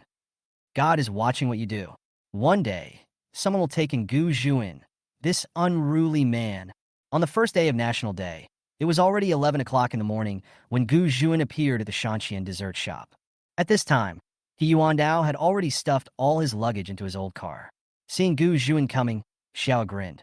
He Yuandao knew about the fake boyfriend collaboration between Gu Juin and Xiao. Whether it was true or not, He Yuandao didn't want to get involved. Xiao is already in his 20s and can make his own decisions on many things. Bye-bye. With a wave of his hand and the step of the accelerator, He Yuandao sped away. "Your dad is really cool." "It's not cool, it's just stupid. You are really generous. You let your dad go out and have fun while you stay at home to take care of the store. Your dad also gives you a salary. That must be it." At this point, Xiaoyi suddenly became lively. "Besides, my dad took my mom on the trip together." "Gu Juin, Xiao had dragged Gu Juin into the store. He ground a cup of iced American coffee for Gu Juin and made a cup of hot latte for himself. The two of them sat around a small table, the autumn sun shining into the store, bleak yet bright. "Let me tell you about my mother's wish." Talking about her mother is what Xiaohe likes to do. "My father has a pendant around his neck, which contains my mother's ashes. In her last days, my mother drew a map with all the places she wanted to go marked on it. But my mother's health was very poor at that time, so bad that she couldn't go anywhere. Mom still begs Dad to take her to a place every year. Later, my mother did not survive that autumn, but her wish remained. Every autumn, Dad would wear a pendant with Mom's ashes and go to the place on the map. I go in a year. My mother was gone when I was 11 years old. Now I am 22 years old. My dad only visited 11 places on the map, and there are more than 40 places he hasn't visited yet. Xiao sat cross-legged on the chair, holding a hot latte and stretching lazily. The dust floated in the air and slowly fell under the sunlight, giving Xiaohao a layer of warm golden edge. Youth is beautiful and quiet, and Gu Juin feels very warm at this moment. Your mother may want to accompany your father year after year, until he is 80 years old, in another way. Well, my mother is really gentle. But why doesn't your father take you out with him? Because who wants to bring a light bulb on a date? Little light bulb. I'm the only one who will accompany you. During the National Day holiday, it was actually quite busy. The dessert chef is in charge of the overall situation in the kitchen. Gu Juin does not know the difference between grains, sugar, and salt. He is also very big, so he is a hindrance in the kitchen. Finally, Gu Juin was driven to the front desk to handle the cashier work. Xiaohe is responsible for displaying and organizing the merchandise. Shanqian Dessert Shop has actually always been well known in City A. The old street in Shanqian always has a dilapidated artistic feel. Many young men and women come here to check in. That day, a girl came to the mountain with a camera and started taking photos. The flash flickered and she accidentally took a photo. In the photo, a chestnut-haired young man is arranging black forest cakes.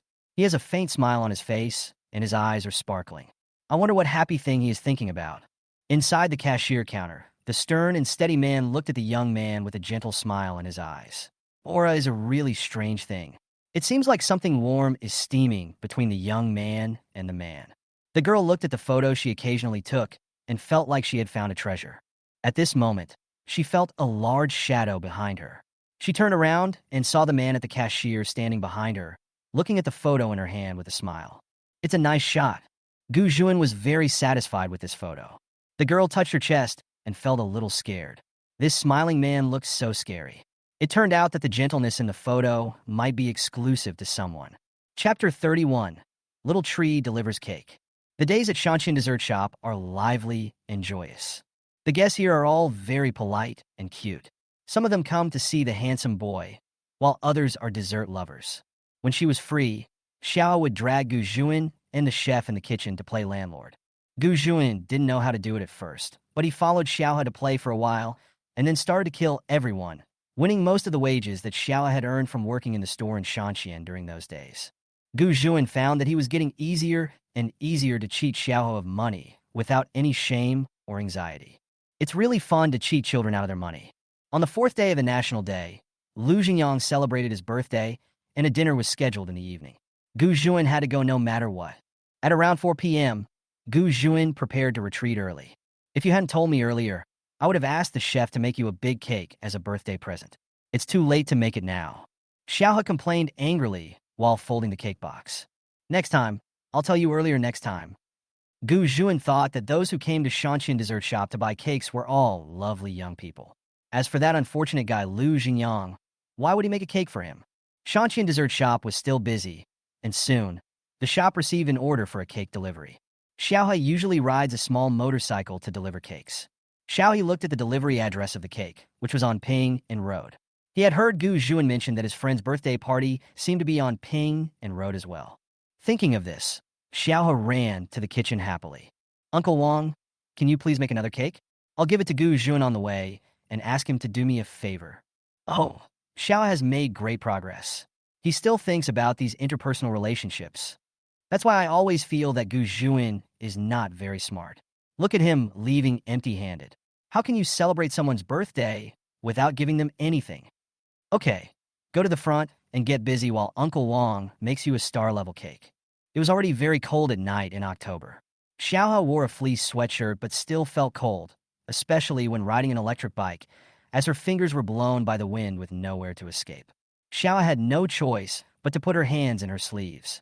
Bathed in the moonlight and braving the cold wind, Xiaohe rode her bike while humming a tuneless tune.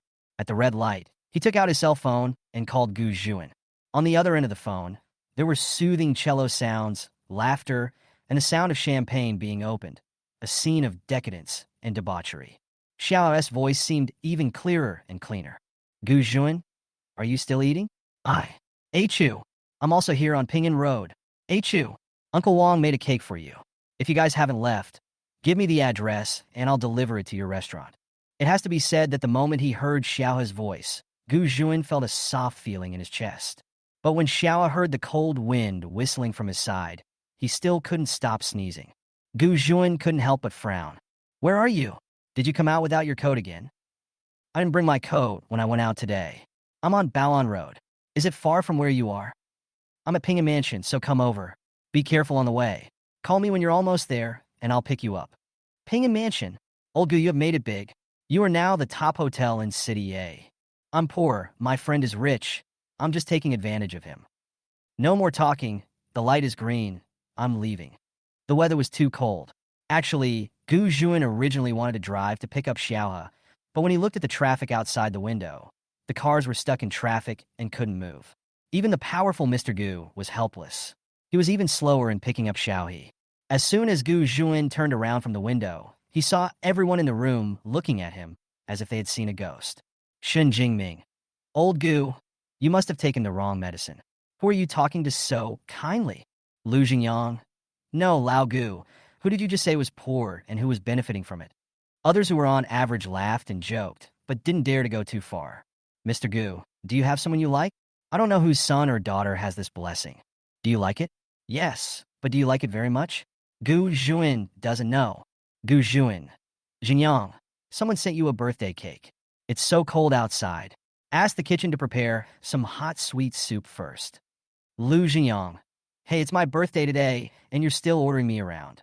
Despite such complaints, Lu Jingyang still went there happily. Not to mention that today was his home court. He had to have a sense of ownership. Let's say Lu Jingyang was also curious about who was the person who called Gu Juan. Before, Lu Jingyang was worried that Gu Juan and Xiaohe were entangled, but it seemed that he hadn't seen Xiaohe for a long time. Xiaohe is a good child, so it's not bad that she's no longer with him. In their circle, people come and go, and not all of them are sincere. It would be a good thing to cut off contact before the children get involved. In fact, Lu Jingyang didn't expect to wait for the cake. As young Master Lu was having his birthday, why would he worry about not having a cake? Just now, a good friend of his who is a rich second-generation gangster sent someone to deliver a cake that is more than 1 meter long. Lu Jingyang was just curious about the person who sent the cake. He glanced at Gu Juan secretly, and Gu Juan also looked at his phone from time to time. After knowing each other for many years, Lu Jingyang had never seen Gu Juan so impatient. But this is indeed a long wait. On the other side, it wasn't that Xiao was slow, but that he was really being held back. She was dragged to the Rose Hotel next to Pingham Mansion. The Rose Hotel is also a first-class hotel in City A. Xiao showed her ID card one level at a time in the hotel lobby before she came to the private room where the cake was ordered. As soon as the door of the private room opened, Xiao knew that it was clearly a Hongmin banquet instead of a cake. He was familiar with most of the faces in the room. They were from his school. Among them, he was most familiar with the girl sitting in the main seat. In less than a month, the girl had blocked herself 7 times. The girl's name seems to be Fei Fei. She is also from the business school. Her family seems to be very rich. Although she looks weak and frail, she has a domineering and arrogant personality. It's just because Yin Lingxuan always asked Xiao out for dinner recently, and Fei Fei likes Yin Lingxuan. Although Xiao he has explained many times that Yin Lingxuan likes someone else, of course, Xiao he is not yet so mean as to give Sang Yin away. But Fei Fei obviously didn't believe it. It was her birthday today, and she had already heard that Xiao's family sold cakes. Ru Shi deliberately ordered a cake delivery, hoping to cause trouble for Xiao He. Xiao had just entered the box and was pulled in before she could even put the cake down. "Isn't this Xiao? Oh, you're still delivering cakes in such a cold day. Look at your little face. It's so pale from the cold. You're lucky. Today is Fei Fei's birthday. Let's have dinner together before we leave." Not everyone can come to the Rose Hotel. There were boys and girls, all arguing with each other, and no one wanted Xiao to leave. Most of these people are from the business school. Although most of them have ill will towards Xiao, they all stand on Fei Fei's side and want to cause trouble for Xiao. But since they are from the same school, Xiao doesn't want to fall out. "Fei Fei, happy birthday to you. I have to go and give away some cakes, so I'll leave first." Xiao wanted to leave after she finished speaking, but the door was slammed shut behind her. "You're leaving now. You really don't give Sister Fei Fei any face at all." Xiao looked unhappy. "So what do you want?" He had heard that although most of the students in the business school were from wealthy families, most of them were easy to get along with and didn't put on airs. But there are all kinds of birds in the forest, including some uneducated, rich second generations who have the support of their families and can be said to be very bold and presumptuous. Just last year, Xiao heard that Fei Fei and her gang locked a girl in an empty classroom for 3 days, and the girl almost became dehydrated. But Fei Fei and the others just spread their hands and said it was an accident and not intentional, and the matter was let go. Xiao knew that Fei Fei disliked her even more than that girl, and she was afraid that she would not have a good time today. Xiao looked at the window. Well, this is the 4th floor. If he jumped down, he would probably die. Just as I was thinking about it, Fei Fei smiled and said, "It's my birthday today, and I don't want to make things too awkward. I just want to ask you one question. How long have you and Yin Lingxuan been together?" Xiao was really helpless. Why did he interfere in other people's feelings? I have nothing to do with Yin Lingxuan, and I'm not with him. If you want to pursue Yin Lingxuan, go ahead and don't bother me here. Even if you two have no relationship, I still don't like you. Xiao Yi's eyes were impatient yet sincere, and he could tell that he and Yin Lingxuan were indeed innocent. Fei Fei smiled maliciously, took the empty glass behind her, and poured a full glass of wine. How about this? Drink this glass of wine, and I won't pursue the issue with you. I think you have heard about what I did before. Good. It's not impossible to just drink and get things done. Xiao had tasted a slight bitterness, although it was not very obvious. It was not the bitterness of the wine, but the bitterness of the medicine. Xiao knew clearly that no matter how brave Fei Fei was, she would not kill herself. Xiao raised the cup, tilted his head back, and drank the wine in the cup in one gulp. Then he threw the empty cup against the wall behind him, and with a crack, the cup shattered. All Xiao had left in his hand was the sharp base, which was also his weapon for self-defense.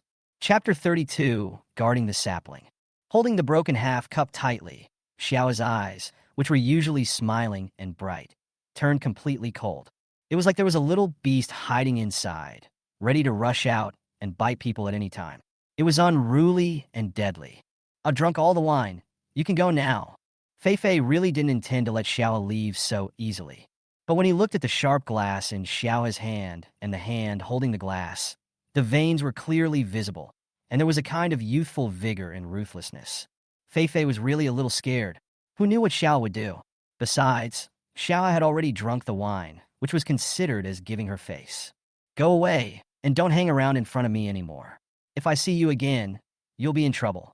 As soon as Fei Fei finished speaking, Xiao broke through the door and left quickly. Blurred vision, dizziness, chest pain, and difficulty breathing. Alcohol, drug, and disulfiram-like reactions. Xiao finally walked into the hall, and he forced himself to call Gu Juan. At that time, Gu Juan had been waiting for Xiao for a long time, and he was getting a little anxious as he saw the wind outside was getting stronger and stronger. Gu Juan picked up his coat and went downstairs to wait for someone. At this time, Xiao's phone finally rang. "Gu Juan, are you busy now? If not, can you come to the Rose Hotel next door to pick me up? I'm in the lobby on the 1st floor." Xiao's voice was far less lively than during the previous call. Instead, it was slight and weak. Gu Juan realized something was wrong. "Don't hang up the phone. Share your address with me now and keep in touch. I'll be there in 10 minutes. As he spoke, Gu Juan walked out quickly with his long legs. Lu Jingyang said anxiously, "Old Gu, why are you in such a hurry?" "Jingyang, come with me." Not knowing what the situation was with Xiaohe, Gu Juan thought it would be better for him to bring one more person with him. In fact, it only took Gu Juan 5 minutes to get to the Rose Hotel. He ran so fast that he almost left an afterimage. Lu Jingyang followed behind him, feeling confused and out of breath. Stepping into the lobby of the Rose Hotel, even though there were many people around, Gu Juan still saw Xiaohe at a glance. Xiaohe huddled on the sofa in the hall, his face flushed and beads of sweat on the tip of his nose.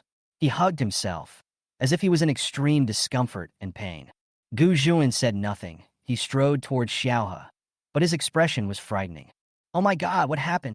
Lu Jingyang obviously didn't expect that the next time he saw Xiaohe would be in this situation, nor did he expect that Gu Juan and Xiaohe were still in contact. Moreover, it seems that they have always been in contact and the contact is close. Lu Jingyang knew that it was not appropriate to think about these trivial things now. Gu Juan went to see Xiaohe, and Lu Jingyang quickly asked someone to contact the hotel's medical staff. Seeing Gu Juan coming, Xiaohe's tense nerves finally relaxed. "I just drank some wine that was laced with drugs. I should be having a disulfiram-like reaction. My heart is relatively healthy, so nothing serious will happen." but I feel very uncomfortable now and need to go to the hospital to have my stomach washed. Xiaohe is conscious now. As a medical student, he has roughly judged his own situation and made a diagnosis for himself. This also made Gu Juan feel more at ease. Xiaohe is feeling extremely uncomfortable now. He is very cold, has difficulty breathing, and even his legs are weak. Zhu Jun put his own thin woolen coat over Xiaohe. He picked Xiaohe up and said to Lu Zhengyang, "Zhengyang, check out the hotel surveillance footage tonight. Old Gu, don't worry, take them to the hospital quickly." In fact, Lu Zhengyang is very reliable when he needs to be reliable. Xiaohe was so dazed that he could no longer hear what they were saying, but he could still make out that Gu Juan was talking to a man. Xiaohe raised her eyelids and recognized Lu Zhengyang. This man seemed to be Gu Juan's friend, and today Gu Juan was celebrating his friend's birthday. There's an electric bike parked on the street in front of the hotel. There's a cake on the bike. It's your birthday present. Sorry, you have to take it yourself. Xiaohe was so weak that he could only breathe when he finished speaking. He was really embarrassed. Subconsciously, Xiaohe felt that he had ruined Lu Zhengyang's birthday. Hey, that's what I said. It's okay. Just be careful on the road. Before Lu Zhengyang finished speaking, Gu Juan had already carried Xiaohe to the hospital. Lu Zhengyang looked at the two people's backs as they left and sighed worriedly. Then, he walked to the front desk in a casual manner. "Hello, beautiful lady. Can you give me your manager's phone number, please?" "Excuse me, sir. The manager's phone number is private. If you have any questions, I can help you solve them. My friend was drugged at your place and needs to check the surveillance. Can you handle this?" "This? Forget it. I won't embarrass you." Turning around, Lu Zhengyang leaned against the front desk. He lazily held his phone and called Shun Jingming. "Hey, Lao Shun, is the Rose Hotel owned by your family? Just say what you want to say. I'm busy playing cards here." "Shit, today is my birthday. It's your birthday, so I have to give in to you." "Okay, I won't talk to you anymore. Come to the Rose Hotel." Something happened. Hearing this, Shun Jingming also became serious. "What's wrong?" "The kid that Lao Gu was waiting for, the one who was going to bring me the cake, was drugged in the Rose Hotel. Didn't you see Lao Gu's face just now? It was so scary." "Oh my god. Are you serious, Lao Gu?" "No. Who gave you the courage to be so arrogant in my territory?" "Who said it wasn't? I saw that kid almost died." Lu Zhengyang never thinks things are too big and is committed to making things bigger than they actually are. "Wait, I'll be there soon." Late at night, Xiaohe, who had just had her stomach washed, had an 4 drip hanging on her hand. His face was pale and ugly, and his brows were still furrowed even when he was asleep, which showed how uncomfortable he was. Gu Juan took a hot water bottle and warmed Xiaohe's infusion bottle, hoping to make Xiaohe feel more comfortable. The more he looked at Xiaohe, the more pitiful Gu Juan felt she was. His mother was not around when he was very young, and his father is not around these days. He is all alone and has to suffer this terrible pain again. After all, Xiaohe is only 22 years old. Although she looks aggressive, she is actually a soft-hearted person. I wonder how miserable this little brat is feeling right now. Xiaohe did not sleep soundly. He was frightened today, and his heart was beating fast because of the medication. After sleeping for less than an hour, he suddenly woke up, grabbed Gu Juan's hand, and gasped heavily. Well, the blood was returning from the rolling needle. Gu Juan looked at the blood in the infusion tube. Frowning, he patted Xiaohe's thin back with his palm to calm her down, and rang the bell to call the nurse to come and give her another injection. Xiaohe was really a little scared tonight. Who knew what that crazy woman Fei Fei would do? It would be fine if she was just beaten up. If I find some thugs to bully me, I might as well die. Xiaohe had heard about it. Fei Fei had once done something like that to bully someone, but she was caught, and the matter was left unresolved. Although she was still frightened, Xiaohe still acted cheerful in front of Gu Juan. "Gu Juan, how was your friend's birthday?" "I'm so sorry." There was obvious apology in the boy's eyes. Xiaohe originally wanted to give Lu Zhengyang a birthday cake, but instead of delivering the cake, this incident happened. "It doesn't matter. There are always people at his birthday party." After patting Xiaohe's head, Gu Juan asked softly, "You haven't told me yet. What happened to you tonight?" "It's okay. It's just a prank between classmates. I'll just stay away from them next time." Prank? Gu Juan didn't think it was a prank, but he didn't say much. He just looked out the window leisurely. It was pitch black outside, with cold wind and heavy dew. Gu Juanji is dull and solemn. In a flash, Gu Juan said softly, "Go to sleep. It's okay. I'll be here to watch over you." Chapter 33. Fighting for the Little Tree. Shun Jingming was very quick. In less than half an hour, he found Fei Fei's private room. Watching the surveillance video of the young man holding the broken glass, Shun Jingming sighed. This is the person that Lao Gu has been waiting for. He looks a bit reckless. Oh my goodness, is Xiao so irritable? Lu Jinyang also moved closer to the surveillance camera. Seeing Xiao's desperate look, he was also frightened. Jingming, let's go and surround these little brats. Otherwise, we won't be able to give Lao Gu an explanation. Shun Jingming kicked the chair next to him and said, No. How long has Lao Gu known the man holding the broken glass? Why haven't I heard of this person before? Lu Jinyang counted with his fingers very seriously. I've known each other for about half a year. When I first knew Xiaohe, I felt that Lao Gu was special to Xiaohe. But later I thought that they didn't have much contact. I didn't expect that they were still the same and even contacted each other more frequently. It's true that a childhood sweetheart is worse than a match made in heaven. My brother likes Gu Zhuan so much, but Gu Zhuan never even glanced at my brother. As he spoke, Shun Jingming walked forward unsteadily with his hands in his pockets. Although he looked unsteady in his steps, he walked very fast without any delay.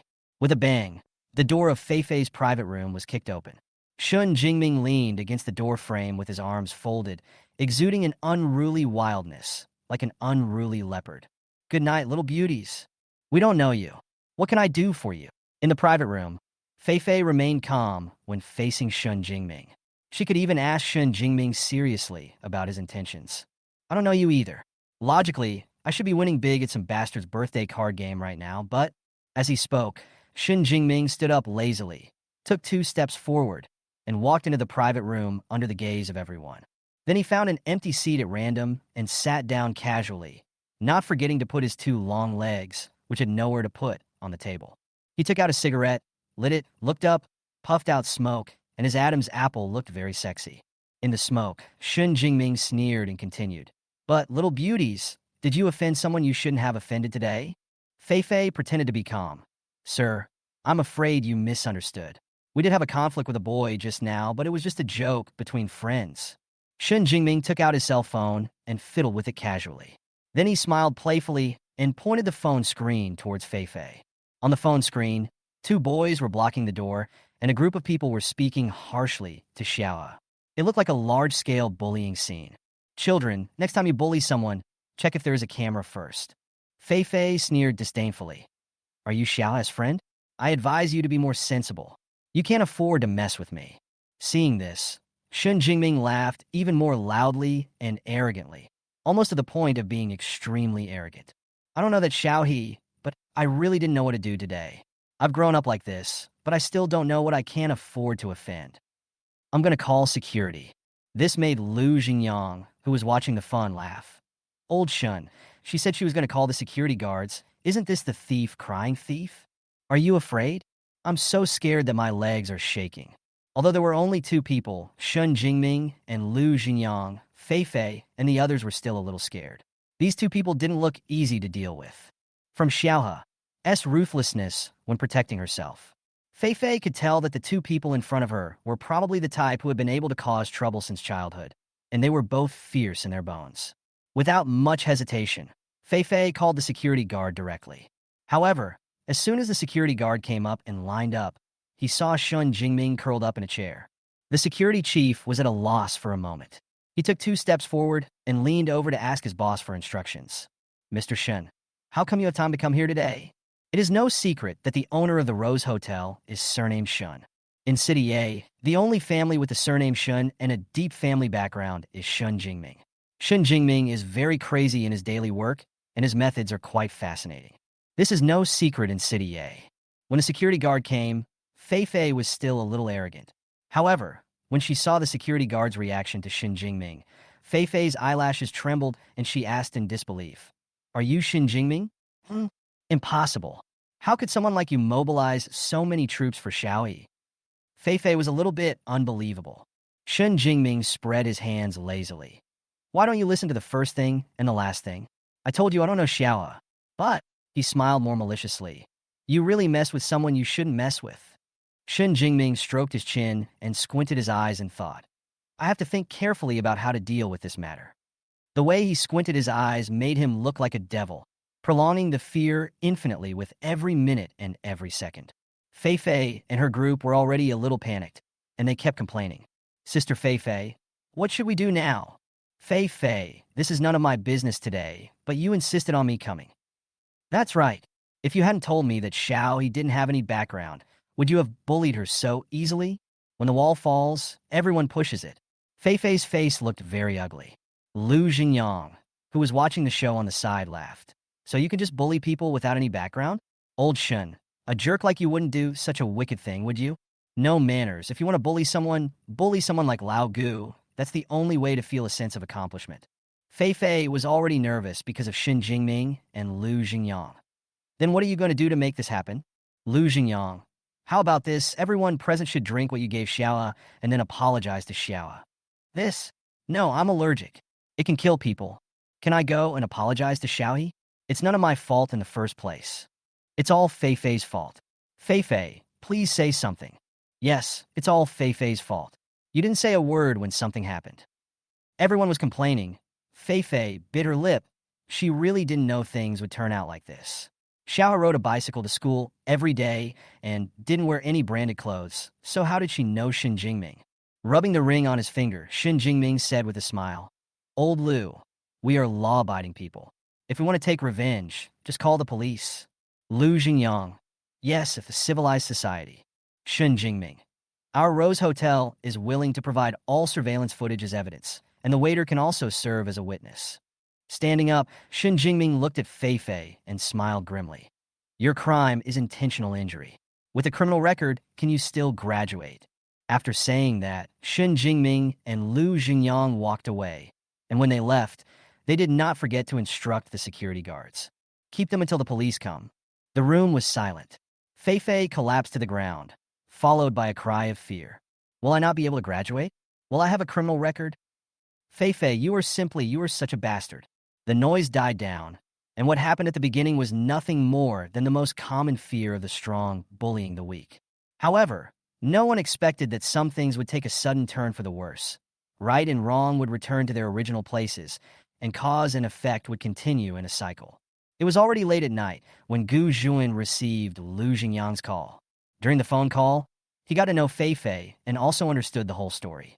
Gu Juan looked at the liquid flowing quietly in the infusion tube and said calmly, We are all adults now, and we should be responsible for our own actions. Lu Xingyang, what about the police? Don't interfere. The doctor said that in today's situation, there is a certain probability of death from shock. Old Gu, what about you? Xingyang, I'm sorry for not letting you have a good birthday today. Brothers, let's not talk about this. I'll go back and eat the cake first. I actually got the cake. By the way, Xingyang, you have to get up early tomorrow morning. Come to my house for a walk, David. I have a new orange cat, and I need to clean up its poop. The cat's food is in the third cabinet on the left side of the balcony.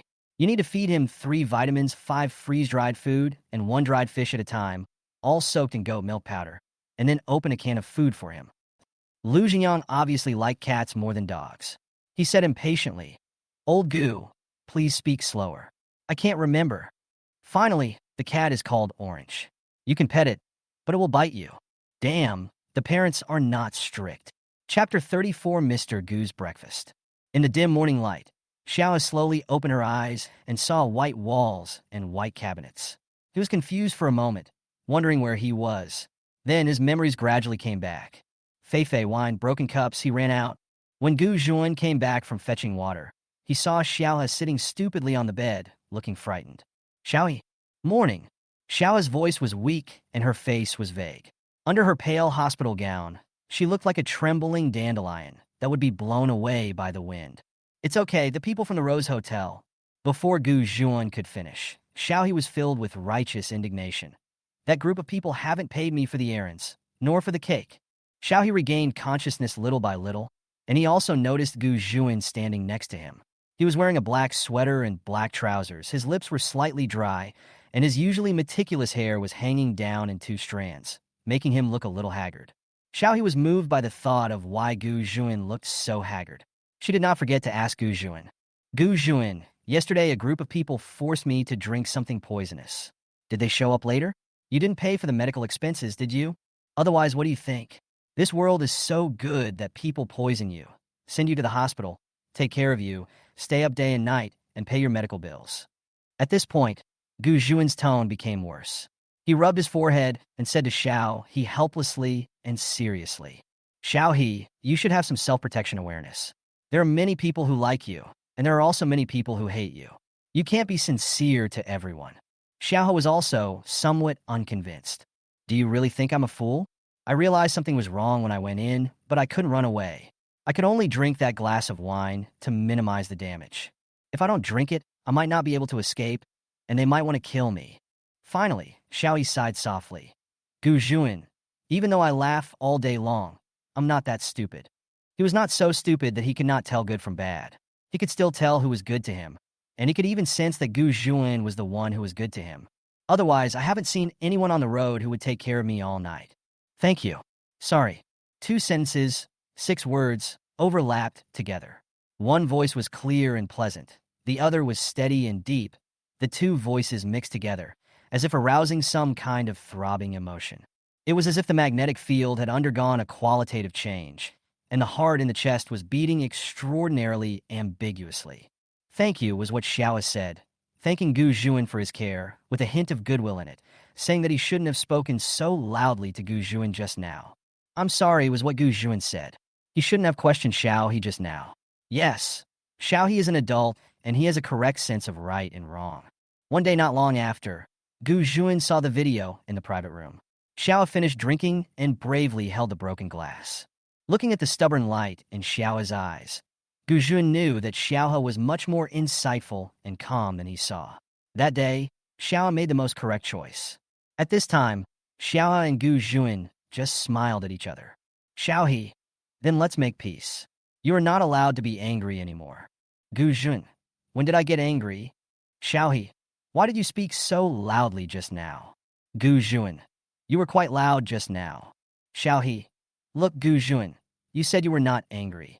Gu Juan, Xiao He, are you hungry? It seems that there are some delicious wontons in this hospital. Hungry. Gu Juan went out again under the pretext of getting some hot water. He stood in a corner of the hospital and called Lu. Yuanzhong. Xingyang. Xingyang, are you asleep? Boss, I've been busy with your business all night. Do you have the nerve to ask me if I slept? You haven't slept yet anyway. After you take David for a walk, you can pass by Huating Hotel and go to Huating to pack a box of wontons and send them over. Their wontons are light and delicious. Obviously, face is something that Gu Juan doesn't need or need. No, Boss Gu, I won't tolerate you like this. Next time we play mahjong, I'll let you win. I'll let you win in front of everyone. Okay, deal? I'll go for it and not sleep. When the sun breaks through the horizon and the sunlight is at its brightest, Xiao finally got to eat the so-called hospital wontons. Just now, when Lu Xingyang came in carrying the wontons, they were almost blown away by the hot air from the air conditioner. What the hell? Even though it's autumn now, it's not so cold that we need to turn the air conditioner up so high. Looking at Gu Juan again, the sleeves of his thin black sweater had been rolled up to his elbows. Did he say that? His old man Lu was in good health and wanted to participate in winter swimming competitions. How could he be afraid of the cold? Since Gu Juan is not afraid of the cold, Lu Xingyang's gaze moved inside again. I saw a light chestnut head buried in the white quilt, which was very furry. The body under the quilt was moving up and down, and it was obvious that the child was still asleep. Lu Xingyang tried to walk as lightly as possible, but Xiao was not sleeping deeply. He yawned, then rubbed his eyes and sat up in a daze. Seeing this, Gu Juan glared at Lu Xingyang coldly. Lu Xingyang spread his hands in grievance. Hey, Boss Gu, I've been very quiet, okay? He woke up on his own, okay? Gu Juan, Xiao, get up and eat. You bought wontons. Yeah, I just bought it. Gu Juan looked at what Lu Xingyang was holding. He saw not only wontons, but also Cantonese rice rolls, Wuhan hot dry noodles, Hangzhou soup dumplings, and even McDonald's breakfast. So, Gu Juan said shamelessly, not only wontons, I also bought other breakfasts. See what you want to eat. After saying that, Gu Juan even more shamelessly reached out to Lu Xingyang. Old Lu, give me the breakfast I bought. Lu Xingyang. He always felt that Xiao was a little unworthy of Gu Juan. Now, he has changed his mind. Any human being would be worthy of Gu Juan, a jerk like him. And look at what Gu Juan just said. Is that human language? I queued for more than an hour to buy those breakfasts, and Gu Juin said that he could take them just because they were his. It was simply too much. On this side, Xiao also noticed Lu Xingyang's presence. Before she even sat down properly, she bowed 30 degrees to Lu Xingyang. Sorry. Did I ruin your birthday yesterday? It's okay. You even gave me a cake. Lu Xingyang quickly bowed to Xiao 30 degrees Celsius. Xiao is too polite, okay? He had already apologized to me yesterday, and he apologized again today. Lu Xingyang felt that the hurt he had just suffered from Gu Juin was all avenged by Xiao. He invited Lu Xingyang. Have you had breakfast? Let's eat together. Okay, I'm hungry too. Lu Xingyang obeyed the order. He bought the breakfast, so what's wrong with eating a little? Under Gu Juin's unfriendly gaze, Lu Xingyang brought a small stool and sat down leisurely. He didn't want to pay any attention to Gu Juin. Lu Xingyang secretly paid attention to Xiao. He could see that Xiao was really afraid of the cold. Even though the air conditioner was turned on very high, he still wrapped himself in a quilt. Xiao is very thin, and when he curls up, he is only a small heap. Now his body is huddled in the quilt like a little snowman. Only his fair face was exposed. The boy's facial lines were deep and smooth, his facial features were soft and gentle, and his eye and hair colors were both amber. After watching him for a long time, he is indeed a very good-looking and comfortable boy. In line with his appearance, Xiao has a clear, vigorous, and pure temperament. Lu Xingyang seems to have understood Gu Juin's aesthetic point in an instant. He also felt that everyone's perceptions were varied, and Xiao should be even more unique in Gu Juin's eyes. But Lu Xingyang looked at Xiao's posture when eating. Well, how should I put it? It was indeed different from many people around Gu Juin before. Xiao ate one wonton at a time, without even blowing on it, and it was so hot. As for the meat buns, he wanted to eat half a bite of each one, and his face was stretched like a hamster. Finally, Xiao stretched out her claws to the fried chicken burger, but Gu Juin grabbed her wrist in midair and stopped her sternly. It was a joke to eat such greasy food right after having her stomach washed. Xiaohe is not a person who has no manners when eating. He eats neatly and quickly, and you can even feel his appetite when you see him eating. But it is because of this that Lu Xingyang thinks Xiaohe is different from the people in their circle. In their circle, eating is very disciplined, chewing slowly and in silence. Every move is as if measured with a ruler, very restrained. There is a sense of freedom in Xiaohe. Looking at Xiaohe, Lu Xingyang finally asked the question he had been holding back for a long time. Xiaohe, have you and our Lao Gu been playing together recently? Chapter 35, Mr. Gu's Face. Lu Xingyang was really deeply confused about this issue. Although he felt that Gu Juin had come out for drinks less frequently recently, Lu Xingyang still believed that Gu Juin was right under his nose. But who knew that he said naturally, "Yes, we have been together since the 11th. Always together, always together." Xiao's words kept circling in Lu Xingyang's mind. If they meet occasionally, things are still fine, but if it happens all the time, it seems like a couple being too clingy. Logically speaking, Xiao should be the one sticking to Gu Juin. But looking at Xiao's naive look, she probably wouldn't be the type to stick to anyone. To say that Gu Juin is clinging to Xiao.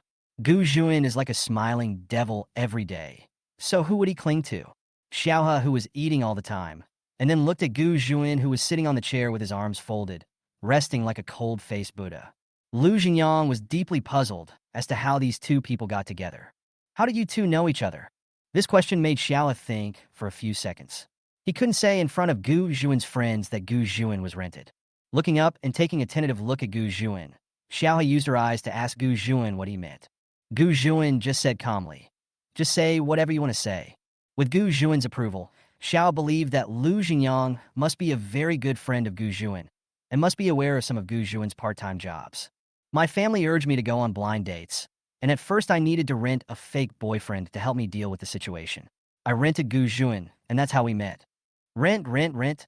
A fake boyfriend. How much does it cost? When we first met, it was 1,000 a day, and now it's 800 as a friendship price. 1,000? 1,000 yuan? Not 10 million. Hearing this, Xiao reached out her hand from under the quilt to feel the temperature of Lu Xingyang's forehead.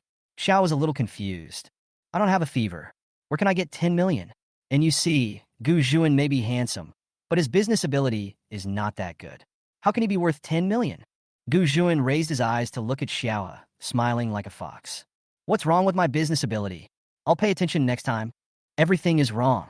You just wanted to sabotage me from the beginning. Seeing Gu Juan's standard eccentric smile and the deep eyes behind his glasses, Xiaoyi quickly changed her words. But you have changed your ways now and become a good person. You have been very reliable recently, so stop laughing. I don't know what bad things you are up to. It has to be said that Xiaoyan now knows Gu Juan very well. But when others saw Gu Jun laughing, they were always terrified, a terrified feeling that came from the bottom of their hearts. Only Xiaohe could joke and tease without any care. On the other hand, Lu Jingyang was so shocked that his soul almost left his body. Who should he share his shock with? With Shen Jingming? No, Shen Jingming would only mock himself for not waking up and dreaming. He couldn't find anyone. Lu Jingyang couldn't find anyone to share his shock with. He was so miserable. Looking at the state of Xiaohe and Gu Juan in front of him, they were talking back and forth, neither of them giving in to the other, but what they said were all trivial things without any real meaning, and they were quite happy while talking. Isn't this just flirting? Lu Jingyang was in a daze and felt that his existence was extremely dazzling, like a kilowatt light bulb. But watching from close range, he felt unusually excited. He was wrong. He shouldn't have treated Xiaohe as a bronze player at the beginning. This is a king-level father. Xiaohe, where did you rank Gu Juan? Lu Jingyang asked this question. He wondered if he could rent a high-quality girlfriend. He also wanted to fall in love and have a girlfriend. Zhuzu.com. What is Zhuzu.com? This name is so pink. It's a dating platform, and it has spawned services where you can rent a boyfriend or a girlfriend. Lu Jingyang looked at Gu Juan. His pupils were shaking. No. Lao Gu? What difficulties have you encountered? Why did you post yourself online? It might be your aunt. My mom is such a spendthrift. She always wants to buy luxury goods, but I can't afford it. This is a bit far-fetched and far-fetched. Mrs. Gu had a generous dowry and was good at making money. Although she married into the Gu family, she hardly ever spent any of their money. Moreover, a company as big as Gu's cannot be overwhelmed by a few luxury items. Gu Juan is truly an unfilial descendant. In order to deceive Xiaohe, he even created a persona for his mother. At this point, no matter how low Lu Jingyang's IQ was, he could tell that Gu Juan was hiding a lot of things from Xiaohe. Following Gu Juan's words, Lu Jingyang continued to ask questions. Then Lao Gu, are you making money by being someone's fake boyfriend now? I'm still working as a plumber at Gu's, and recently I've been doing odd jobs at Xiaohe's dessert shop. Gu Juan said these words without blushing or beating his heart. At this time, Xiao was still picking up meat buns for Gu Juan, as if she felt sorry for Gu Juan's busy and hard life. Patting Gu Juan on the shoulder, Xiaoyi said, when I have time to work part-time, I can restore your appearance fee from 800 to 1,000. Lu Jingyang was so moved that he almost cried. He had really wronged Xiao before. He actually thought that Xiaohe wanted to gain something from Gu Juan. What's so good about Gu Juan? Is it because of Gu Juan's age, his cleverness, or his shamelessness in cheating kids of their money? Now, Lu Jingyang felt deeply ashamed of knowing Gu Juan, a guy who cheated kids out of their money, so much so that his eyes were full of sympathy when he looked at Xiaohe. But Xiaoyi huddled back under the quilt, hugging his knees and mumbling, hey, I'm so poor lately. When school starts in November, I'm going to sue Fei Fei at the business school and make her pay for my errands, cakes, and medical expenses. Gu Juan narrowed his eyes and asked softly, are you just going to let her go just like that? No, I have to ask the business school to post a bulletin and ask Fei Fei to apologize to me. If I let it go this time, Fei Fei and her friends will bully others again next time. They almost killed someone last time. I can't give up. As he spoke, Xiao clenched his fist to encourage himself and determined not to let the dark forces become more arrogant. However, in the eyes of Gu Juan and Lu Jingyang, Xiao's self-proclaimed pursuit of justice was actually a very gentle means, without any particular malice, and would not bring any harm to Fei Fei and her group. He is really a simple, kind, and energetic boy. Lu Jingyang looked at Gu Juan with a bit of worry. Xiaohe was so clean that it seemed incompatible with Gu Juan. When Lu Jingyang was about to leave, Gu Juan went to see him off. A corner of a staircase in a hospital.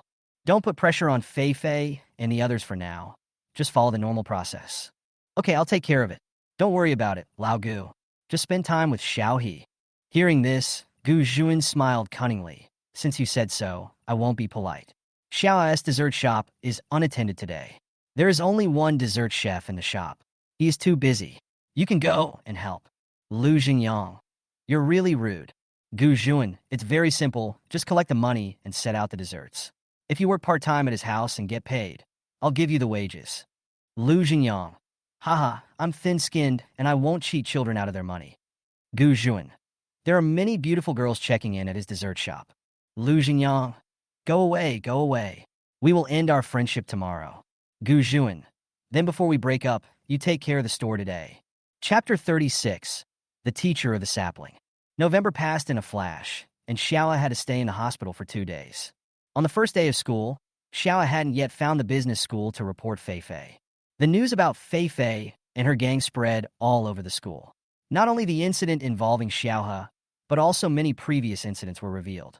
Just when Xiaohe was confused, Fei Fei found Xiaohe. She stood in front of Xiaohe with bruises at the corners of her eyes. Xiaohe, I'm sorry.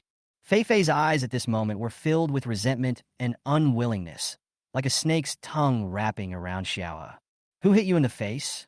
Xiaohe, you don't have to pretend to be a good person. Don't think you can be arrogant just because you know some big shots. Those people are fickle. My fate today, my family's fate, will be your fate in the future. Fei Fei's face was actually slapped by her father. Lu Jingyang had slightly suppressed Fei Fei's family business just because he wanted Fei Fei to apologize to Xiaohe. But Father Lu directly attacked Fei Fei. It can be said that Fei Fei's current appearance is closely related to her family. I don't know what you call a big shot, but I have always been upright and have never been arrogant. If you really encounter difficulties, you can call the police. Xiao's eyes were serious and earnest. She put one thing at a time and thought that using violence against girls was absolutely not allowed. After saying that, Xiao had carried her school bag and prepared to return to the classroom. Fei Fei also turned around and left angrily. Before she could take a few steps, a flower pot fell from the sky, directly brushed Fei Fei's nose, and landed on the ground in front of Fei Fei. The flower pot broke into pieces, blood splattered out, and on the ground lay a dead bird with bright red feathers. Ah! Fei Fei screamed in a shrill and terrified voice. There seemed to be a blood bag hidden in the flower pot, and the scene on the ground was very horrific. The students passing by were also frightened and screamed. Fei Fei subconsciously looked up and saw Yin Lingxuan, next to the railing on the 4th floor, holding up his chin and looking down, full of interest and with a wicked smile, like a devil. The next moment, Xiao heard the sound and ran out. Fei Fei looked up again, but the 4th floor was empty. Thinking of Yin Lingxuan's eyes just now, Fei Fei collapsed to the ground instantly. As for why she bullied Xiaohe a few days ago, it was originally because Xiaohe and Yin Lingxuan were close. Looking at Xiaohe's puzzled look, Fei Fei really regretted it now. The last thing she should have done was to provoke Xiaohe, not only because of the people protecting Xiaohe behind the scenes, but also because of Yin Lingxuan just now. Fei Fei's incident passed in confusion, and after that, Xiaohe rarely saw that group of people coming to school. Even if they come to school, they usually go around the medical school and Xiaohe. But Xiaohe has no time to care about these things recently, because his teacher Hui Yuan is back. Hui Yuan is a lifetime honorary professor of the School of Medicine at T University.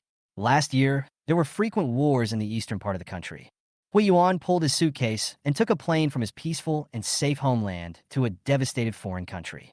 He became an international volunteer doctor, saving lives amidst the hail of bullets. This year, the war subsided and he gave lectures around the world for half a year. After nearly 2 years, Professor Hu traveled to many countries around the world and finally returned with his tattered suitcase. This incident even made the morning news in City A, with all kinds of praises for Professor Hu, who was a compassionate doctor. In the first week after Professor Hu returned, he was calm and handled the work at hand in an orderly manner. In the second week after Professor Hu returned, he invited Xiaohe to his office. Your teacher, I've been away for so long. Why don't you treat me to a meal? If you just invite the teacher to dinner, you will be suspected of bribery, which is not good. Being treated to a meal by a student who wants to climb the ladder is called bribery. But if a student like you who has no ambition and retreats at the slightest difficulty treats you to a meal, it is simply a simple exchange of feelings. Well, I don't have any money, and we don't have a deep relationship, so there's no need to communicate specifically. Hui Yuan didn't waste any words with Xiaohe. He pinched Xiaohe's neck, lifted her up, and walked out. You little bastard, I'm going to cheat you out of a meal today. Xiaohe is sad and miserable. Why are all these people willing to cheat him, a poor student, of his food? During this time, the computer teacher next door saw Hui Yuan and did not forget to say hello. Hey, Old Hua is back. Old Hua is teaching his students again. I won't bother you today. Come on, Mr. Hua. Finally, Hui Yuan dragged Xiao He to a Hunan restaurant on the back street of the school and ordered dishes without mercy. There were just the two of them in a tiny fly-infested restaurant, and Hui Yuan actually ordered a bill of 300 yuan, a full 300 yuan. I don't want to either. I haven't been back to China for a long time. My Chinese stomach can't accept the food foreigners eat. And this time when I came back, my wallet was confiscated by your master's wife, so I can't cook for myself. Professor Wu didn't think he was being too much. Then you're cheating the students. We have a good relationship, so why wouldn't I cheat others? Since they had already invited everyone, Xiao had to eat to get a share of the money, right? He and Lao Hua ate in silence, just concentrating on eating, fearing that they would eat less than the other. Finally, when Lao Hua was burping and touching his stomach, he finally asked what he had been concerned about. Xiao He, what are your plans from now on? Xiao has spread out his hands. His fingers were clean, slender, and strong, but he frowned. I feel like I may never be able to hold a scalpel again. Oh, what a joke. That's just the beginning. Someone died in front of you, and you couldn't save him. And you can't stand it? I don't want to, but when I left 2 years ago, I shouldn't have considered your young age. I should have taken you with me to the battlefield, where people die every day. Doctors are a scarce resource and can only save lives. How could I give you that much time to be sad and gloomy? Hui Yuan finally sighed deeply. Xiao He, doctors need to adapt to life and death and be used to seeing blood. If you can't adapt to this, I don't recommend you to be a doctor. I know, but when did you start stuttering like this? If you know what's going on, correct this new habit. Understood. Lao Hua. Xiaohe is Hui Yuan's favorite student. It has been many, many years since he met a child as talented as Xiaohe. Some people are really born with a talent for medicine. Because her mother died of illness and her father has legs and feet disabled, Xiaohe loves the profession of doctor and has a sense of belief in it. However, before Xiaohe could equip himself with a sword and save people, he encountered a hijacking incident and watched the hostage bleed to death. To be honest, Xiaohe's mother died early, so he was able to accept death more calmly than most people. But some people are born kind, and kind people are often more willing to be harsh on themselves. Xiaohe was more afraid of the feeling of powerlessness of not being able to save the person than being afraid of someone dying in front of him. This feeling of powerlessness is most undesirable. If Xiaohe cannot overcome his own psychological barrier, he is really not suitable to hold a scalpel and be a doctor. Xiaohe lived in a daze for more than a year. His teacher came back and scolded him, and he finally chose to face his fear. Work hard to overcome and strive to become a doctor. That day, Hui Yuan scolded Xiaohe, and since then Xiaohe buried her head in her studies and spent longer and longer time in school. It had been a month since Hui Yuan came back that Gu Jun saw Xiaohe again. It was midwinter then. Xiaohe was wearing a beige scarf and a black down jacket, carrying 2 bags of food, and walking clumsily on the road that had just been covered with snow. Gu Jun hid in the car and watched Xiaohe walking unsteadily like a penguin. He didn't even drive out to greet her. He just took out his cell phone and clicked. On the screen, a young man like a small cedar tree appeared in the snow. When the weather gets colder, the smell of Xiaohe seems to have changed from the green and moist smell of a forest after rain in summer to the smell of cedar. It has the same cedar flavor as Gu Jun, but Gu Jun's flavor is bitter, while Xiaohe's flavor is warm. With a bang, the road outside the car was too slippery, and Xiaohe fell down as expected, with his arms and legs spread out, which was very funny. Lu Jingyang, who was sitting in the passenger seat, was laughing so hard that he was bent over.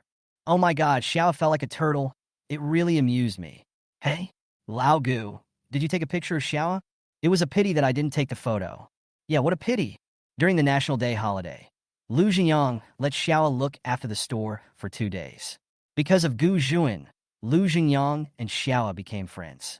Sometimes when Xiaohe and Gu Jun play together, they will also bring Lu Jingyang along. We really just eat, chat, and play ball. And the things we play are all very healthy. This deeply purified Lu Jingyang's soul. Once when he attended a business dinner, Lu Jingyang suddenly thought of Xiaohe. He also asked Gu Jun if he had ever thought about being with Xiaohe afterwards. At that time, Gu Jun finally came to his senses and realized that he liked Xiaohe, but it seemed that it was just liking her. He was a little irritated. What else can I do? Xiaohe treats me as a friend, and I treat him as a little enemy. Isn't it good for us to get along like this? Xiaohe is a good kid. Just be as carefree as you can all day. Be careful that someone might take advantage of Xiaoyi first. Then I wish him the best. Ha, just go and cry. Afterwards, Gu Juin thought about Xiaoyi being affectionate with someone else, and that scene was very infuriating. Xiaoyi had such bad taste, she should not find a scumbag. So Gu Juin warned himself that as a friend, he must help Xiaohe find a partner. If Xiaohe finds a scum, he will help Xiaohe tear the scum into pieces.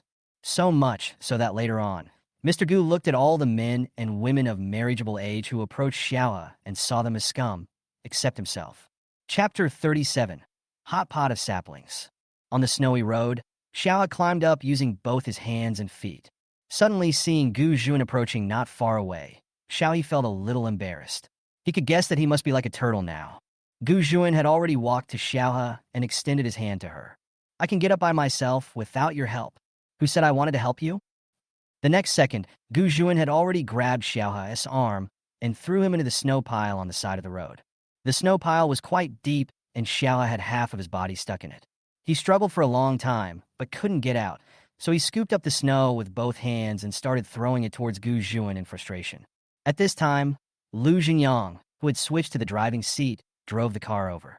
He had just rolled down the window when he was hit and had a mouthful of snow in his mouth. You too. Can you please stop making trouble? Eat. I'm starving to death. It turned out that today was the weekend and He Yuandao was not at home due to something, so Xiaohe was the only one at home. So he invited Gu Jun to come over and cook hot pot. It happened that Lu Jingyang was playing cards with Gu Jun at that time. When he heard the news, he wanted to join them to eat and drink. Maybe Xiaohe is particularly afraid of cold. Since the beginning of autumn, it is obvious that he will shiver like a sieve whenever he goes outdoors. So Xiaohe's home is unusually warm. At this time, he was wearing a white t-shirt and gray sweatpants. He was standing by the stove, cutting meat with great concentration. He was really focused, and every cut was made very carefully. The texture of the meat, the fat layer, and the lean meat layer were all clearly separated. This was shocking to Lu Jingyang. The more he looked at Xiaohe, the more she looked like the pervert with a knife in the movies. Xiaohe, how about I cut the meat while you take a rest? No, I want to practice. You go wash the vegetables. Practice what? Lu Jingyang became more and more scared the more he thought about it. The knife's light was cold and reflected in Xiaohe's determined eyes. He cut the meat one knife at a time, stubbornly and seriously. Lu Jingyang couldn't help but take 2 steps back. I want to go back to my old job. I want to study hard. I want to serve my country. Hearing this, Lu Jingyang also remembered that Xiaohe was studying medicine. He breathed a sigh of relief. Fortunately, Xiaohe had very correct socialist values. Then you do your best. Yeah, I'll do my best. Xiaohe was responsible for cutting the meat, while Gu Jun and Lu Jingyang were responsible for washing the vegetables. After more than an hour of hard work, they finally had their meal. It was mainly Xiaohe who was busy with his piece of meat, so a bit of time was wasted. Otherwise, I have to praise the delicious food I prepared. Really, Lu Jingyang was so attracted by the delicious smell that his jaw almost dropped, but Gu Jun was still obsessed with peeling shrimps for Xiaohe. It was a freezing winter outside, but the lights inside the house were warm and the hot pot was steaming. The 3 of them sat around the hot pot, eating, chatting, and laughing. No matter how many years have passed, it is still a happy thing to recall such winter nights. During the meal, Xiaohe angrily complained about her teacher, Hui Yuan. You don't know my teacher came back last month, and as soon as he came back, he cheated me out of a meal, 300 yuan. Gu Jun, tell me, is it true that every time I treat you to a meal in the cafeteria, it's only 50 yuan? 300 yuan is enough for me to treat you 6 times. Hearing this, Gu Jun complained sarcastically. Yes, you only spend 50 yuan to treat me, and you can only order 2 stir-fried dishes. You are reluctant to give me a bowl of rice. You are really generous to hire your teacher, spending 300 at once. Lu Jingyang. Oh my god, Xiaohe, you invited Lao Gu to the cafeteria. Why didn't you invite me? Don't forget to invite me next time. Although he was once again moved by Gu Jun's shameless spirit, in which he not only cheated the child of his money, but also of his food, Lu Jingyang had always heard that the food at Tea University was delicious, so he wanted to try it too. Just as planned, Xiaohe took out a calculator from the drawer behind him and started calculating something. After more than 10 seconds, Xiaohe spread the computer in front of Gu Jun and Lu Jingyang. We just spent 201 renminbi and 40 cents on the ingredients. On average, each of us will spend 67.1 renminbi. You can transfer the money to me through WeChat. Each person will spend 66 renminbi and 60 cents. That's auspicious. Lu Jingyang. Hey, Xiao, aren't you the one treating? Xiao He. When did I say I treat you? Look how poor I am. My pockets are cleaner than my face. Don't expect me to treat you. Then why can you invite Gu Juan? As soon as Lu Jingyang finished speaking, Xiao's phone dinged, indicating that a transfer had been received. Looking up at Gu Juan, I saw that this sinister villain was shaking his phone. I have already transferred it to Xiao. Did you, Jingyang? Lu Jingyang. He finally understood that Gu Juan and Xiao He were in cahoots with each other.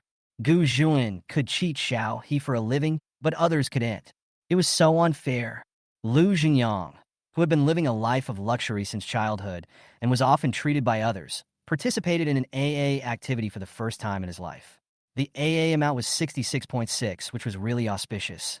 Sometimes Lu Jingyang thought that if Gu Juan didn't know Xiao He, then he wouldn't know Xiao He, and as a result, their large group of friends later on wouldn't know Xiao He either.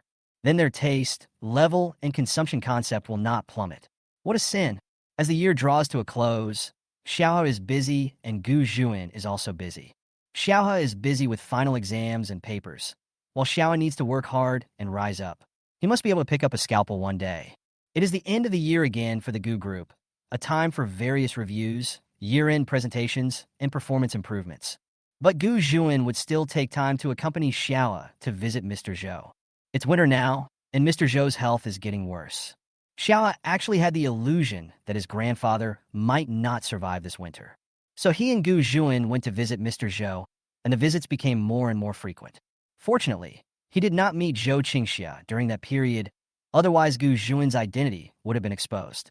That day, after visiting Mr. Zhou, on the way back, Xiao asked Gu Juan to go to a beef noodle restaurant he had just discovered. The beef is thick, the noodles are chewy, and the soup is delicious. Xiao really likes this noodle shop. He rolled the long noodles around the chopsticks and ate it in one bite. The coldness he had just felt outside was instantly dispelled, and Xiao has squinted his eyes in satisfaction. Xiao He, I'm going on a business trip for a while. I might need you to take care of Juzi and David. The noodles were still in Xiao's mouth. He quickly swallowed them and asked curiously, Where are we going? How long will it take? I'm going to France for about half a month.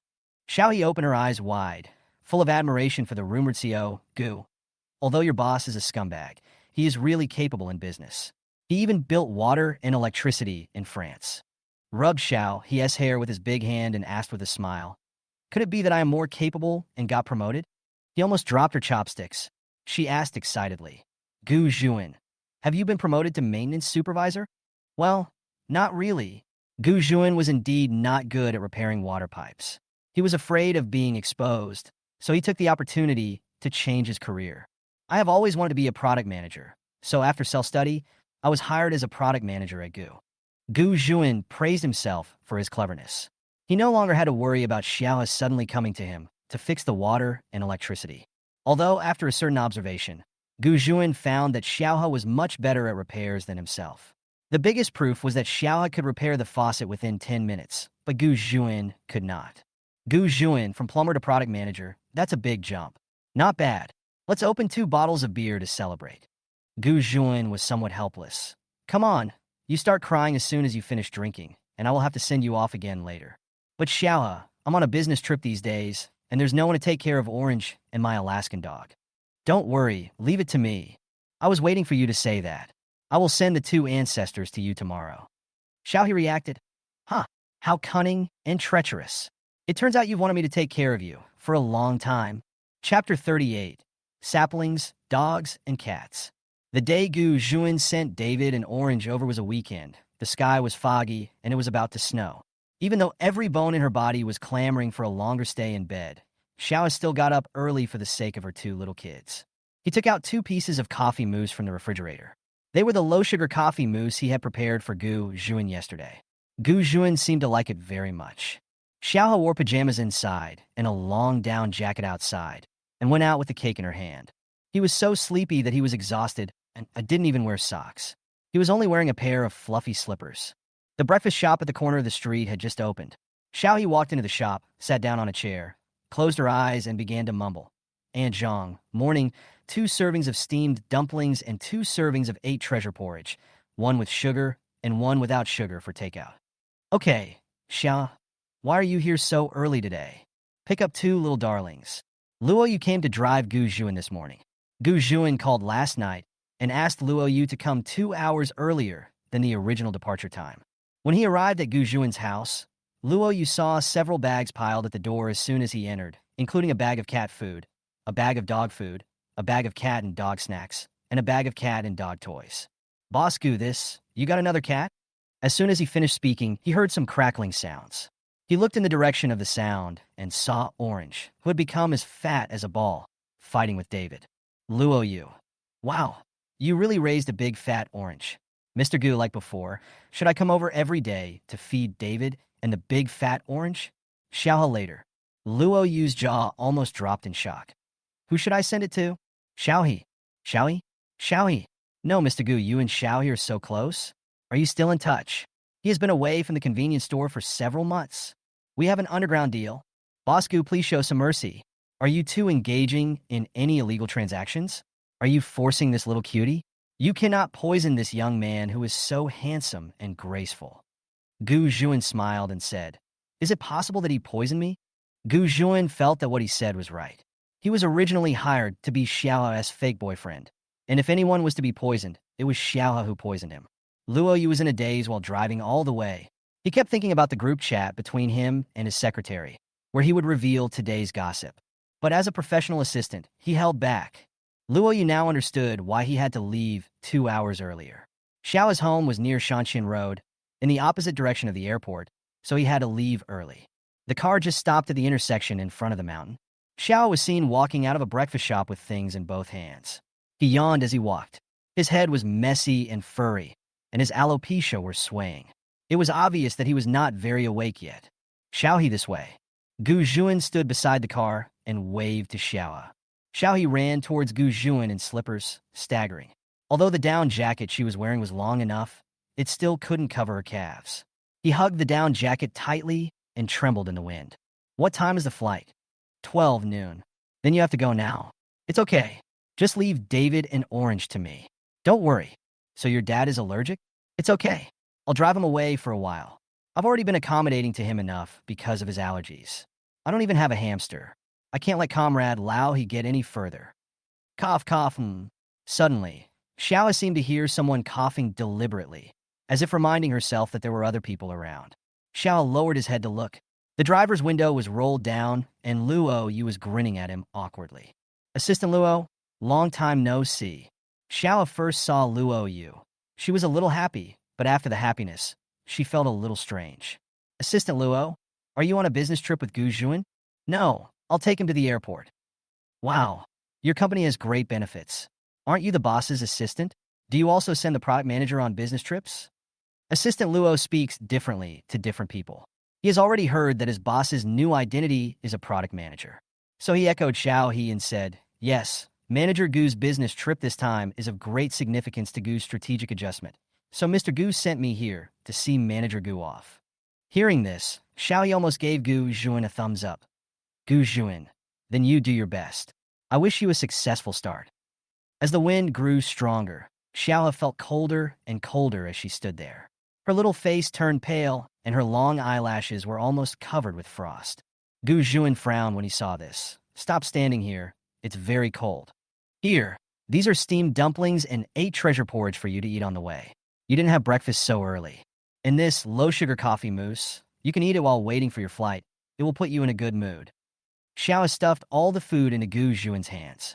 Gu Zhuan looked at the steaming breakfast in his hand and felt a special softness somewhere in his heart. Many people care about how many contracts he can negotiate and how much profit he can bring to the group, but no one cares whether he has eaten breakfast or whether he is in a good mood.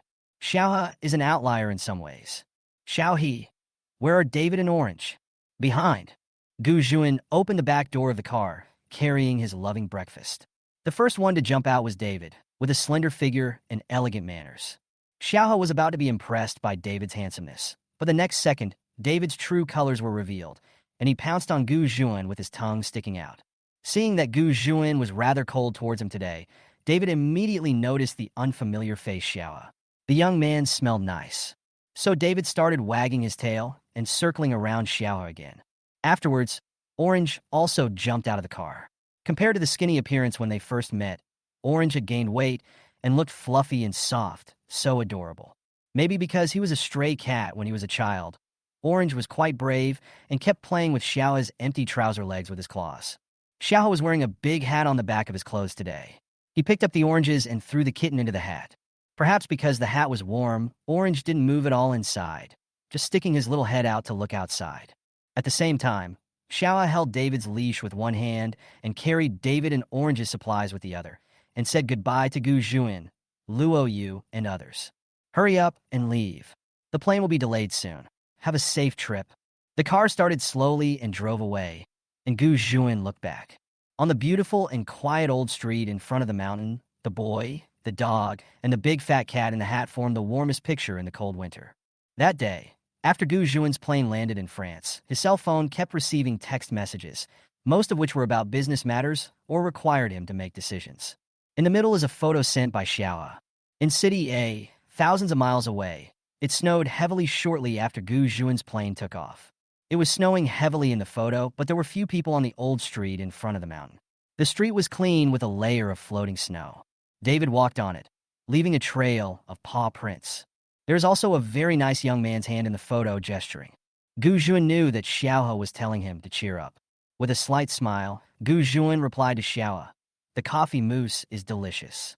At that time, the sun was rising in France, and the branch delegation that came to receive us asked enthusiastically, "Boss Gu, are you in a good mood?" "Well, I'm in a good mood. It's snowing. I want to go back to see the snow." "Huh, Mr. Gu is really good at joking. He just got here, and he's already looking forward to going back." Chapter 39, Little Tree Sapling Goes to a Birthday Party. Time passed quickly, and in a blink of an eye, Gu Juin had been on a business trip for a week. During this time, Xiao would send him some photos of David and Orange, as well as some photos of the sky of City A. Gu Juin would recall some French streets and exquisite and cute little desserts, which were all Xiao's favorites. In fact, Xiao has a lot of things to do. For example, today, Friday, Xiao did not go home directly at night, but went to Huading Hotel. Today is Sang Yan's birthday, and she called Xiao to come over early in the morning. 2 years ago, Xiao did not attend Sang Yan's birthday party because of something else, and Sang Yan nagged Xiao for a long time because of this. Xiao didn't dare to do that this time. He even prepared a gift carefully, a bottle of unique perfume made according to the recipe left by Zhou Jin.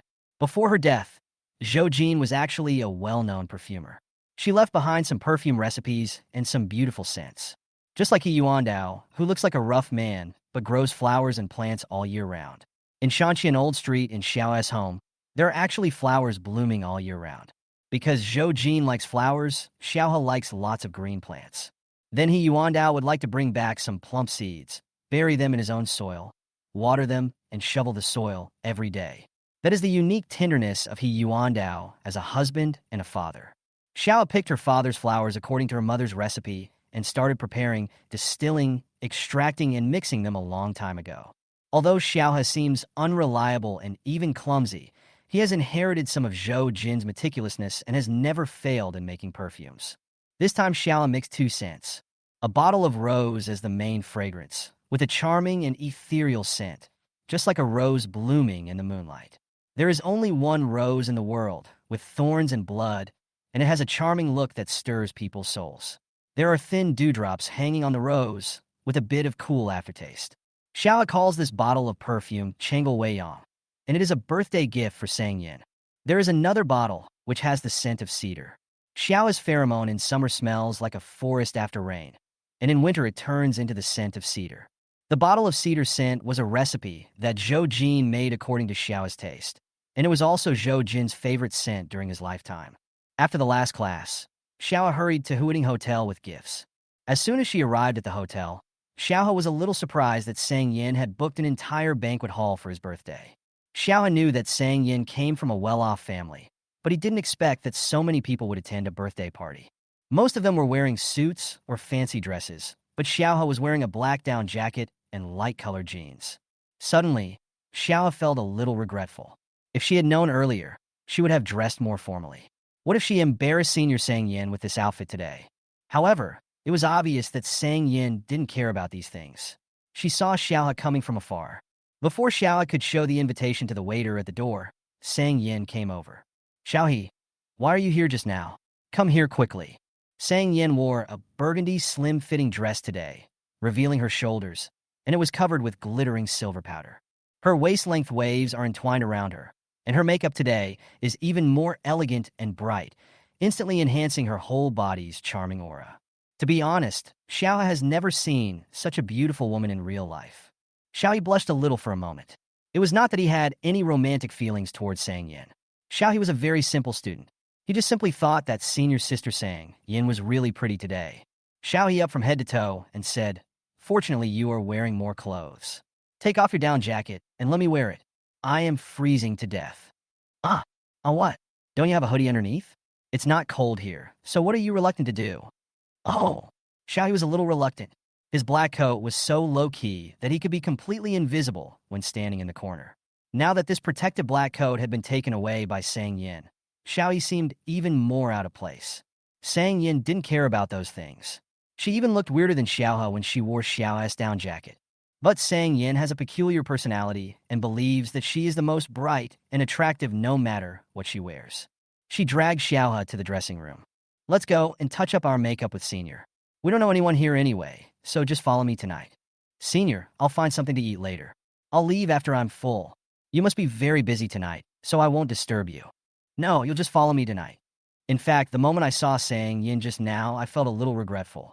Xiao didn't know anyone on my birthday, and I asked a child to come. I guess Xiao would feel very awkward tonight, so I decided to bring Xiao with me. The old man of the Sang family put a lot of thought into Sang Yan's birthday party, and Sang Yin got along well with Gu Juan, Xin Jingming, and their group. Many people from the business, political, and entertainment circles of City A came to today's birthday party, which really gave the Sang family enough face. Xiaohe was brought by Sang Yin to be the background of the fake smiling boy, and the corners of his mouth were twitching. Xiaohe felt some noise coming from the door, so she looked over and saw an old acquaintance, Lu Jingyang. They were real acquaintances. Just a while ago, they had hot pot at the same table. When they were paying, Lu Jingyang gave himself 6.6 less. Xiaohe can't forget the friendship of debt. What was it like to see Lu Jingyang? It was as if I had found a life-saving straw, or like meeting my classmates at a summer cram school. Pulling Sang Yan's hand, Xiaohe said excitedly, "Senior sister, there is someone I know over there. Can I go find him? You don't have to take me with you." Sang Yin followed Xiaohe's gaze and saw that it was Lu Jingyang and Xin Jingming who came. As soon as these two guys walked in, they were surrounded by a group of beautiful girls. Their popularity was outrageous. Remembering that Lu Jingyang had said bad things about Xiaohe at the poker table, Gu Juan even took Xiaohe out for dinner. When Sang Yin thought about it this way, it was not surprising that Xiaohe knew Lu Jingyang or Xin Jingming. Ray Xiao, he has chin with his index finger and said with a smile, "You'd better stay by my side. It's too dangerous over there." It is indeed dangerous. Lu Jingyang and Xin Jingming are typical representatives of the powerful. I wonder how people will flatter these two tonight. But today is Sang Yan's birthday after all, so Lu Jingyang and Xin Jingming are already coming over here. This was the first time Xin Jingming saw Xiaohe in real life. Before Fei Fei's incident, he had seen Xiaohe through the surveillance camera, but it was just a small shadow and his face could not be seen clearly. Now, he only saw Sang Yan's white index finger frivolously lifting the chin of a little boy. The boy had a delicate face and bright eyes. He should be the type of cute little boy that Sang Yan liked. Suddenly, Xin Jingming looked at Xiaohe with eyes full of disdain and disgust. Really, he hated little puppies the most. Xiaohe from head to toe with an unfriendly look, Xin Jingming sneered. "Hey, Sang Yan, where did you get another little boy?" Sang Yan's smile became even colder. "Young Master Xin, I haven't provoked you recently. This is my junior, so don't speak dirty words into my mouth." At this time, Lu Jingyang, who was standing by, noticed that the atmosphere was not right. He stepped on Xin Jingming's foot and quickly greeted Xiaohe with a smile. "Xiaohe, you are here too? Sang Yin, your senior." Xin Jingming raised his left eyebrow. "Xiao? Such a familiar name? It seems to be the one Gu Juan knows." Even though it was the child that Gu Juan knew, Xin Jingming still felt unhappy when he saw Sang Yan's finger on Xiaohe's chin. Xin Jingming stood here with a sarcastic look on his face, creating an awkward atmosphere in the air. Coincidentally, at this moment, two ladies holding wine glasses came to Sang Yan's side. It was obvious that they were there to have some business dealings with each other. Seeing this, Lu Jingyang put his hand on Xiao's shoulder and pulled Xiao towards him, looking like a very good brother. Sangyin, go and do your own thing. Xiaoyi, come play with me here. Hearing this, Xiaoyi also started to chime in. Don't worry, senior sister. Lao Lu still owes me 6.6 yuan. I finally caught him today. I have to get it back. Sang said unkindly. 6.6? Lu Jingyang looked embarrassed. We ate hot pot together last time. 66.6 each, and I transferred 60 to Xiaoa. Lu Jingyang scratched his head. Xiaoa from these small details. Sang Yin gathered her hair coquettishly and said, now, immediately, transfer 6.6 to my junior. Shen Jingming smiled, even more sarcastically. Ha! He was quite protective of this little puppy. If it weren't for Gu Zhuan protecting Xiaoa, he would have definitely made trouble for Xiaoa today. Here, under the supervision of 3 people, Lu Jingyang transferred Xiaoa's 6.6 back. Sang Yin was finally satisfied. She looked at Lu Jingyang and patted Xiao He on the shoulder. Please take care of my junior. He is shy and shy. Please don't take him to play unhealthy things. Okay. Chapter 40, The Saplings Want to Fight One. In fact, even if Sang Yin asked Lu Jingyang to take Xiaoa to play something unhealthy, Lu Jingyang would not be able to do it. Xiaoa had been playing too healthily during this period. Besides, Gu Zhuan was not around now, so Lu Jingyang didn't dare to take Xiaoa to see the world. Gu Zhuan would definitely skin him alive when he came back. Therefore, Lu Jingyang just took Xiaoa to a quiet corner. The place was full of Western buffet food, which could not cater to Xiaoa's Chinese stomach. So Xiaoa reluctantly paid for a plate of egg-fried rice in this 5-star hotel. At that time, Xiaoa was sitting on the windowsill in the corner, holding a bowl of egg-fried rice and eating it with relish. Behind him was the boundless moonlight, and in front of him were clinking glasses. Xiaoa is like a clear line between prosperity and tranquility. Lu Jingyang took a picture of the scene in front of him, froze it, and sent it to Gu Zhuan, who was far away in France. At this time, Gu Zhuan had just finished a meeting and was feeling tired. When he opened his mobile phone, he saw Xiao's photo. Xiao for several lifetimes. Although Xiao he often took photos of Gu Zhuan, she only took photos of David and Zhu Zi and never included herself in the photos, which was in line with his straight male style. As his fingers stroked the screen of his mobile phone, Gu Zhuan actually felt a sense of missing in his heart. This emotion was strange and surging. His past with Xiaohe invaded his mind frame by frame. Suddenly, Gu Zhuan felt that the time he and Xiaohe had known each other was so long and yet so short. He missed Xiaohe. Tapping his fingers on the screen, Gu Zhuan replied to Lu Jingyang, "Take a few more pictures." At this time, Gu Zhuan's love was so obvious that he could no longer hide it. When Lu Jingyang saw this message, it was more than 10 minutes later. As soon as he saw the words, "Take a few more photos," he was shocked. Lu Jingyang looked at Gu Zhuan's profile picture uncertainly. After confirming that it was him, Lu Jingyang's heart seemed to be hit by waves. It turned out that Gu Zhuan liked her so much that he did not hide it and was frank and blatant. Lu Jingyang raised his phone again to take a sneak shot. At this time, Shen Jingming was dragging Xiao to play poker. Shen Jingming was aiming to win and make Xiao cry. Xiao felt that Shen Jingming had something against her, a big one. The world kisses me with pain, and I respond with song? No, no, no. Xiao wouldn't do that. If Shen Jingming treated him badly, he would make Shen Jingming lose so badly that even his mother wouldn't recognize him. Although Xiao He's emotional intelligence is not high, his IQ is definitely enough. Otherwise, he would not have become Hui Yuan's favorite student.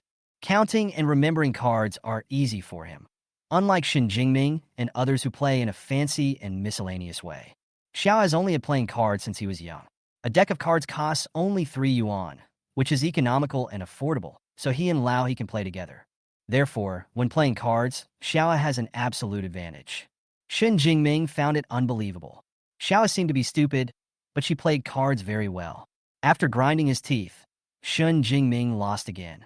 Lu Jingyang also took a photo of this scene and sent it to Gu Zhuan with the caption, "Old Shun is really unlucky today. He has already lost 5 times." Gu Zhuan replied, "It may also be that Xiao is smart." Lu Jingyang looked at the screen of his mobile phone for a long time, speechless. Damn it, he hasn't even eaten yet. Why is he eating dog food here? A few minutes later, Shen Jingming lost again. He was so angry that he laughed. While shuffling the cards, Shen Jingming said to Xiao, "You look stupid, but I didn't expect you to play cards so well." Xiao said calmly, You looked unhappy, but I didn't expect you to be so stupid that you can't even play a deck of cards. Shun Jingming. Xiaohe, you are really annoying. Xiaohe, what a coincidence. You are not popular with me either. The two of them talked back and forth, and both made Lu Jingyang laugh. When it comes to toughness, Xiao is really tough. Shun Jingming is not like Gu Juan. Gu Juan is reserved and still looks like an elegant and gentleman. Shun Jingming's brutality is outward, and his behavior is eccentric to the point of being crazy. He has a rebellious temperament, and the sense of not easy to mess with is evident in every pore of his body. In short, Shun Jingming is a person who can scare people at first sight. Xiao's advantage of high IQ and low EQ was revealed at this time. He was calm and not afraid of Shun Jingming, and was able to confront Shun Jingming. Lu Jingyang was conveying the battle report to Gu Juan in real time. Others looked at Lu Jingyang as if he was playing with his mobile phone, laughing while playing. Finally, Lu Jingyang called Xiao happily. Student Xiaohe, Lao Gu said that if you win the argument with Shun Jingming, he will come back and treat you to milk tea. It's a monthly subscription. Shun Jingming was silent for 3 seconds and suddenly blurted out, shit. They actually used him as a bet. After a while, Shun Jingming and Xiao stopped arguing, but the atmosphere between them was still bad. Xiao was almost finished with his egg fried rice, and he was ready to say goodbye to Sang Yin and go home. Shun Jingming waved his hand. Go back quickly. Xiao smiled calmly. It's so ungraceful to lose your temper when you can't win an argument. Xiao took her gift and went to find Sang Yin happily. Shun Jingming looked at Xiao's back and complained. What kind of monster did Gu Juan find? Lu Jingyang. Calm down, calm down. These two are not together yet. There was no one around Sang Yin at the moment, so Xiao came over and handed him the bag of perfume. Happy birthday, senior. To be honest, after knowing each other for such a long time, Sang Yin has never received a gift from Xiao. She is very curious about what kind of flowers Xiao, this little straight man, can give. Sang Yin received a lot of gifts tonight and piled them on the gift table. Only Xiao's gift was received, which she opened on the spot. The simple and elegant small bottle contains a light rose-red liquid, which looks like midnight poison, tempting and dangerous. There was a hemp rope wrapped around the mouth of the bottle, and a card was tied to the rope. On the card was written Xiao's unrestrained and ostentatious handwriting. Grow towards the sun and live happily forever. Xiao hopes that Sang Yin is happy on the outside and also happy on the inside, and always happy. It is a simple blessing, but it is very sincere and precious. Xiao may not be the closest person to Sang Yin in the world, but she is the person who can best capture Sang Yan's emotions. Sang Yan's eyes were red. She sniffed and asked with a smile, How did you, a straight man, think of giving me perfume? Perfume is expensive, and you are poor. Just make me a small cake. I'll take it back as a midnight snack. Xiaoyi touched her nose and smiled brightly. This is the recipe my mother left behind. I made this perfume myself. Sang Yin tightened his grip on the perfume bottle, and with his other hand he hugged Xiaohe. Thank you. Xiaohe, you are here today too. At this moment, Xiao heard a sweet voice behind him. He couldn't help but curl his lips. He turned around and saw Zhou Qingxia's delicate little face. There was an older woman next to Zhou Qingxia. Xiao felt that she looked familiar.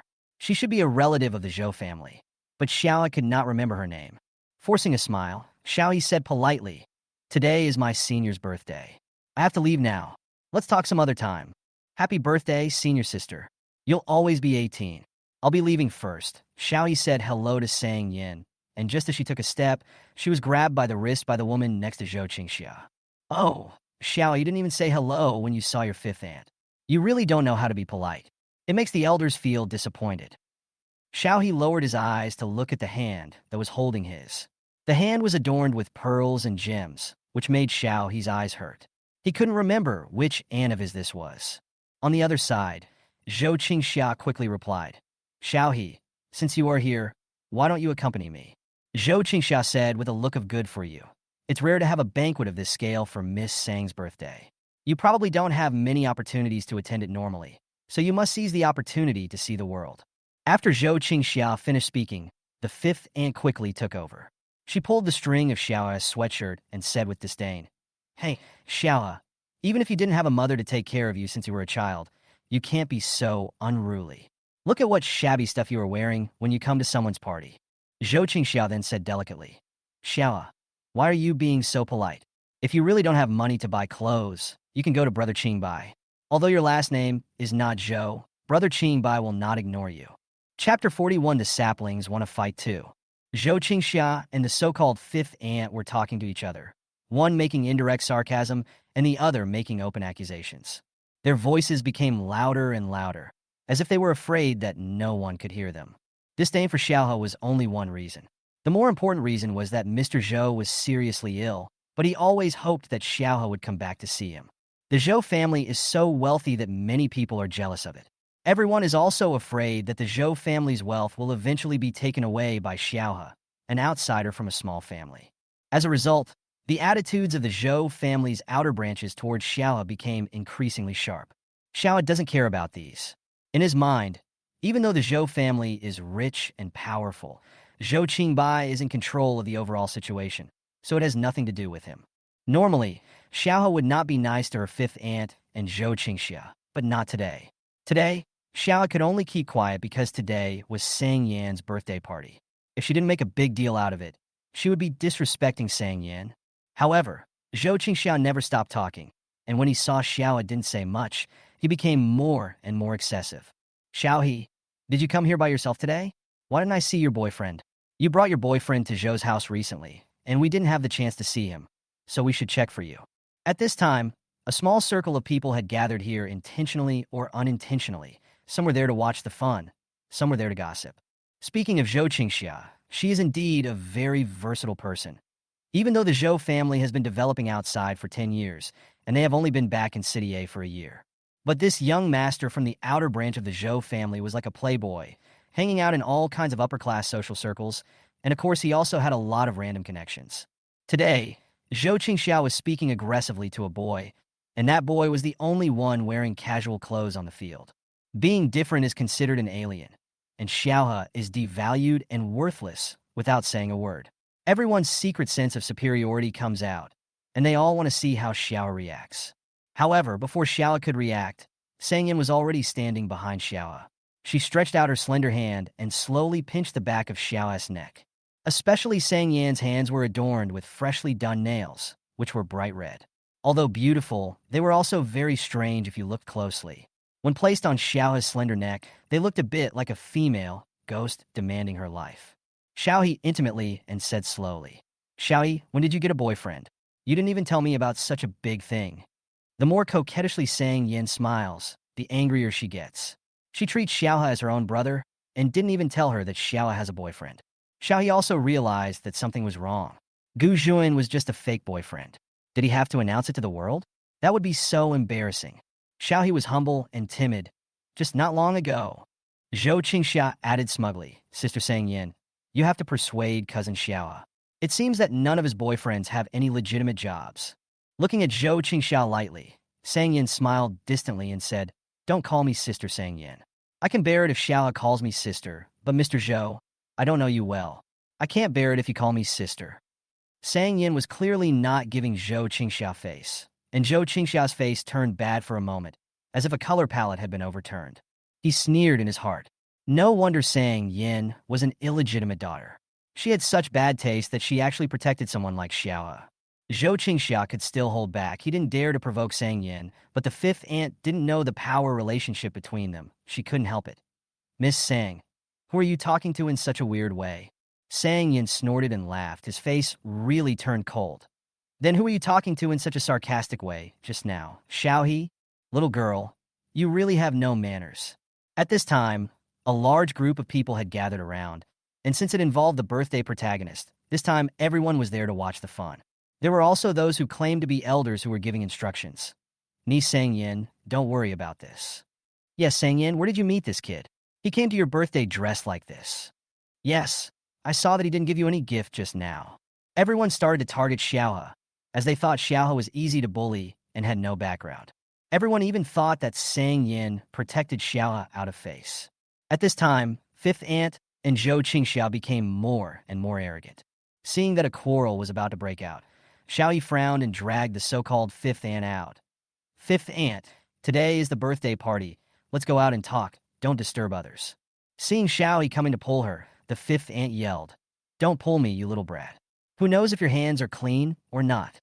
As she said this, fifth aunt wanted to pull Xiao's hair. With a paw sound, Sang Yin slapped his fifth aunt. Zhou Qingxia stood by, weak and wiping away non-existent tears. Xiaohe, look at what you have done. It's okay that you don't know the rules in the Zhou family, but you still make trouble outside. The situation suddenly got out of control. With a bang, a chair was kicked away. In an instant, the air seemed to be muted and the surroundings became quiet. Shen Jingming walked through the crowd of onlookers, frowning and asking grimly, "Hey, what's wrong? Miss Sang only has one birthday a year. Why are you making such a fuss?" Shen Jingming has a stern and domineering aura and is known to be difficult to mess with. He is also a powerful person in a high position. Everyone is a little afraid of him. Only Sang Yin turned his head away with a cold face and sneered softly. "You have something to do with everything."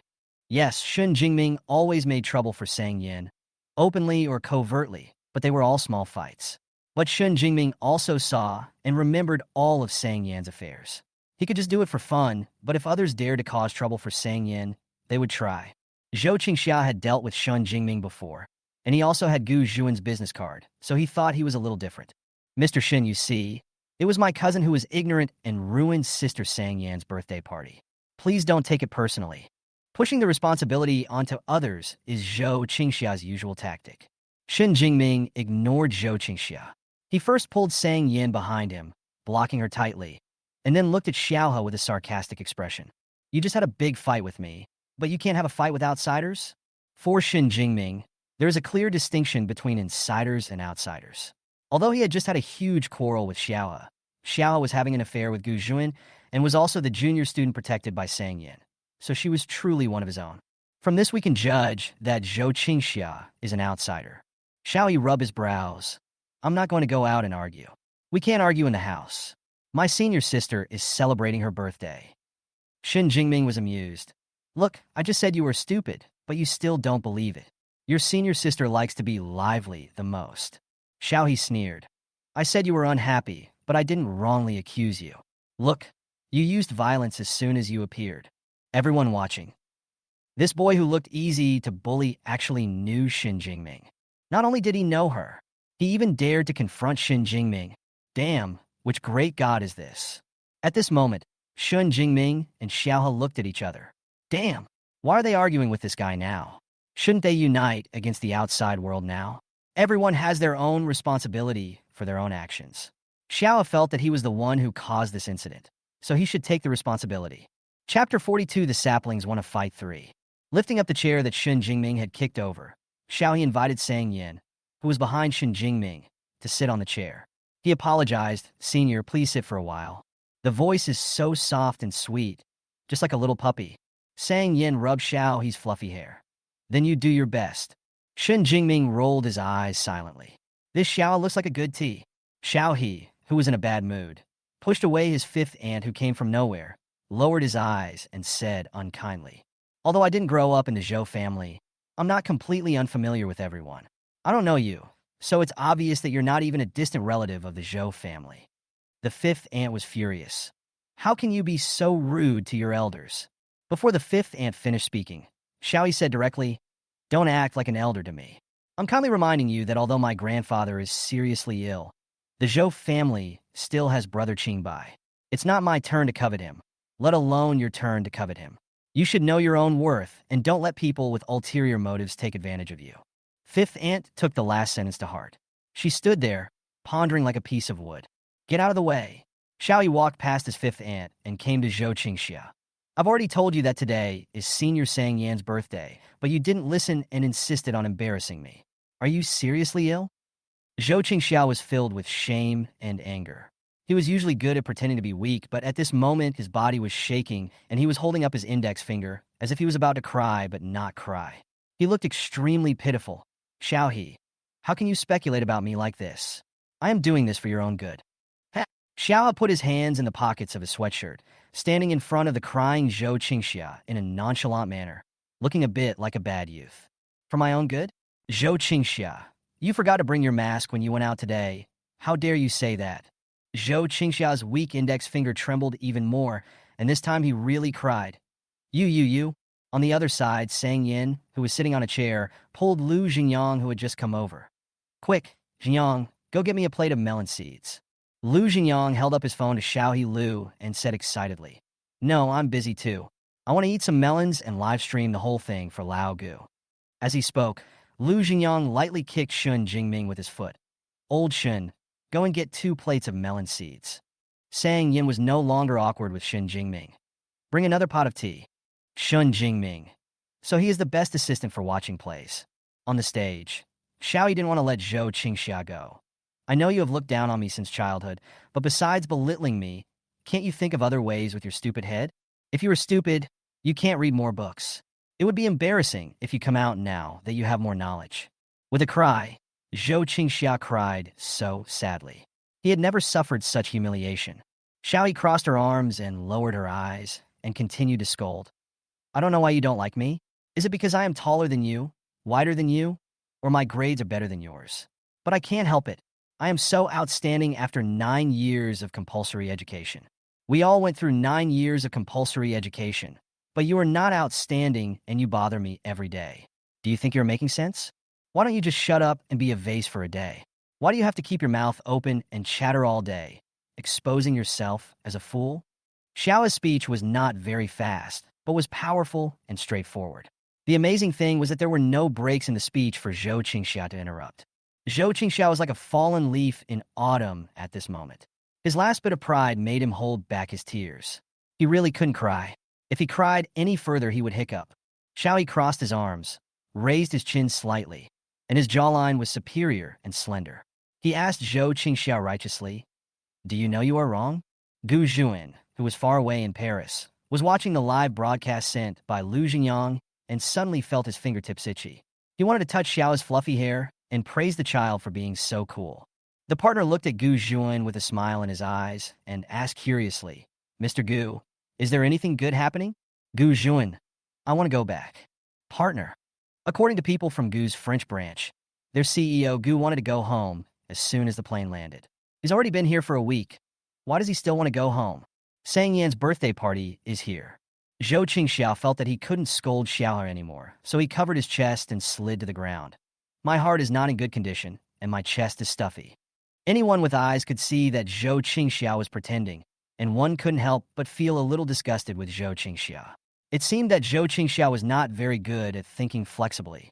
The next moment, Xiao also slid down with Zhou Qingxia. He stretched out his hand and pinched Zhou Qingxia's philtrum hard, making Zhou Qingxia scream. He also pretended to press Zhou Qingxia under him to perform cardiopulmonary resuscitation. As she extended her hand, Xiaoyi said with concern, "Don't be afraid, cousin Qingxia. You know I'm a medical student, and I won't let anything happen to you. But CPR is a little painful, so bear with it. I may not be gentle with you, and may break a few of your ribs. Don't blame me." Hearing this, Zhou Qingxia shuddered all over. He had legitimate reasons to suspect that Xiaohe wanted to kill him and crush his ribs. Others cannot see Xiao's smile, but Zhou Qingxia can see it. Xiao's smile just now was like a little devil just released from hell. For the sake of her ribs, Zhou Qingxia stood up tremblingly. TSK. Xiao shook his head. What a loser. Turning around again, the piercing protective color in his eyes disappeared completely, and Xiaohe turned back into the sunny and cheerful young man he was before. He pulled the hat strings on both sides of his sweatshirt up and down, looked at Sang Yin sitting on the chair with an apologetic look on his face. Sang Yin was elegantly eating melon seeds and drinking tea, with the melon seed shells piled up like a small hill next to him. Seeing Xiaohe finish the fight, Sang Yin smacked his lips with a feeling of unsatisfied feeling. But she still stood up with great grace. There were too many people watching the excitement around, so Sang Yin raised his hands and clapped, smiling sweetly, and proudly introduced Xiao He to everyone. "Thank you all for coming to my birthday party. This is my junior classmate Xiao He. His behavior just now also represents me, Sang Yin, but everyone knows that I have been weak and sick since I was a child, so I am not suitable for quarreling with others." At this time, Sang Yin showed a bit of pride on her face. She patted Xiao He on the shoulder and said, "But my junior brother is really good at talking. He was a freshman and won the debate championship at T University. He even talked the other debater into autism." As he spoke, Sang Yin looked at Zhou Qingxia, who looked a little disheveled. He was indeed disheveled, because Zhou Qingxia had just fallen to the ground. His hair was messy, and his watercolor suit was wrinkled. He didn't look like the noble young Master Zhou at all. "Qingxia, Don't forget to adjust your mentality when you go home, and don't let Xiaohe accuse you of being autistic. My junior has been so kind and well-behaved in the past 2 years. He hasn't scolded anyone in a long time. I'm afraid he won't be able to control himself and will really scold you. If you really have any psychological problems, go find Sister Sang Yin and she will introduce you to a psychologist. At this moment, Sang Yin is Zhou Qingxia's sister Sang Yin again. What Sang Yin said was true. When she first met Xiaohe, Xiaohe was a kid who was often angry. Although Xiaohe didn't curse at people, he was also a player who used his mouth to express himself. With a stubborn character and a head full of twisted ideas and heresies, Xiaohe was simply poisonous when arguing with others. He even participated in a debate competition to improve his arguing skills. He was also a legendary figure who was widely praised by word of mouth at T University at that time. But later, Xiaohe encountered a hijacking incident 2 years ago, and because he was 2 years older, he became more stable. So Xiaohe has been much quieter in the past 2 years. But he still has the ability to curse, and he just had a warm-up match with Shen Jingming. Xiaohe gave Zhou Qingxia so many chances to stop talking. Even if Zhou Qingxia had been a little more sensible, he wouldn't have to go through this catastrophe today. It was a real catastrophe. He deliberately made a loud noise to attract so many people to watch the fun. And in the end, they all became the ones watching him. However, Sang Yan's birthday was a grand occasion, and the composition of the guests was complex, with all their interests intertwined. These people had just finished watching Zhou Qingxia's joke and felt good, but then they felt something was wrong. The Zhou family had a large territory, and many people had business dealings with the Zhou family. Although Zhou Qingxia is just a cousin of the Zhou family behind him might be a little unhappy when he was spoken of like this today. Thinking of this, some people looked at Xiaohe with a mixture of dissatisfaction, accusation, and disdain. Where did this wild kid come from? He has no rules at all. Just as Zhou Qingxia said, he has never seen the world. Xiaohe, who had never seen the world, was ready to go home. He also realized that if he stayed here any longer, Sang Yan's birthday would not be good. Before saying goodbye again, Lu Jinyang came out of the crowd in a pretentious manner, as if it was not him who was eating melon seeds just now. Xiaohe, why are you here? I've been looking for you for a long time. Chapter 43, Mr. Gu. I heard you missed me? Lu Jinyang put his hands in his trouser pockets and walked gracefully. Although he still looked cynical, unlike his usual arrogant look, Lu Jinyang's eyes were now sharp, making people afraid to provoke him. Xiaohe was a little confused. Did Lao Lu take the wrong medicine? He couldn't help but ask, Huh? You're looking for me? Why are you looking for me? Lu Jinyang asked Xiaohe. Did you take your dog for a walk? Did you feed your cat? Xiaohe shook his head like a rattle. Ah, I forgot about the furry kids. Lu Jinyang spread his hands and said, So, your furry children have appeared in your boyfriend's dreams, asking for food. Lu Jinyang's tone was very indignant. Your boyfriend who is far away in France woke up from a dream in the middle of the night. He couldn't find you, so he came to disturb me and threaten me to send you home, walk the dog, and feed the cat. Onlookers, oh my God, this is Lu Jinyang, the easiest one to hook up with among the young men in the upper class.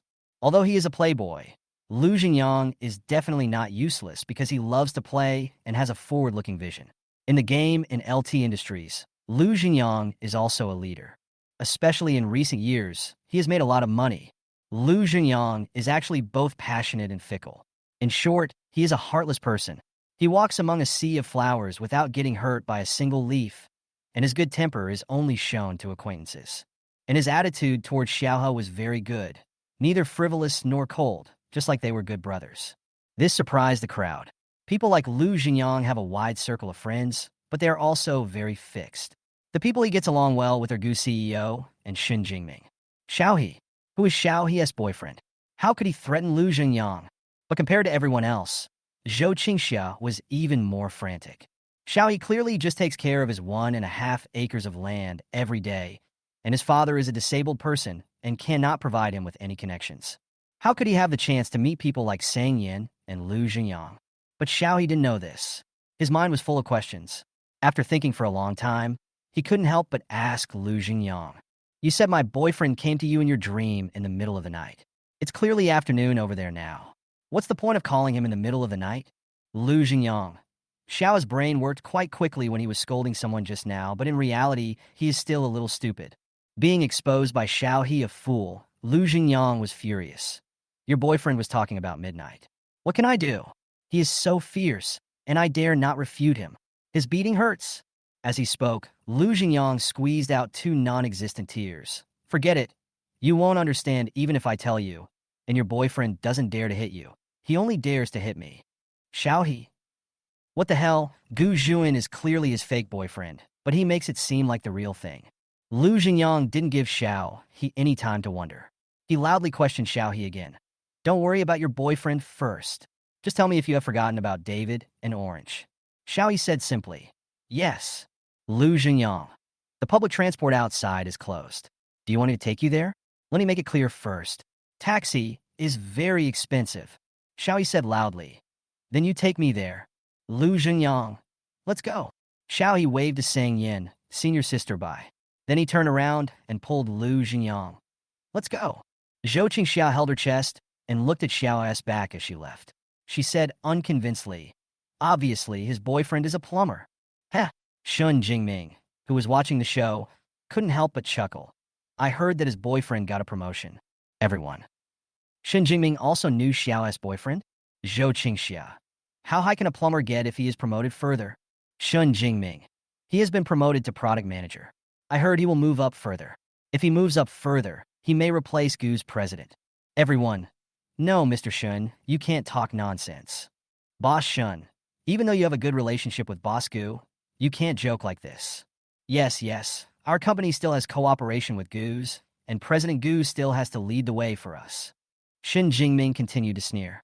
What do you know? Mr. Gu is having a great time. Zhou Qingxiao frowned and looked unhappy. He really couldn't be happy, and he couldn't pretend to be happy.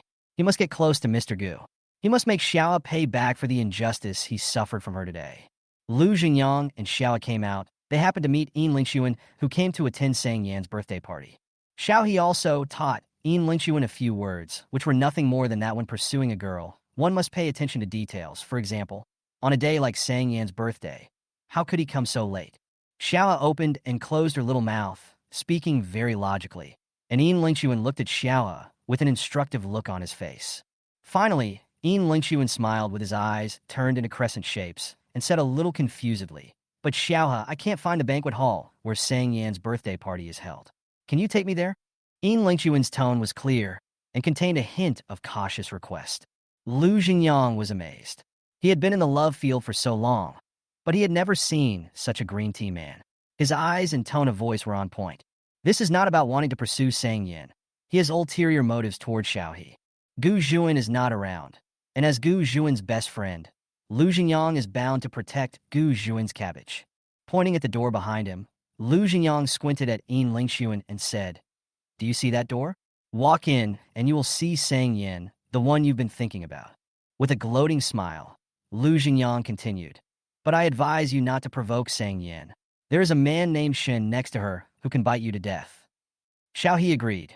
Senior, I want to go home to walk the dog and feed the cat. That guy named Shun is really annoying. You have to be careful. Lu Jingyang grabbed Xiaohe's hat and said, Are you going or not? If you don't leave, I'll charge you for the taxi fare. Xiaohe, let's go. On the way back, Lu Jingyang taught Xiao earnestly. Stay away from bad people who are not human, such as Yin Lingxuan just now. But some good people who are not human can be approached, such as Gu Juan. Xiaohe was almost sleepy after hearing this. He replied, You are not a good person either. We can end our friendship now. Hey kid, why are you being so stubborn? Xiao didn't reply to him. He stared out the car window in a daze. Suddenly, snowflakes fluttered down, looking particularly unreal under the dim light. The smell of snow is cool and ethereal. It reminds Xiaohe of the smell of cedar on someone. When will Gu Juan come back? Lu Jingyang asked in a sly tone. Do you miss him? Xiao turned his eyes away. Huh? What? No. I'm going to sleep. Lu Jingyang. Tisk. However, Xiao was still soothed by Lu Jingyang. At that time, he had just arrived home. He cleaned the cat litter for Orange, fed him dried fish, and took David out for a walk. Less than 2 minutes after Xiao left the house, she received a video call from Gu Juan. In the video, Gu Juan was sitting in a cafe by the Seine. The dusk dyed the river purple and red, and the leaves were swaying slowly in the breeze. There are painters collecting materials by the river and young people singing, creating a romantic and free atmosphere. Gu Juan smiled and asked Xiaohe, I heard you missed me? Chapter 44 Mr. Gu is back. At that time, Xiaohe was holding David's hand and squatting under the electric pole. He had the hood of his gray sweatshirt on his head and a white down jacket on top of it. Xiaohe's face looks even smaller, and her chin is so thin that the lines are thin. Following I heard you missed me, before Xiaohe could answer. Gu Juan immediately asked the second question. Didn't you eat well? How come you have lost so much weight? Xiao was already sleepy, and it was cold outside.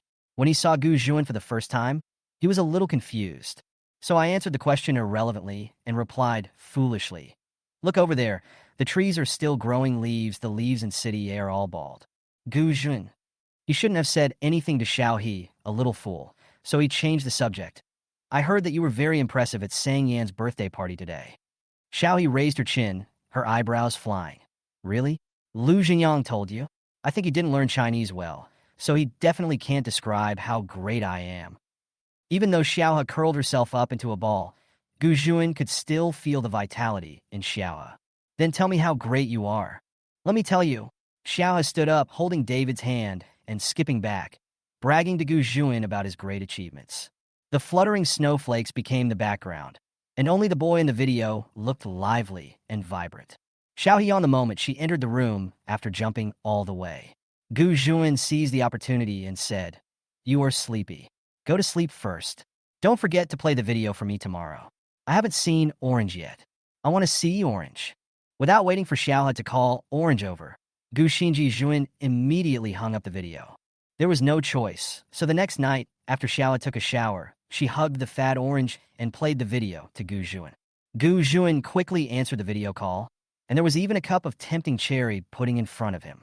Xiaohe held up Orange's pink paw pad and greeted Gu Juan. Meow, Orange is here. Hand over pudding, or I'll scratch you when you come back. Xiao was really a little hungry, so he stared at Gu Juan's pudding and swallowed quietly. Gu Juan's eyes were not idle either. While stirring the pudding, his eyes casually glanced at Xiaohe's collar. Xiaohe was wearing a buttoned black pajamas, which made her neck look even wider and longer, and a small part of her collarbone was revealed through the neckline.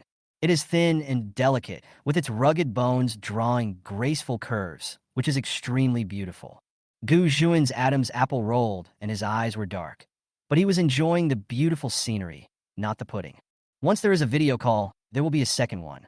Since Xiaohe only knows how to take pictures of cats and dogs and never appears in the camera, Gu Juan always finds various excuses to video chat with Xiaohe.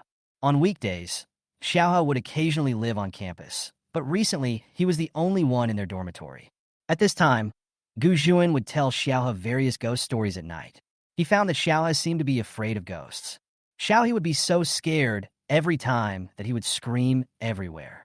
Then, the next day, he would beg Gu Juan, No ghost stories today. Okay, if you dare to tell any more, you will be ruined when you come back. But poor Xiaohe still listened to ghost stories for a week. The plane flew to an altitude of 9,000 meters, and Gu Juan finally returned with a load of gifts. The gift included a beige scarf. When Gu Juan video chatted with Xiaohe, he always felt that Xiaohe's neck was delicate and thin. It was so cold in winter, so it would be better for her to wear a scarf to avoid being seen by others. The gifts also included several boxes of macarons, which were colorful and very beautiful.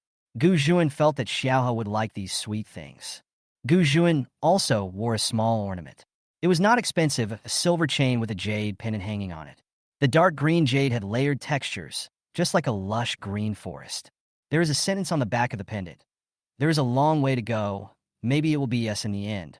When he saw the pendant, Gu Juan immediately thought of Xiaohe. He felt that the pendant should only belong to Xiaohe. The plane flew to an altitude of 9,000 miles, crossed a distance of tens of millions of miles, and finally landed in City A in the evening. Gu Juan dragged a suitcase and walked along the snowy old street in front of the mountain. The old street was very quiet in the evening, with only the occasional sound of passing cars and the chirping of sparrows. Woof woof, suddenly the sound of a dog barking was heard in the distance. Hey David, slow down. You're going to pull me down. It turned out that Xiaohe was out walking the dog. David smelled his master's scent from afar, so he wagged his tail happily and pulled Xiaohe forward. Xiaohe was confused until she came to Gu Juan, and then she knew the reason for David's abnormal behavior.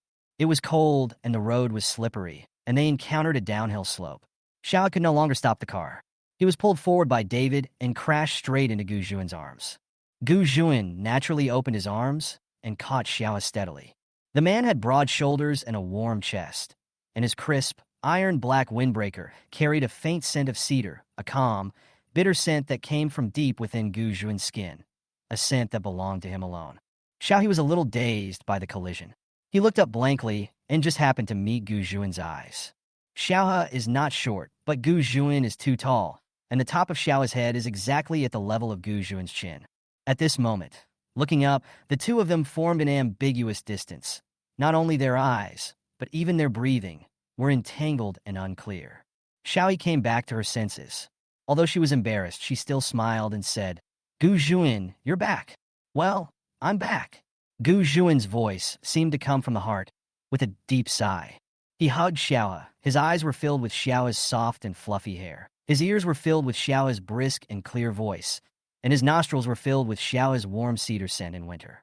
At this moment, Gu Juin felt that he was extremely happy.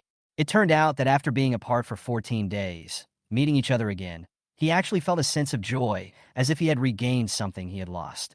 He suddenly realized that he didn't just like Xiao, but that he liked something deeper than just liking her. Or maybe it's the kind of love that makes you want to be together forever. Take David out for a walk?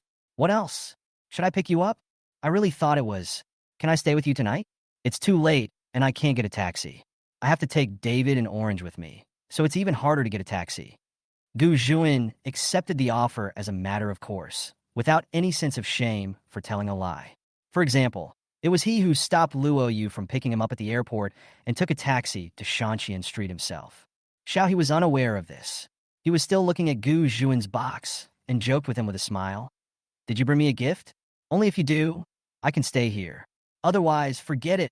"Yes, I brought it." Gu Juin pretended to be pitiful. "The wind is so strong. I'm so cold. Can we go back now?"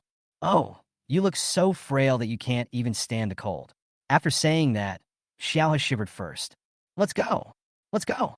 On the old street in front of the mountain, the moonlight stretched the shadows of two people and a dog very long. They're the ones who wait in the same place, and they're the ones who return. Chapter 45, Mr. Gu Stays Overnight. Gu Juin was covered in dust, and when he arrived at Xiao's house, Xiao pushed him directly into the bathroom. "Go take a shower. You are not allowed to come out until you are clean." Gu Juin smiled maliciously, then went into the bathroom very obediently.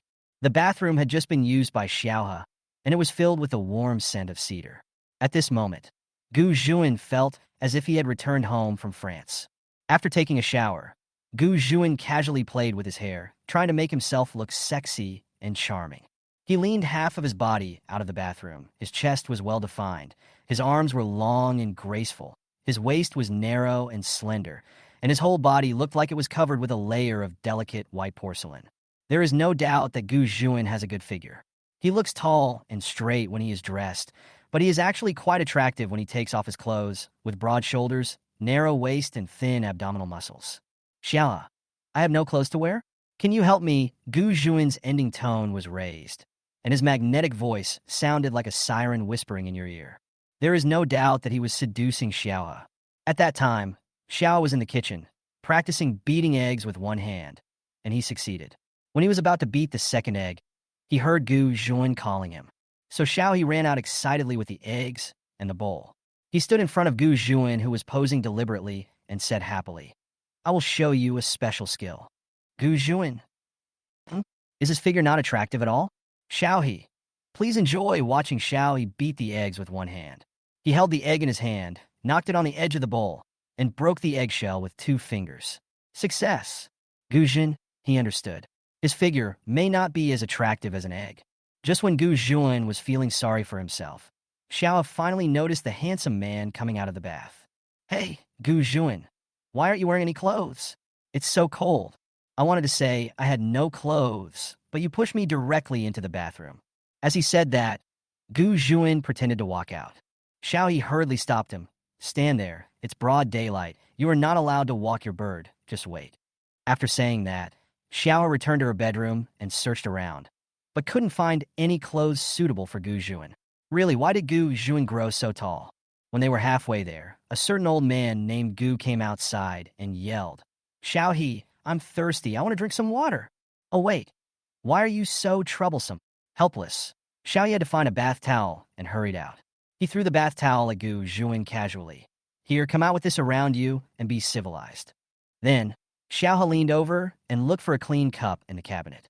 When he stood up, he saw Gu Juin with a bath towel wrapped around his lower body, standing behind him like a ghost. Xiao finally got what Gu Juin wished for and took a look at Gu Juin's good figure. He patted Gu Juin's abdominal muscles and said, "Wow, you have a good figure." Xiao He imitated the little gangster very well. The only thing missing was a whistle. However, Xiao He has not yet unlocked the skill of whistling. Juin's whole body tensed up when Xiao patted him, especially since Xiao had just washed the vegetables and her fingertips were still a little cold. The coolness flowed along Gu Juin's skin and spread to every part of his body. Gu Juin, damn it, in this day and age, can you kill someone without paying with your life? But Xiao was completely unaware of it. There was a bright smile in his eyes, and he went to cook noodles as if nothing had happened. Mr. Gu was having a hard time and sighed. Gu Juin thought that he had finally come to his senses. He wanted to pursue Xiao and be with her. But why doesn't Xiao understand? Oh, that's right. Straight men are indeed a bit difficult to understand. Hey, Gu Juin, don't just stand there and be lazy. Come and help me after you change your clothes. Xiao He, who is cooking in the kitchen, has already given the instructions. Gu Juin had no choice but to take out his pajamas and go to the kitchen in slippers. He leaned against the door frame with his arms folded, watching Xiao busying around. Xiao even wore an apron properly, but his way of holding the shovel was really unskilled. "What do you want me to do for you?" Xiao looked back at Gu Juin. He had just finished a shower, and his hair was hanging down. He was wearing a dark green home suit. He no longer had his usual fierce look. Instead, he seemed to have a soft glow and was as gentle and leisurely as a piece of jade. Xiao is a straightforward person, and he is not stingy with praises. "Wang Dadi, a handsome man looks different when he comes out of the bath. You are still very handsome." "Huh? Veng Dachi." Xiao said that Gu Juin was handsome, and Gu Juin agreed with her, but he couldn't stand being called Wang Dadi. He took 2 steps forward, clasped Xiao's shoulders with both hands, and stretched out his long legs to attack Xiao's knee directly. Xiao's legs went weak, and he fell down with the spatula in his hand, but was intercepted by Gu Juin in midair. Gu Juin held Xiao's slender waist with one hand and pinched Xiao's white neck with the other hand, as if a giant beast was clamping a kitten. The kitten was delicate and soft, but he refused to admit defeat and kept whining. "Wang Dadi, if you have the guts, don't try to sneak attack me. Let's fight openly and squarely." Gu Juin pressed the base of Xiao's neck and applied a little force. "With your thin arms and legs, who are you going to fight against?" That sound was light and leisurely. Xiao felt that he could not beat Gu Juin, but he did not lose the battle. "Wang Dadi, have some shame. You are old. Why are you bullying a kid like me?" "Gu Juin, how come he is so old and Xiao is a child?" "He is only 4 years older than Xiao, so should he be despised?" Since he was being despised anyway, Gu Juin still had to take advantage. "I'm already quite old. Why do you call me Wang Dadi? Be polite and call me brother." "Brother?" He was so annoyed by this, but Xiao was firm. "Stop making trouble. My pot is going to burn." Indeed, a strong smell. Gu Juin let Xiao go and slowly turned on the smoke extractor. Within a few seconds, the air became much fresher. Seeing this, Xiao looked embarrassed. Just as Gu Juin was about to tease him, he saw 2 red fingerprints on Xiao's neck. "Wait, let me take a look at your neck." Gu Juin frowned and looked at the back of Xiao's neck. Xiao's skin was white, and the fingerprints on it had a bit of broken beauty. Gu Juin felt a little distressed. He muttered, "Why are you so delicate? I didn't even try hard. Why did it turn red?" Xiao started to show off. "Who made me look white?" Then Xiao continued to wail, "Oh, my soup." Gu Juin looked at the pot of black stuff and said with a guilty conscience, "This pot of roasted chicken with potatoes is good." "What's this?" "Roasted chicken with potatoes. This is obviously winter melon and pork rib soup." "What about the soup?" "It's all your fault. You made a scene and burned the soup." Gu Juin, "It's only a few minutes of noise, okay?" In the end, Gu Juin used the 2 eggs that Xiao had beaten with one hand to cook 2 packets of instant noodles and garnished them with a few green vegetables. The 2 of them sat around the dining table and finally had a peaceful meal. Gu Juan recalled the feeling of Xiao's waist when he had his arm around her just now. It was so thin and tough, but so thin. So, Gu Juan gave his eggs to Xiao. Xiao drank up all the soup in the end. He looked like fat orange, lying on the chair with his limbs limp, asking his master to rub his belly. Chapter 46. Stuffing Mr. Gu into the closet. In just a few minutes, Xiao's body was moved from the chair to the sofa. He was like a corpse, motionless, with only his eyes moving occasionally, and went to see Gu Juan washing dishes with his sleeves rolled up. With a crack, one of the bowls broke. Gu Juan, who was standing by the sink, thought to himself, "This is not a good sign." Ding-ling-ling. At the same time, Xiao's cell phone rang. He picked up the call. Huh? What? Now? After hanging up the phone, Xiao stood up, looked at Gu Juan in trouble, and then looked around quickly, as if she wanted to hide Gu Juan somewhere. Gu Juan. Sure enough, it was ominous. What's wrong? My dad came back to get something, but he forgot to bring his keys, so he asked me to go down and open the door for him. Xiao looked at Gu Juan in embarrassment. But you have to hide first. Gu Juan pretended to be pitiful. Am I so shameful to be seen? It's really shameful. Xiao patted Gu Juan on the shoulder and said, "Brother, you have to know yourself. Look at your appearance, with delicate skin and tender flesh. You don't look like a serious person at first glance. We are both single, and although I know we are just friends, you are a vixen, so my dad may not think so. So please hide for a while." Gu Juan, he never knew that he was like a male vixen. What's more, he didn't know Xiaohe had such an IQ, and he also knew that they were alone and had to be on guard. While Gu Juan was deep in thought, Xiaohe had already cleared out a space in the cabinet. He grabbed Gu Juan and was about to push him into the cabinet. Gu Juan made a final struggle. "Can we go somewhere else? I don't think I can get in."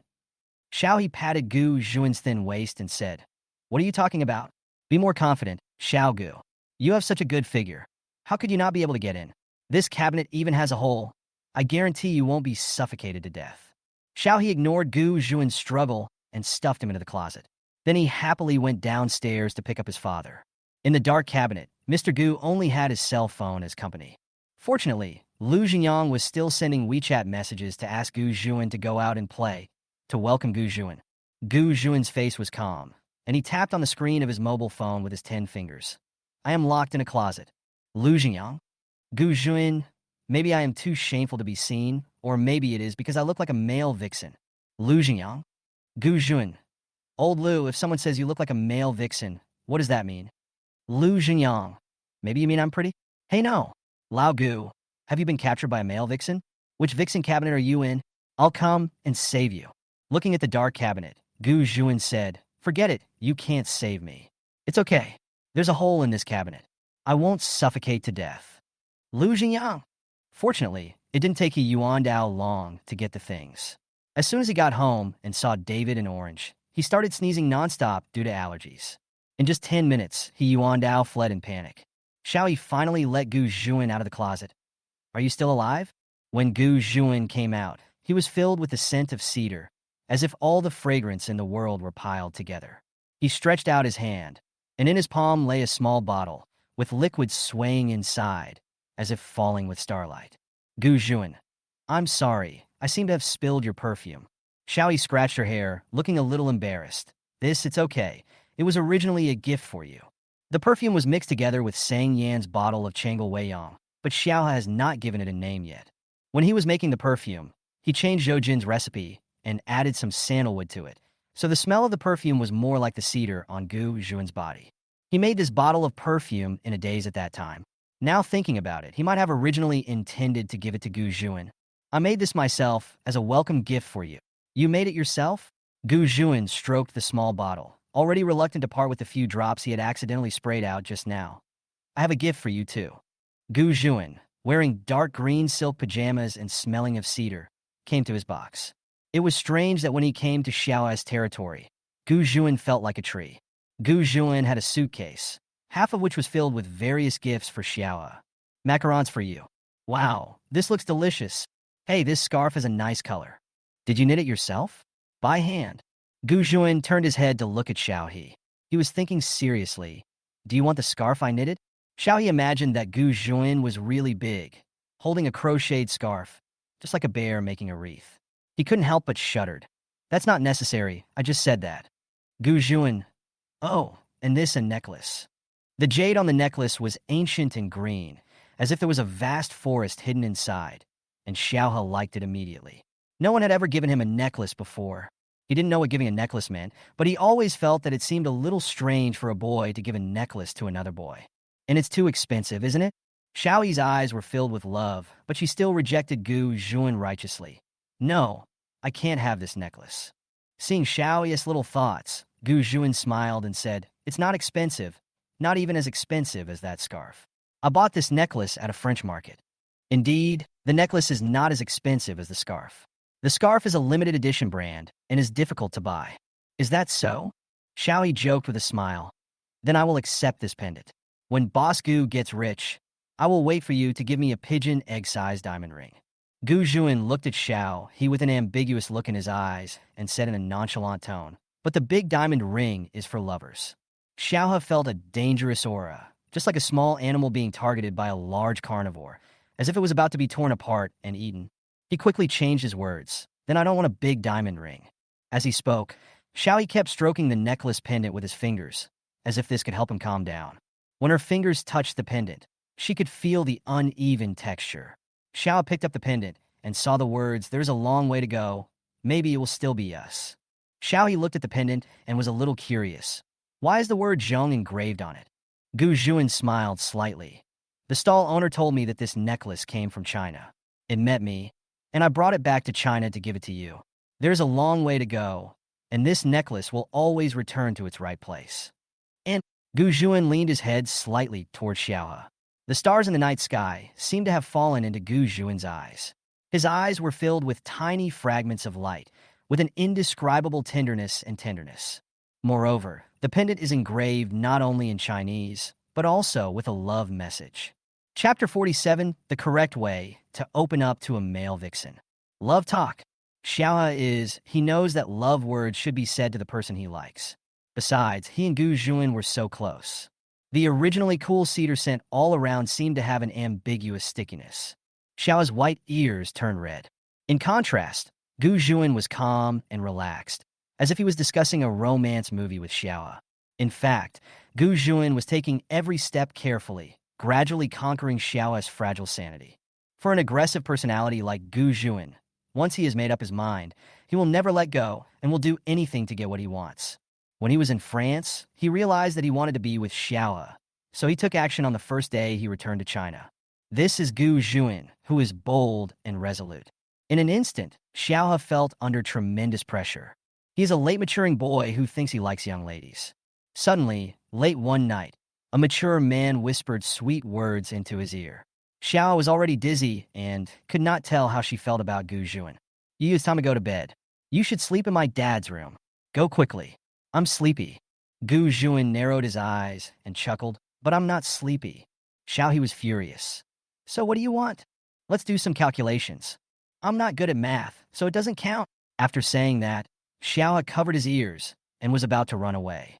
Before he could take a step forward, Gu Juan grabbed his wrist and pulled him back. Gu Juan, this inhuman man, not only did not let go, but his thumb was also rubbing Xiaohe's wrist bone. Xiaohe suddenly felt that he was being teased. Woohoo, he was no longer innocent. He wanted to leave, but he couldn't.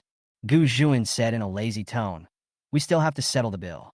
You rent me for 1,000 yuan for one time, and 10,000 yuan for 10 times. Even if I give you a discount, you still have to pay 8,000 yuan. What can't you do with this 8,000 yuan? Xiaohe was persuaded by Gu Juan. So, you have a change of heart and don't want my money anymore? Gu Juan, you can think about it from another angle. If I become your real boyfriend, then you don't have to give me money. Xiaohe was confused and unconsciously followed Gu Juan's words. Yes, that's not right. Student Xiaohe suddenly came to his senses and struggled to break free from Xiaohe's shackles. With a righteous look on his face, he said, don't confuse me. This is a pure money transaction between us. Don't have any other ideas about me. I will not sell my soul for money. Gu Juan sneered. You are just allowing the officials to set fires but not the people to light lamps. You don't sell your soul for money. So why do you ask me to sell mine for money? You even give me a discount every time. Only 800 yuan. Xiaohe, you are making up stories. You know I'm very fierce when I scold people. If you do this again, I will scold you. Gu Juan approached Xiao He step by step. Well, go ahead and curse. Xiao's bedroom. The moon was very round tonight. Gu Juan was smiling brightly under the moonlight. He had narrow eyes, a handsome face, and a leisurely and noble air about him. Really like a male vixen. Xiao He had a headache. He knew that he couldn't beat Gu Juan. So he said, "What do you want?"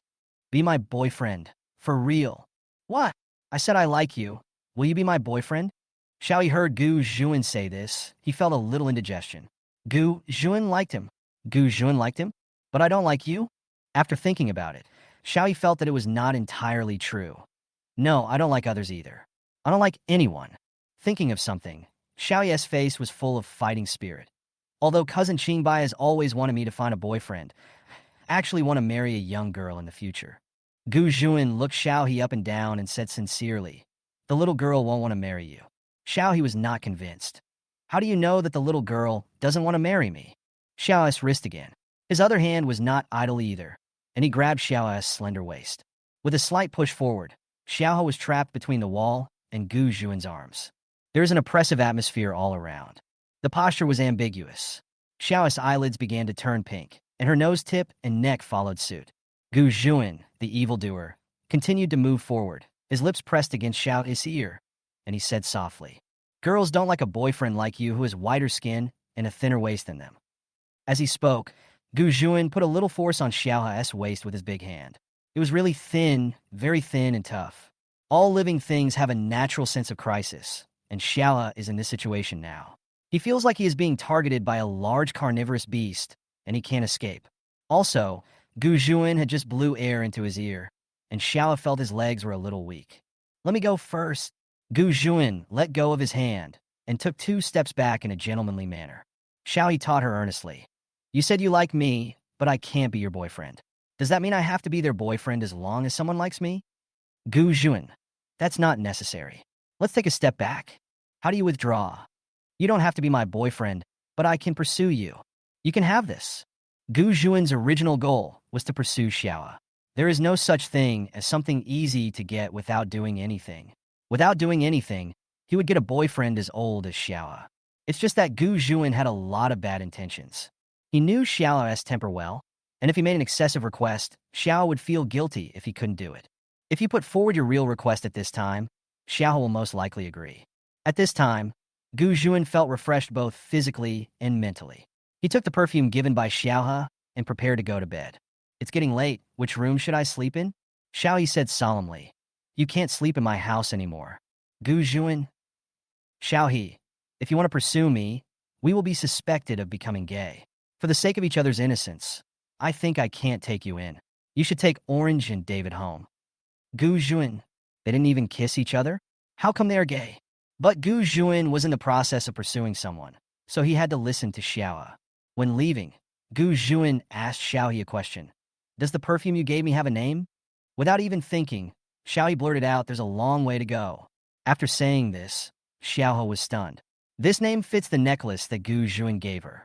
There's a long way to go. Maybe it will be us in the end. This name is just like the promise Xiao made to Gu Juan. Xiao felt embarrassed and annoyed, thinking that she was so stupid to come up with such a crappy name. Gu Juan saw Xiao's embarrassment, and he was in a good mood with the hope that there was still a long way to go. He walked over and casually rubbed Xiao a hug. "Then I'll leave first, see you tomorrow." Chapter 48, Where is the Sapling? Gu Juan was wearing a dark green home suit inside and a black woolen coat outside. He was smoking on the street of Shanqian Old Street in the fierce cold wind. Moreover, he was carrying a suitcase in one hand, holding David's hand with the other, and there was an orange sitting on his shoulder. He looked as haggard as could be. Guarding the trash can and dusting off the last bit of cigarette ash, Gu Juan finally took out his cell phone calmly and called Luo Yu. "Luo Zhu, are you asleep? Please come to Shanqian Old Street to pick me up. It's already so late. Assistants also have human rights, okay? Send you a new mobile phone. Mr. Gu, please wait a moment. If you wait another 20 minutes, you will see me driving a Maserati to pick you up. It's late at night. Change to a more low-key car." 19 minutes later, Luo Yu finally picked up the weathered Gu Juan from the trash can and put him in the car. "Boss Gu, what are you doing?" Mr. Gu said calmly. He was kicked out. "So what about us now?" Go home and sleep. By the way, Gu Juan has been pursuing Xiaohe recently. How did he do that? Daily phone calls asking about your well-being? Breakfast delivered downstairs in the dormitory in the cold winter? A romantic and grand confession ceremony? No, no, no. None. Student Xiao, he is currently preparing for his final exams, and Hui Yuan is personally watching him. It is imperative to pull the fallen student Xiao he back to the throne of first place in the department. Xiao he cut off the power and the internet, and posted a circle of friends before going into seclusion, declaring that anyone who disturbed him from studying would be killed. As for Gu Juan, he naturally would not disturb him. He has been working hard in the business world, and he knows how to pursue people with the tactics of war, the art of playing hard to get, and the beauty of distance. During this period, he held a 2-day international conference, accepted interviews from 3 journalists, and hosted 4 industry summits. These days, whenever Mr. Gu appears, he is always followed by a group of industry elites. Everyone talked and expressed their own opinions, and hundreds of millions of dollars in business were made every minute. After a week, Gu Juan felt that it was time to stop playing hard to get. If he didn't, Xiao would probably forget about him. That day, he finally found Mr. T with 2 strings of candied haws. But he found that Xiao was not there. Gu Juan asked several of Xiao's classmates, but some of them kept silent and some hesitated. Finally, it was a boy dressed in British style and with a greasy hair who spoke. Xiao was called to testify in court. If he wasn't such a useless guy, none of this would have happened. The boy's tone was very arrogant, as if he was the only one in the entire medical department. Some people couldn't stand him and started shouting, "Hey, Zhang, you are good, but not necessarily better than Xiaohe. Don't just talk nonsense all day long. If you have the ability, you two can compete with each other." Zhang sneered disdainfully. "BB, ask Xiao if he dares? You are a coward who doesn't even dare to hold a scalpel." "You." Gu Juan remained silent until the 2 of them finished arguing. Then he glanced at Zhang indifferently. That look makes people feel cold all over. "Gu Juan, please make way." Zhang was not convinced. He stiffened his neck and said, "Who are you? Why should I give in just because you asked me to?" "Me? I'm chasing Xiaohe." Zhang looked Gu Juan up and down critically, but he couldn't find any fault with him. Goddess Manhwa was extremely partial when she created humans. The clay figure of Gu Juan was made exceptionally perfect by her. Apart from being a little dark-hearted, he had no other flaws. Zhang also found fault with Gu Juan's clothes. Because Xiao said that Gu Juan was old last time, Gu Juan had been deeply bothered by it. This time when he came to see Xiao, he deliberately took off his well-tailored suit and shirt. I followed Xiao's example and started wearing casual clothes. Gu Juan wore a white turtleneck sweater inside and a long black down jacket outside. In order to look younger, he also wore a black baseball cap. Apart from anything else, just walking around the school just now has attracted a bunch of girls to ask for my cell phone number. Gu Juan looks like the campus hunk from the sports department next door, full of hormones and yet elegant. But this also gave Zhang a reason to complain. Gu Juan was wearing all sorts of unknown brands without any logos. He didn't look high-end at all and had no texture. He looked cheap all over. At that time, Zhang didn't know that the real high-end is without logo. Mr. Gu never compromised himself in dressing. His hat alone was enough to buy Zhang an entire set of clothes. "Oh, you are pursuing Xiao, yes?"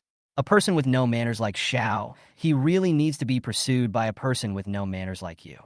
Zhang mocked Xiao for being addicted because Xiao was always better than him in the medical department, and even Hui Yuan liked Xiao more. Xiao with an arrogant attitude every day. But Xiao is a weirdo. Although she loves money, she has no material needs at all. Day by day, she seems to be an immortal. Zhang's arrogance has no harm in front of Xiao. Fortunately, Gu Juan came today, and he can show off to Gu Juan. Gu Juan looked at Zhang as if he were a mentally retarded person. "Since you won't give way, just stand here." Gu Juan's voice was indifferent, full of ice and a chill. What is more insulting than cursing someone is treating them as if they were air. This is what Gu Juan did. He passed Zhang. Walking straight towards the little classmate who had just spoken for Xiao, Gu Juan handed the 2 strings of candied haws in his hand to the little classmate. "I'll give you some food. Do you know where Xiao he went to testify in court?" "The court on Xinjin Road, but things seem a little difficult to handle. You'd better give Xiao a call and ask him where he is now." The boy looked at the 2 strings of candied haws in his hand. planning to give them to his girlfriend later. The number you dialed is powered off. Gu Juan rubbed his nose and drove straight ahead. He thought a lot along the way, recalling what he had heard from that gossipy Lu Jiang about Xiao he has passed. I remember Xiao, he wanted to study medicine, but was afraid of blood. Thinking about the fact that there were many people like Zhang Zhang at T University gossiping about Xiao. Thinking of Xiao's occasional lack of confidence and concessions, perhaps once upon a time, Xiao was a more energetic little son. The car came to an abrupt stop. The streets of Tianjin Road in winter are barren, with dead branches on every tree, and even the sun cannot warm them. Xiao was standing there wearing only a thin black sweater. He was most afraid of the cold, so he was probably taken out without having the time to put on his coat. Because there were a few people around Xiao, a wailing woman, a haggard man, and a little girl with a resentful face. Xiao was surrounded by several people, feeling helpless. He tried to shrink back, almost becoming a shrimp. The crying woman shook Xiao's arm vigorously, as if she was blaming him for something. On the other hand, Xiao no longer had the spirit and vigor he once had, as if he would be shattered if he was shaken again. Fragile, sensitive, confused, Gu Juan stopped the car and strode toward Xiao. He reached out and pulled Xiao out. He put his arm around Xiao's shoulders in a semi-protective position. Don't embarrass a half-grown child. Come to me if you have any problem. Chapter 49, The Old Sapling. This is a matter of human life. Why should we ask you to do this? Can you take responsibility? The woman who was crying loudly was obviously a little emotional. Xiao tugged at Gu Juan's sleeve, lowered her head, and said softly, "It's none of your business. Don't get involved in this mess." His voice seemed to float out of his trachea, and it seemed as if he had used up all his strength to say just a few words. Gu Juan looked at Xiao like this, with a nameless anger rising up in his heart, but he just reached out and held Xiao's hand. Gu Juan's palms were slender and strong, and his palms continuously transmitted warmth to Xiao, warming Xiao's cold fingertips. Xiao thought how nice it would have been if there had been someone standing by his side like this 2 years ago. 2 years ago, Xiao was just a sophomore. It was a sunny winter day, and Xiao was very happy. He observed a surgical operation in the morning, had hot beef noodles at noon, and the final results came out in the afternoon, and he was ranked first in the department. But the journey home was not so good. On the road that day, a man with an antisocial personality kidnapped a boy of about 14 or 15. The tip of the knife was against the boy's neck. There was chaos around. Some people called the police, and some called 120. Some people have prepared for the worst and have already started seeing a doctor. Doctor? Is there a doctor nearby? Xiao is not a doctor, he is a medical student. But when there are no doctors around, he is the most professional person. Xiao felt obliged to do so and stood silently in front of the crowd of onlookers. He grabbed the strap of his school bag and kept fiddling with it with his thumb, which is the movement people make when they are nervous.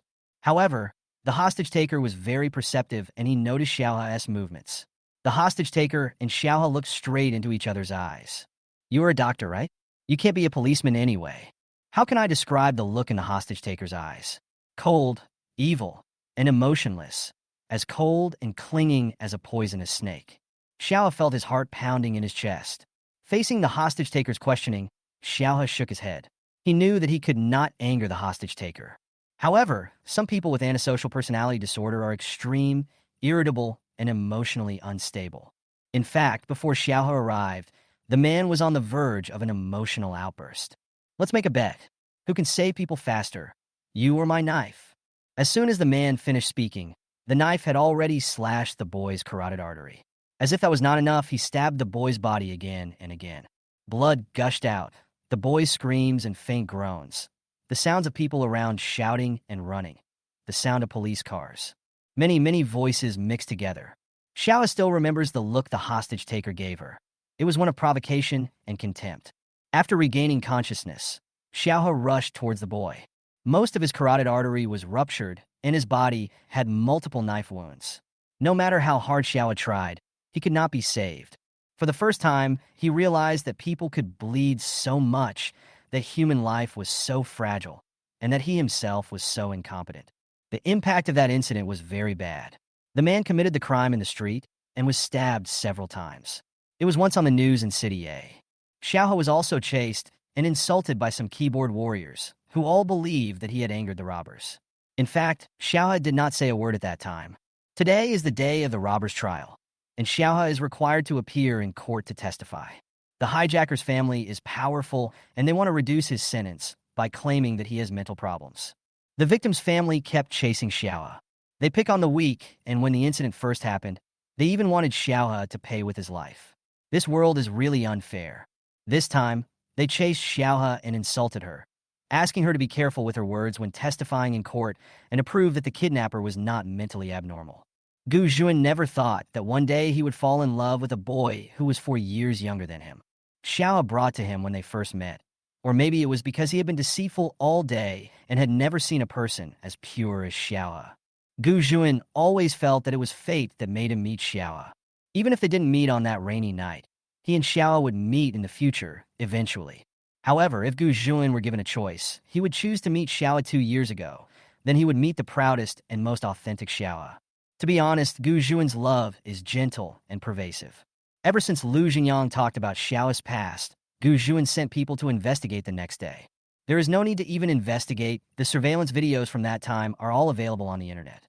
However, at this moment, seeing the aggressive family members of the victim in front of him, Gu Juan found it even more difficult to imagine what Xiaohe had experienced.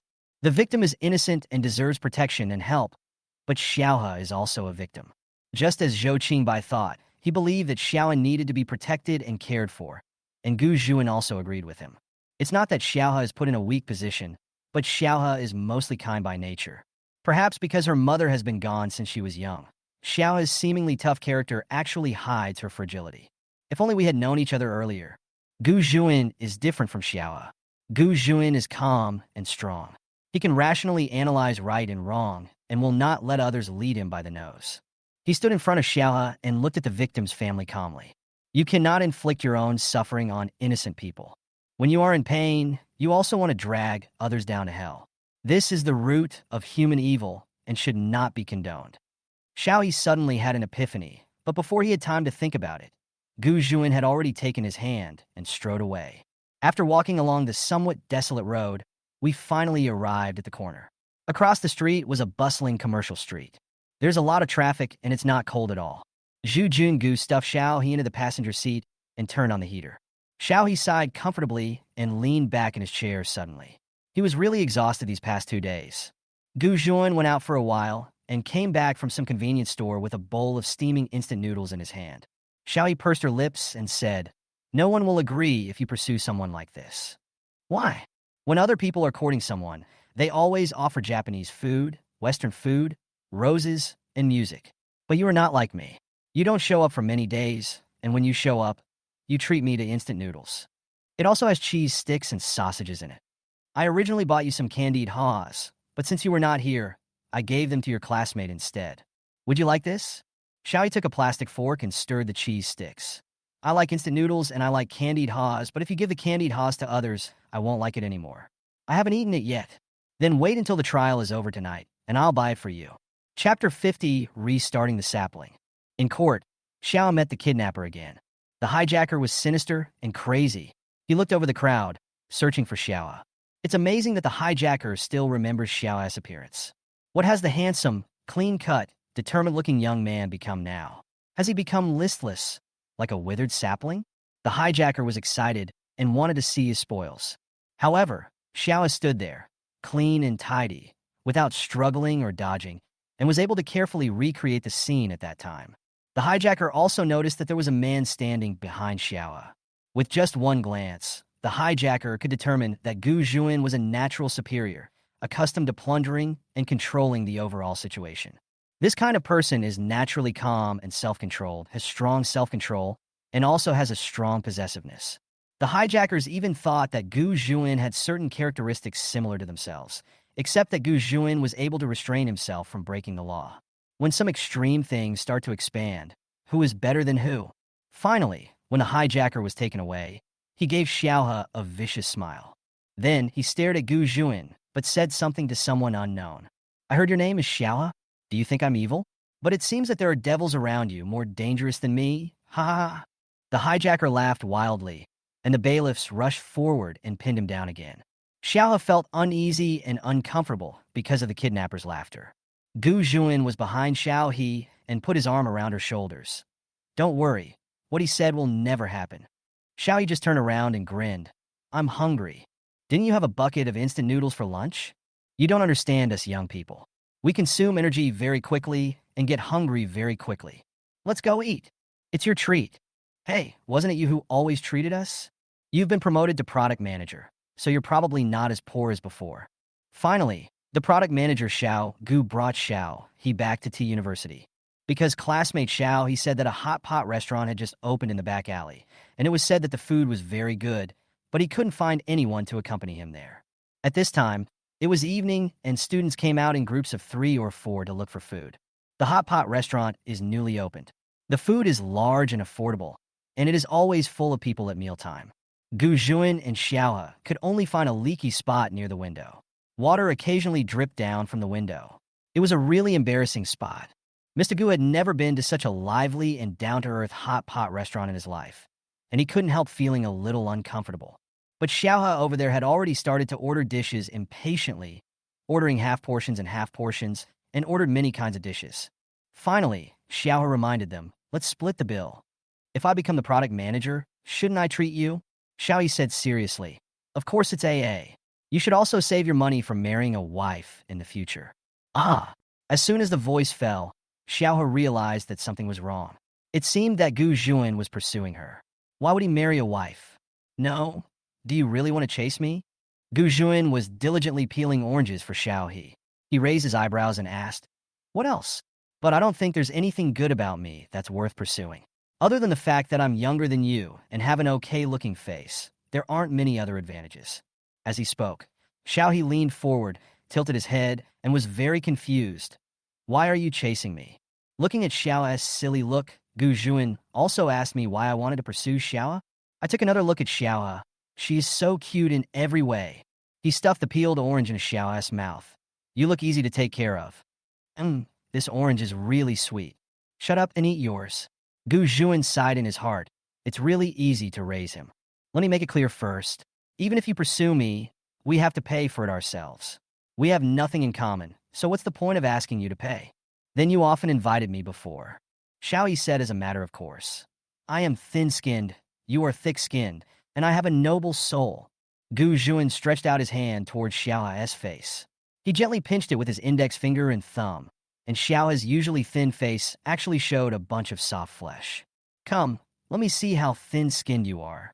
Here, Gu Juan and Xiaohe were arguing. But maybe it's true that enemies often meet on a narrow road. At this time, Zhang drove his newly bought Mercedes-Benz and took a few of his good friends out for dinner. As the car drove past, I saw through the window of the hot pot restaurant that Gu Juan was reaching out to pinch Xiaohe's face. In the morning, Gu Juan walked around in a very arrogant manner, ignoring Zhang, who was still very angry. Zhang's family is indeed well off, and he is the only son in the family, so he has been spoiled since childhood. When he grew up, people around him flattered him, and Zhang developed a self-righteous, arrogant, and domineering personality. He just can't stand others being so arrogant. Zhang raised the left corner of his mouth and gave a malicious smile. Let's go eat hot pot today. Brother Zhang, didn't we agree to have French food? Why do we change to hot pot? Yeah, hot pot is not delicious, it's greasy and unhealthy. Zhang had already parked the car. Of course, it's because our good classmate is at the hot pot restaurant. The others also tilted their necks to look and finally saw Xiaohe. Xiaohe, what good food can he come up with? To be honest, the guy opposite him is quite handsome. Xiaohe's friend? Xiaohe is quite poor, but his friends are all very outstanding, like senior sister Sang Yin from the business school, Yinling Xuan. The student had just finished speaking when someone next to him pulled his sleeve and said, Stop talking! What's the matter? This morning, Xiaohe's friend was blind and picked a fight with our brother Zhang. You've gotten bolder. The guy in the cap is nothing. He doesn't even look in the mirror. Brother Zhang, don't worry. We must get back what we did today. A group of people were clamoring as if their brother Zhang was the victim and was really the villain who filed the complaint first. When a group of people entered the hot pot restaurant, Gu Juan was picking up meat for Xiaohe. Try this. You know what? The food at this little restaurant near your school is pretty good. Yes, they are all conscientious bosses. Places like our school always make small profits, but quick turnover and attract repeat customers. As he was speaking, Xiaohe felt some noise behind him. He looked sideways and realized that he couldn't enjoy his meal anymore because that idiot Zhang was here. But before that idiot Zhang Zhang could say anything, his followers started shouting, "Hey, Xiaoa, don't use yourself to represent us T college students. Most of the T college students come from well-off families. We don't want to eat in a small restaurant like this." Yes, that's right. Today, Brother Zhang wants to change his appetite. Otherwise, you won't meet us. Chapter 51, Mr. Gu Output 1. Xiaohe ignored them and continued to eat. During the meal, he also had half a portion of fat lamb, and Gu Zhuan also picked up a piece of crispy meat with chopsticks for him. Zhang Zhang started to act up again. "You guys are really ungentlemanly. You use chopsticks to pick things up. It's not hygienic at all." Gu Zhuan was not in a very good mood, as he was being watched by others while eating. "Don't you know there's something called serving chopsticks?" Then, Gu Zhuan asked Xiaohe, "Xiaohe, I don't have to use serving chopsticks. If I catch up with you, serving chopsticks and the like don't matter." Gu Zhuan spoke teasing words in a serious manner, and with his half-smile on his face, there was some entangled ambiguity. Yes, once you catch someone, you can kiss, hug, and lift them up. Now that you've kissed them, who cares whether or not to use serving chopsticks? Xiaohe didn't understand Gu Zhuan's subtext. Zhang Zhang heard it. "Is this for you to flirt in public?" Gu Zhuan's face turned cold. "Please be more respectful." Xiaohe looked confused. "What flirting?" Gu Zhuan touched Xiaohe's head and said, "I'll explain it to you after everyone has left." The way Zhang Zhang and his group behave and act is really annoying. After the people at the next table left, they all sat down immediately. They stuck to Xiaohe like flies that couldn't be driven away.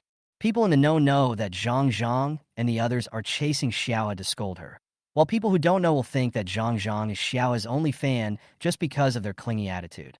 They were having a noisy meal, making innuendos and trying to insult Xiaohe. Then he said that Xiaohe could only afford to buy steamed buns every day and eat them with the free soup in the cafeteria. Then he said that Xiaohe's socks were all patched and she could wear the same piece of clothing for many years. There are also reports that Xiaohe works part-time after class every day and that he gets good grades in order to get a scholarship. Classmate, he was amazed when he heard this. Although he was indeed short of money all year round, most of the money was earned by himself. He had never asked Lauhi for money after his sophomore year. I'm not like Zhang Zhang and the others who are still relying on their parents for support. Besides, he is not so poor that he has to eat steamed bread and wear patch socks all year round. The main thing is that this group of people said it in front of Gu Zhuan. Doesn't Xiaohe have any face? Xiaohe pouted angrily and poked the shrimp shells in the bowl with chopsticks, trying to poke the shells off. The next second, a piece of peeled shrimp meat fell neatly into Xiaohe's bowl. "Eat this. Don't peel that one, because it's hard to peel." Xiaohe looked up and saw Gu Zhuan looking at her with a gentle smile, and there was a soft light in his eyes. Xiaohe was not so angry anymore, and her heartbeat suddenly quickened for some reason. "I took a bite of the tender shrimp meat and found that the shrimps peeled by others are sweet. Our little he is so pitiful. How about I support you?" Xiaohe felt embarrassed and angry when asked by Gu Zhuan. The word raise usually refers to the extremely intimate relationship between parents and their children, or between partners. He felt that Gu Zhuan was taking advantage of him, but he had no evidence. "I can only say angrily, why am I so poor? It's because I support you." Yes, Xiaohe supports Gu Zhuan, gives him appearance fees, and treats him to meals. "Then I'll treat you later. Shut up and eat your food." In fact, Gu Zhuan really felt a little distressed. He knew that Xiaohe was not as miserable as Zhang Zhang and the others said. After all, Xiaohe's family owns a dessert shop, and business is quite booming. And every time I see Xiaohe, she is usually drinking a cup of milk tea. He also went to Xiaohe's house. Because Xiaohe was afraid of the cold, she wore a pair of wool socks that were thicker and more colorful than ordinary socks. There's SpongeBob printed on it, and there's not a single hole in it. But Gu Zhuan also knew about Xiaohe's efforts, such as working part-time in a convenience store in the middle of the night and handing out flyers on the street in the cold weather. He even felt that Xiaohe was more hardworking and diligent than many of her peers. Although Xiaohe was just jumping around, she was actually fragile and could get hurt easily. Gu Zhuan looked at Xiaohe and found that she was indeed a little frail, strong on the outside but weak on the inside. Thinking of this, Gu Zhuan took out his mobile phone, scanned the code, and ordered 2 whole servings of oysters, as Xiaohe needed to replenish her diet. Xiaohe didn't know all this. He didn't know that Gu Zhuan's mind had changed several ways in such a short period of time. He only knew that he didn't eat oysters. "Xiaohe, are you sure you want to?" "I don't eat oysters. You can eat them all by yourself." Gu Zhuan didn't eat oysters either. He was always irritable. No, you can eat them. I ordered them for you. Look how thin you are. Gu Juan wanted to be with Xiaohe as soon as possible, and he wanted to raise Xiaohe legitimately. The child just needs to do what he likes, and he can earn money to support the family. If Xiao wants to study medicine, then buy a hospital for Xiaohe. Undoubtedly, Gu Juan's thinking has become very active since he started pursuing Xiaohe. However, Zhang Zhang over there couldn't help laughing when he heard Gu Juan talking about long oysters and short oysters. He walked over with a haughty look on his face, carrying the remaining oysters from his table. It's just a few oysters, isn't it? Look at how stingy you are. We only ate one of this plate and gave the rest to you. Having said that, without waiting for Xiao's reaction, Zhang Zhang put all the oysters into Xiao's hot pot and Xiao's favorite spicy pot. Xiao was really angry. He just hated the taste of oysters and felt that the bottom of his pot was contaminated. However, Zhang Zhang was particularly short-sighted. He even said proudly, "Xiaoyi, don't thank me too much. We are all classmates, and it is my duty to help you." The more Zhang Zhang talked, the happier he became. He almost floated up in the air. Also, Xiaohe, the quality of your suitor is really poor. You said you were going to date once, and he brought you to this kind of small restaurant.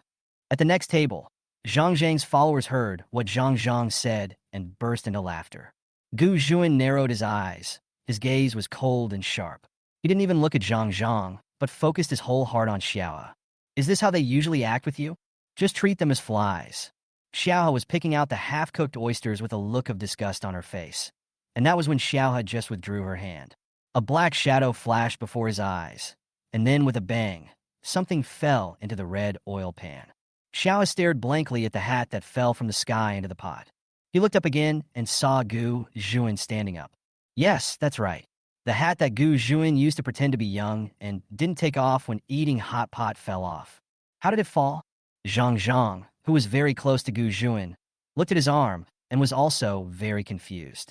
He was clearly just standing next to this man named Gu Juan, without moving a muscle, relying entirely on his mouth to deliver output. Unexpectedly, Gu Juan suddenly stood up. He even deliberately hit his arm with the brim of his cap. Regarding the incident of Gu Juan's hat falling into the pot, Zhang Zhang thought, isn't this a scam? He pointed at Gu Juan and said, "You did it on purpose." Gu Juan raised his hand gracefully and slowly pressed Zhang Zhang's fingers back.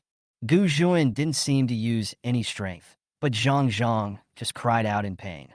He was not pretending, it was really painful. Chapter 52.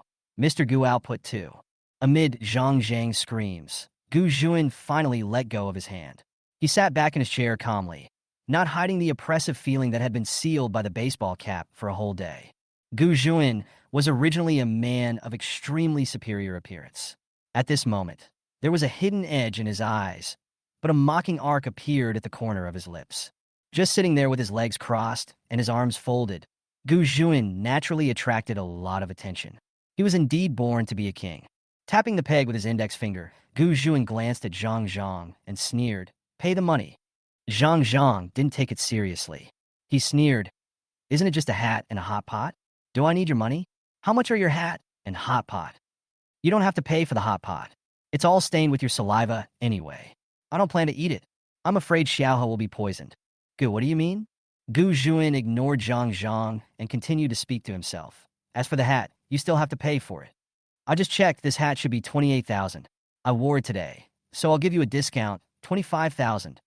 As soon as Gu Juan finished speaking, the people at the table where Zhang Zhang was sitting started laughing and complaining.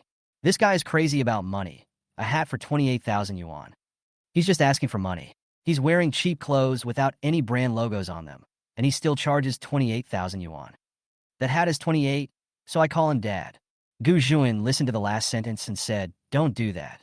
I don't have a son as shabby as you." At this time, Luo Yu was working overtime at Gu Group. After searching for a long time, I finally found the purchase receipt of Gu Juan's hat and took a photo of it and sent it to Gu Juan. Gu Juan lazily stood up and showed the receipt to Zhang Zhang. "The price is still too low. This hat is 39,000 yuan. Here is the receipt. There is a store that sells this hat 3 kilometers away. You can take it to verify its authenticity." Zhang Zhang's face finally turned a little bad. He took out his mobile phone to check. Damn! Gu Juan's hats are really a very niche and luxurious brand. Few people know about it. It is a high-end product, which can be summarized in 4 words, little known. Even if someone wants to scam you, they won't use such a niche hat. In fact, this hat is really expensive.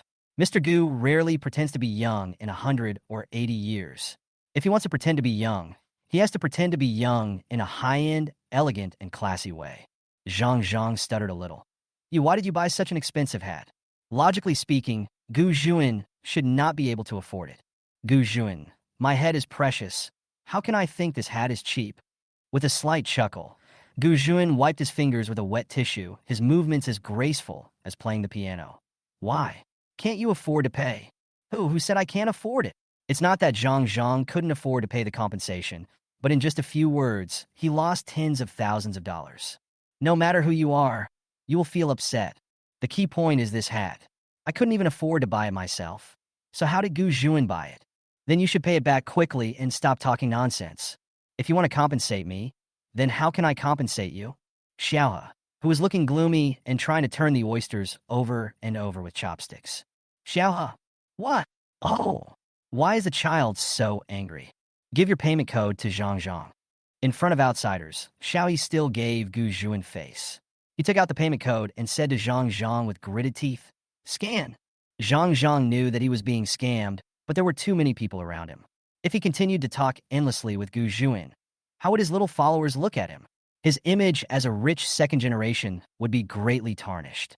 Thinking of this, Zhang sneered as he scanned the code. This is the only way you can cheat people out of money. Gu Juan caught Zhang's eyes directly. He stared at Zhang with a cold and sharp look. To cheat people of money with this method, you need capital. As he spoke, Gu Juan tilted his head and smiled at Zhang.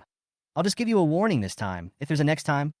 Zhang didn't know what Gu Juan wanted to say, but when he thought about Gu Juan's expensive hat, and then thought about the fact that from the first day they met, Gu Juan had always been unhurried and had a noble temperament. Zhang was also a little unsure. He swallowed the cursed words that were about to come out of his mouth, suppressed his anger, and forced himself to return to his table. Gu Juan killed Zhang and was about to ask Xiao why she didn't eat oysters. Oysters are very nutritious. When he turned around, he saw Xiao was about to poke a hole in the oyster shell. Xiao saw that Gu Juan had ended the fight. He stood up with his down jacket hanging on his arm. Xiao, let's go. Gu Juan. Oh, did he do something wrong? It's not particularly cold tonight. Xiao and Gu Juan walked side by side on the commercial street behind the school. There were always students passing by, so it was not deserted. Xiao, is your hat real? Gu Juan. Really? Xiao was immediately furious like a hedgehog. Such an expensive hat? Why are you so wasteful? Just drop it into the pot. Gu Juan. Will Zhang pay for this? Xiao. As for Zhang, he is such a bad guy that he usually won't compensate you. But today, I really saw a ghost. Xiao clenched his fist and said, I've made up my mind. If he doesn't pay, we'll beat him up. Gu Juan. So violent? Xiao kicked the pebbles on the roadside and staggered. Actually, you don't have to stand up for me. After knowing each other for such a long time, Xiao knew what kind of person Gu Juan was. Unlike herself, who was always angry, Gu Juan was calm and had very strong self-control. He was always calm and composed in everything he did, and would not even do anything indecent. Today was the first time Xiao saw Gu Juan being so aggressive. Xiao, guess why Zhang hates me? Why? Because he has low self-esteem. My scores were higher than his in every exam before. He was second, and I was first. I just made up my mind. This time I'm going to get first place by a huge margin and piss him off to death. Finally, Xiao stopped and said solemnly, Anyway, thank you. Gu Juan raised his eyebrows and stopped walking. He stood opposite Xiao and said, Why aren't you angry anymore? Why are you thanking me? Xiao wants to thank Gu Juan for. The past 2 years have been Xiao's lowest point emotionally, but fortunately, she met Gu Juan later. Although Gu Juan would occasionally tease him, Xiao knew when he was in trouble. Gu Juan has always been by his side. Help myself adopt Ziajuzi. Help myself deal with cousin Qingbai. And today in the court, Gu Juan was standing behind him the whole time. Facing Zhang, Gu Juan was able to stand in front of himself, moisturizing things silently. No one has ever been so considerate and kind to Xiao. There were many words of thanks to express, but in the end, Xiao just started kicking stones and jumping forward. Is this how you make money as a product manager? You can buy hats worth tens of thousands of dollars just by asking. Gu Zhuan caught up with Xiao He. You haven't told me what you want to thank me for. I won't tell you. Chapter 53. Sapling, Danger. After being apart for a long time, the people who were most familiar and intimate at the beginning will slowly become strangers. The movie X-Files 3 was playing in Lu Jingyang's living room. Sang Yin and Shun Jingming each occupied the largest sofa in Lu Jingyang's house, sitting opposite each other, looking like the kings of the mountain. Sang Yin took out her cell phone and called whichever little puppy she had just met, saying baby on the left and sister misses you on the right. It seems like he wants to say all the most disgusting things in the world. Shun Jingming was playing with his own lighter, opening, closing, and lighting the lighter lid over and over again. Shun Jingming's gloomy face under the firelight was really scary. Lu Jingyang hugged the pillow on the sofa and curled up in a corner of the sofa, his face full of joy and excitement. Who understands? This feeling of standing at the forefront of the melon eating, he really wanted to become a head-pressing group, but he didn't dare. He only dared to open his big eyes full of curiosity and drifted left and right between Sang Yin and Shun Jingming. Finally, Sang Yin finished teasing the little puppy. She looked at the roses on the coffee table in Lu Jingyang's house and pulled them down petal by petal. While pulling, Sang Yin whispered, "Is your company recruiting interns?" Shun Jingming put down his lighter and took out his cell phone. "Are you talking to me?"